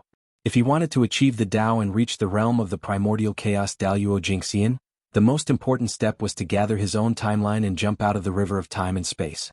Only by jumping out of the river of time could he transcend heaven and earth and wander outside of time and space. He could observe the primordial world from a bystander's perspective. Why did they say that after becoming a primordial chaos Daluo Jingxian, one would be able to obtain great freedom and freedom? That was the reason. There was no trace of you in the river of fate, no trace of you in the river of time and space, and no trace of you could be found in heaven and earth. Everything about you. They were all gathered on his body. Unless you wanted to. Otherwise, under the rules of the heavenly Tao, there would be no such person as you. In this way he would naturally not be restrained by the heavenly Tao. Of course he could be said to be free and unfettered. Primordial chaos meant perfection. Primordial chaos Daluo Jingxian had a perfected great Tao. He formed a large world of his own. He was unrestrained and unrestrained. He could walk in the chaos and transcend heaven and earth. Such an existence was no different from the Tao. Therefore, becoming a primordial chaos Daluo Jingxian was known as achieving the Tao. It meant achieving the Tao. Splash. The river of time and space was vast and mighty. It flowed endlessly towards the unknown void as if there was no end. And Feng Zichen? He stood quietly on the river of time and space, looking at the waves on the river with an extremely indifferent gaze. The waves were his past. They were all the traces left behind since he was born until he became a quasi-sage. Under the reflection of the river of time and space, the scenes of his past appeared in his mind one by one. Sigh. What a nostalgic time. Looking at his high-spirited childhood self, Feng Zichen sighed softly and reached out his hand to grab it. The next moment, the river of time and space went berserk. Rumble. Feng Zichen grabbed down with his big hand, and an unparalleled force erupted, setting off a huge storm and endless waves in the river of time and space. Rise! Grabbing the river of time and space, Feng Zichen shouted and suddenly exerted his strength, grabbing a tributary from it. That was the time that belonged to him. What? Accompanied by endless waves, a colorful river rose from the river of time and space and was swallowed by Feng Zichen in one gulp. At this point, in the river of time and space, there was no trace of Feng Zichen.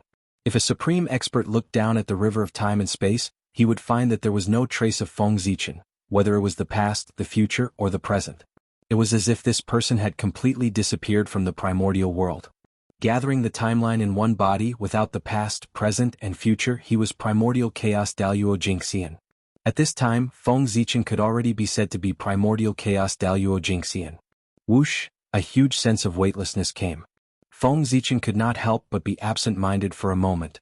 When he came back to his senses and looked back, he found that he had already returned to the Ziwei star. Is it done?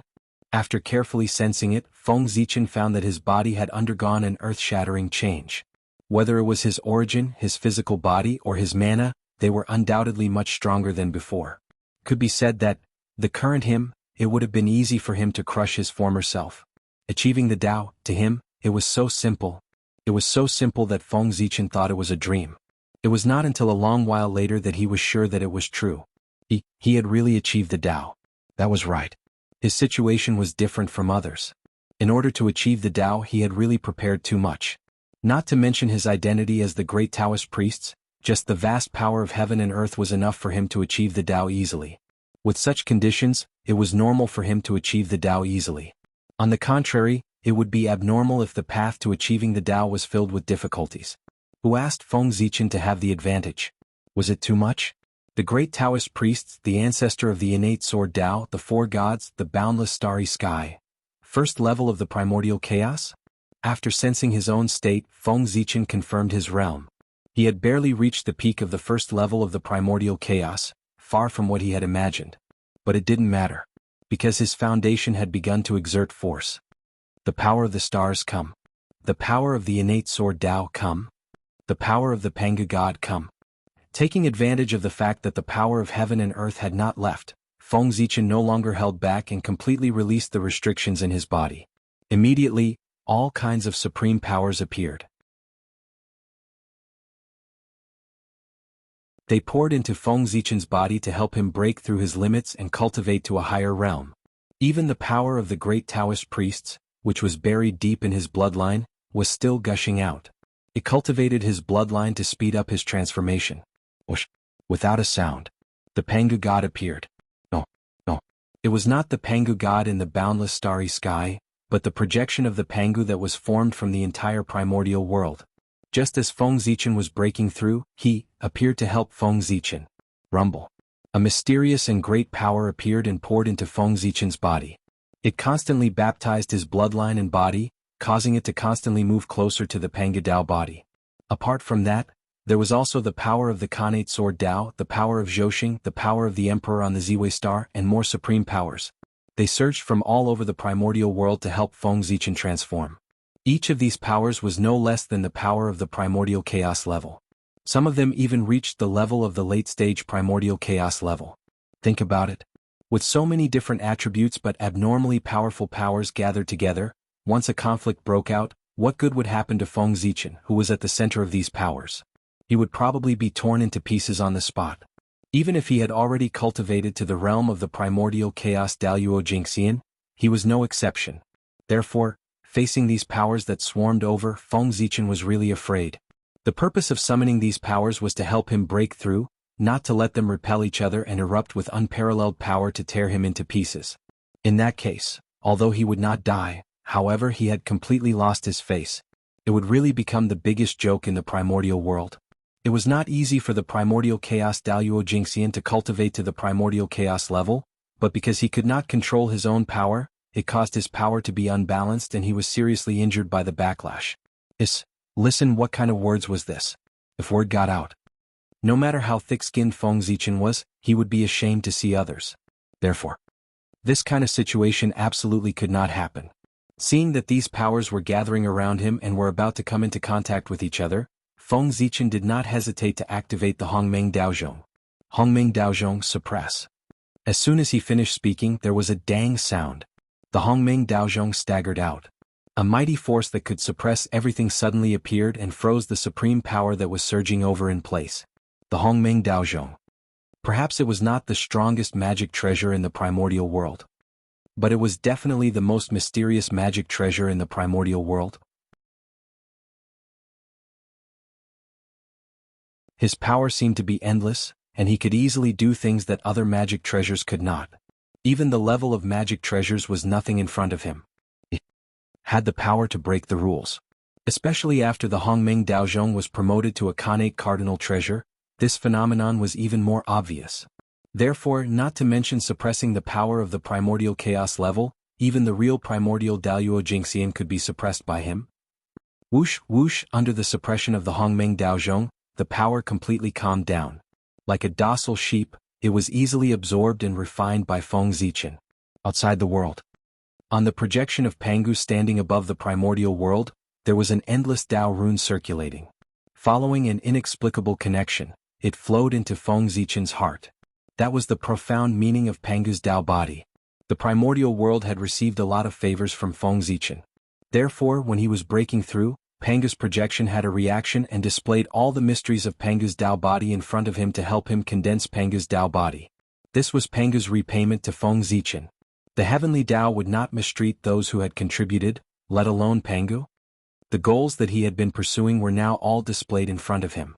One could imagine the excitement in Feng Zichen's heart.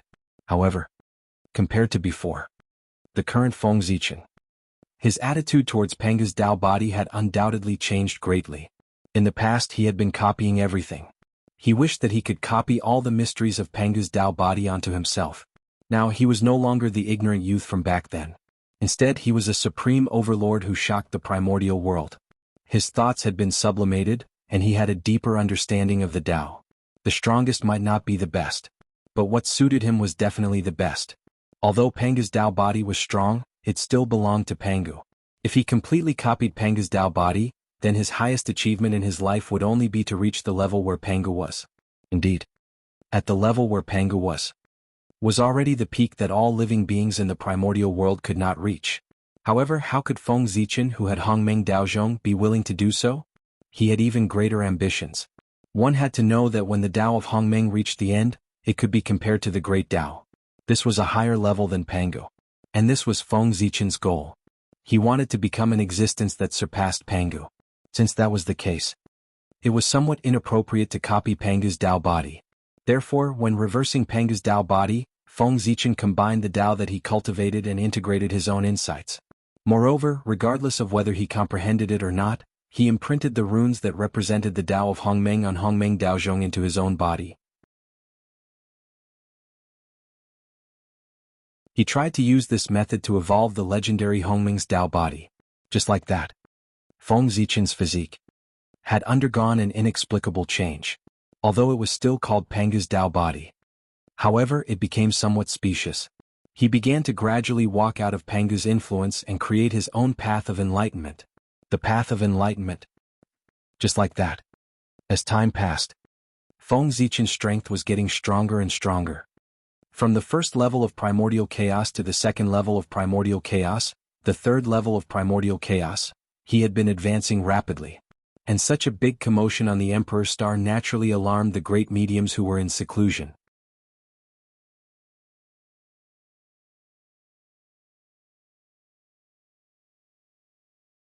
Chapter 652. What happened? Is someone about to attain the Tao? In the various grotto heavens and blessed lands of the primordial world, the great divinities who were in seclusion woke up from their enlightenment and looked at the Emperor's Star with bewildered gazes. There was the source of this anomaly, but unfortunately the result disappointed them. They did not see anything. As far as their eyes could see, it was filled with endless starlight. It was bright and dazzling, covering the entire boundless starry sky and blocking everyone's line of sight, making it impossible to see what was happening inside. The boundless starry sky was Feng Zichen's greatest protection. In it, he could do anything without worrying about being discovered. This was even more obvious after he reshaped the boundless starry sky. In the boundless starry sky, there were Feng Zichen's imprints everywhere, causing his control over the boundless starry sky to reach its peak. Even the powerful heavenly Tao found it difficult to interfere. Therefore, as long as he was willing. Then with the vastness of the primordial world, no matter who it was, they would not be able to detect what was happening in the boundless starry sky. This time, if it were not for the fact that Feng Zichen's attainment of the Tao was too great and alarmed the entire primordial world and exceeded the range of the boundless starry sky, this matter would not have been known by the entire world. He reckoned that it would pass by quietly. However, achieving primordial chaos Daluo Jingxian was a huge matter in the primordial world. It was only second to the attainment of the Tao by a saint. The myriad Tao of heaven and earth, the billions of laws, the endless spacetime and so on had to be sensed and sensed. It was not an exaggeration to say that it was a grand occasion in the primordial world. Since that was the case, such a huge matter that shocked the primordial world, how could it be hidden from the public? Primordial chaos. That was the supreme Tao fruit. The peak that a cultivator could reach. The phenomenon that was created when it was born was spontaneously formed by heaven and earth. It affected every tributary of the long river of spacetime and could not be hidden at all. Unless, whose power could be so strong that it could cover the entire long river of spacetime. But obviously that was impossible. To be honest, the power of the river of time and space wasn't very strong. Daluo Jingxian could manipulate time and space at will, let alone a great divine power. But at the end of time and space, there was an inconceivably majestic existence. It was his existence that made the river of time and space unshakable. Pango. It was a light name, but it was heavier than Mount Buzhou. It was enough to suppress the entire chaos. Rumble. In the sky above the Emperor's star. Innate Daos gathered together, billions of laws appeared, and boundless Daos spread out, turning this place into a world of Daos. At the same time, Feng Zichen, who was in a state of enlightenment, suddenly looked up to the sky and roared. Ah! Amidst the long roar, a surge of great power rose from Feng Zichen's body. In an instant, it swept through the heavens and the earth, shaking the past, present, and future. Then, a purple river that was more than 3,000 miles long gushed out of Feng Zichen's body, crossing the sky and the earth. Instantly, the world fell silent. A mysterious aura quietly appeared. It constantly merged with the Daos that filled the world, as if they were corroborating each other. Whoosh, whoosh, Daos were merging with each other, an invisible throbbing spread, like the pulse of the world, endless mystery. The purple river that rose from Feng Zichen's body wasn't a real river, but a Tao. If one looked carefully, they would discover that what flowed in the purple river wasn't a drop of river water, but a bright innate rune. This was a long river completely formed by innate runes. The purple light was the light that bloomed from the innate runes. The purple river was vast and mighty. It was only about 3,000 miles long, but it gave off an incomparably huge feeling, as if it had pierced through the entire world. He wasn't a river. He was a Tao. It was Feng Zichen's Tao. It was the Tao that he had been painstakingly cultivating ever since he stepped onto the path of cultivation. Today, when Feng Zichen attained the Tao of primordial chaos Daluo Jingxian, the Tao that he had painstakingly cultivated for nearly 10 million years had finally completed its transformation. It turned from illusory to real, and it appeared in the world for the first time in the form of a purple river. 1,000 miles of the Tao was the first heaven of primordial chaos. 3,000 miles of the Tao was the third heaven of primordial chaos. The purple river was vast and mighty, spanning more than 3,000 miles. It meant that Feng Zichen was already at the third heaven of primordial chaos. The length of the purple river was still growing at a speed visible to the naked eye. It could be seen that Feng Zichen's strength had not reached its peak, and there was still room for improvement. The long river flowed quietly, constantly corroborating with the innate Tao and the billions of laws. It was like a crop that had been in a drought for a long time and suddenly encountered a good rain. It crazily absorbed the profound meaning of heaven and earth to become its own nourishment. Gradually, the aura emitted by the long river became more mysterious and ancient. It gave people the feeling that it had existed since ancient times. Walala, in the process of corroborating with heaven and earth, the purple innate runes that formed the long river of the great Tao were also changing. Became even more resplendent. It trembled and jumped in the long river. Sometimes it was arranged together, sometimes it was connected into a large area, as if it was developing a supreme technique. One could see. Traces of supreme divine powers could be seen. They appeared in the long purple river, releasing astonishing fluctuations.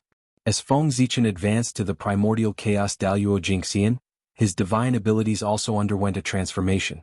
They were being reinterpreted, expounding the great Tao from the perspective of the primordial chaos, becoming more perfect and powerful.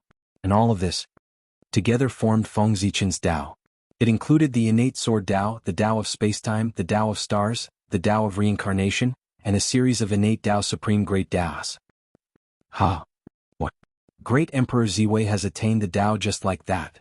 Isn't this too fast? In the primordial world, the powerful beings who could vaguely see what had happened from the shocking phenomenon of heaven and earth could not hide the shock in their hearts. They could not help but mutter in a daze. They could not see what was happening in the boundless starry sky, but they were not blind.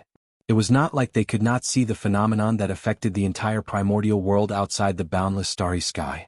Coincidentally, such a phenomenon. It also made everyone feel that it was particularly familiar. It was just like when Dong Huang attained the Tao. The scene of Dong Huang attaining the Tao was a scene that the powerful beings would never forget in their lives. It was even more profound than the Tao ancestors' unification and the saints' attainment of the Tao. Because it was Dong Huang's attainment of the Tao that allowed them to know that their path ahead was not cut off. Above the quasi-saint, it was not just the saint, there was also the primordial chaos Daluo Jingxian. It was precisely because of this that they remembered the scene of Tai attaining the Tao so vividly. As a result, when they saw the phenomenon that affected the entire primordial world, they were roughly certain that Feng Zichen had attained the Tao. After confirming this, everyone's feelings could be said to be particularly complicated. They felt that they had lived their entire lives in vain. Fast. Too fast. It was really too fast. How many years had it been since the birth of great Emperor Ziwei? It had been less than an eon. And it was in less than an eon that he had achieved what others had not achieved even after spending several eons of time. He had cultivated to the realm of primordial chaos Daluo Jingxian, leaving everyone far behind. How could this not be shocking? But while they were shocked, the group of powerful beings felt that this was a matter of course. It seemed that great Emperor Ziwei attaining the Tao was not something that was unacceptable. It was a matter of course, a matter of course. This contradictory feeling really made the hearts of the great divines feel extremely strange. And the reason why they felt this way was because Feng Zichen's performance was too dazzling. From the moment he appeared and saved the primordial world, Feng Zichen had done too many earth-shattering things along the way. Not to mention the high and mighty primordial chaos Tao Master, more than one of them had fallen at his hands. Even the legendary demon ancestor Rahu had suffered a loss at his hands. Such an existence brought too much shock to everyone, so much so that in the end everyone was already numb. They thought that no matter how great his achievements were, it was a matter of course. So, after discovering that Feng Zichen had attained the Tao, everyone was shocked, but they also felt that it was a matter of course. They were really shocked to the point of numbness. Compared to Feng Zichen's previous amazing performance, it was not too much of an exaggeration for him to achieve Tao in less than an eon. A few chaos demon gods at the level of primordial chaos Daluo Jingxian had been killed by him. Wasn't it a joke to say that such a figure could not attain the Tao? In the face of such a situation, those great mediums could at most sigh and say, as expected of the orthodox Pangu, a noble existence of the same sect as the heavenly Tao. His cultivation talent is indeed terrifying. That was the end of it. What followed next was endless envy and anticipation. Would the second? Would the third be far away? After Feng Zichen attained the Tao, the day when they attained the Tao would not be far away. This was not a joke but a fact. The path of primordial chaos of the great mediums of the primordial world had been completely opened by the remnant spirits of the chaos demon gods that they had devoured. They only needed an opportunity. They could take one step closer and cultivate to the realm that they had always dreamed of. Cultivation was without time. In the blink of an eye, 10,000 years had passed. And Feng Zichen finally woke up from his cultivation. At the same time, this also marked his breakthrough. This time was about to come to an end. Phew. Fourth level primordial chaos? It's a little low. Feng Zichen let out a long breath and said with some dissatisfaction. While he was speaking, behind him, the shadow of a long purple river that spanned more than 4,000 miles was faintly discernible. The great Tao was more than 4,000 miles long. it represented the fourth heaven of primordial chaos. In other words, after converting all his foundations into strength, Feng Zichen became a fourth heaven of primordial chaos expert. The cultivation of the middle stage of primordial chaos was not considered weak even in the entire primordial world. It could not be said Saint Juan-Ti was at this realm. Logically speaking, Feng Zichen should be satisfied with this strength. But in fact, he was very dissatisfied with his current cultivation, because, with the help of many supreme forces, he should have broken through to the sixth heaven of primordial chaos in one fell swoop. He should have become a top expert among the saints. But because of an accident, Feng Zichen's dream of the sixth heaven of primordial chaos was completely shattered. And that accident originated from the Hongmeng runes that he engraved into his body at the beginning of the breakthrough. In order to try to evolve the legendary Hongmeng Dao body, Feng Zichen had once engraved the runes that represented the Hongmeng Dao on Hongmeng Daozhong's body. They were engraved on his body. At that time he had just had a flash of inspiration and made an attempt. But he did not expect that he would really succeed. The runes that represented the Hongmeng Dao were easily imprinted on his body by him. And as his cultivation broke through, they completely merged into one. At first, when the Hongmeng runes entered his body, Feng Zichen was very excited about it. He thought that it would definitely bring him an astonishing transformation. After all, that was Hongmeng. It was the beginning of everything. But in the end, it undoubtedly disappointed Feng Zichen. After the Hongmeng runes completely merged with him, they did not display any power. Instead, they fell into silence and did not move at all. If he could not clearly sense their existence, Feng Zichen would have thought that they had disappeared. After the Hongmeng runes fell silent, although Feng Zichen was a little disappointed, it did not affect anything overall. It was just a casual move. If it succeeded, he would be happy. If it failed, there was nothing to be sad about. Therefore, after putting this matter down, he focused on breaking through. But unexpectedly, just as he reached the peak of the fourth heaven of primordial chaos and was about to advance to the fifth heaven of primordial chaos, an accident happened. The Hongmeng runes that had fallen into silence suddenly began to move restlessly. They emitted a powerful suction force and crazily devoured Feng Zichen's origin. This sudden turn of events really gave Feng Zichen a fright. Almost without hesitation, he mobilized the power in his body and tried to suppress the rioting Hongmeng runes. However, no matter what method he used, even if he used the Hongmeng Daozhong, he could not suppress the Hongmeng runes. Seeing that his origin was being absorbed by the Hongmeng runes at a speed visible to the naked eye, Feng Zichen really wanted to completely cut it out of his body. However, the Hongmeng runes had completely merged with him. If he cut it out, it would definitely shake his Dao foundation. For a moment, Feng Zichen hesitated. The loss of the origin could be slowly made up. It would just take a little more time. However, if the Dao foundation was shaken, it would hurt the foundation and affect the future path of Dao. As the saying goes, the lesser of two evils. In this way, how to choose between the two? Wasn't it obvious? Therefore, Feng Zichen gritted his teeth. He allowed the Hongmeng runes to devour his origin. Let him devour. With the boundless starry sky and Panga's projection as his backing, what Feng Zichen did not lack the most was the innate origin. He did not believe that a mere Hongmeng rune could suck him dry. Of course, just for this reason. It was not worth Feng Zichen to make up his mind. What really made him make up his mind was that he saw the possibility of approaching the Hongmeng Dao from the changes in the Hongmeng runes. Speaking of which, ever since Feng Zichen had mastered the Hongmeng Daozhong, he had tried all means, but he had never been able to comprehend the mystery of the Hongmeng Dao. It was as if he had no fate with the Hongmeng Dao. You're tuning in to the Han Li's Wuxia Chronicles YouTube channel. We're so grateful for your support, and don't forget to subscribe to join us on this incredible journey through captivating stories.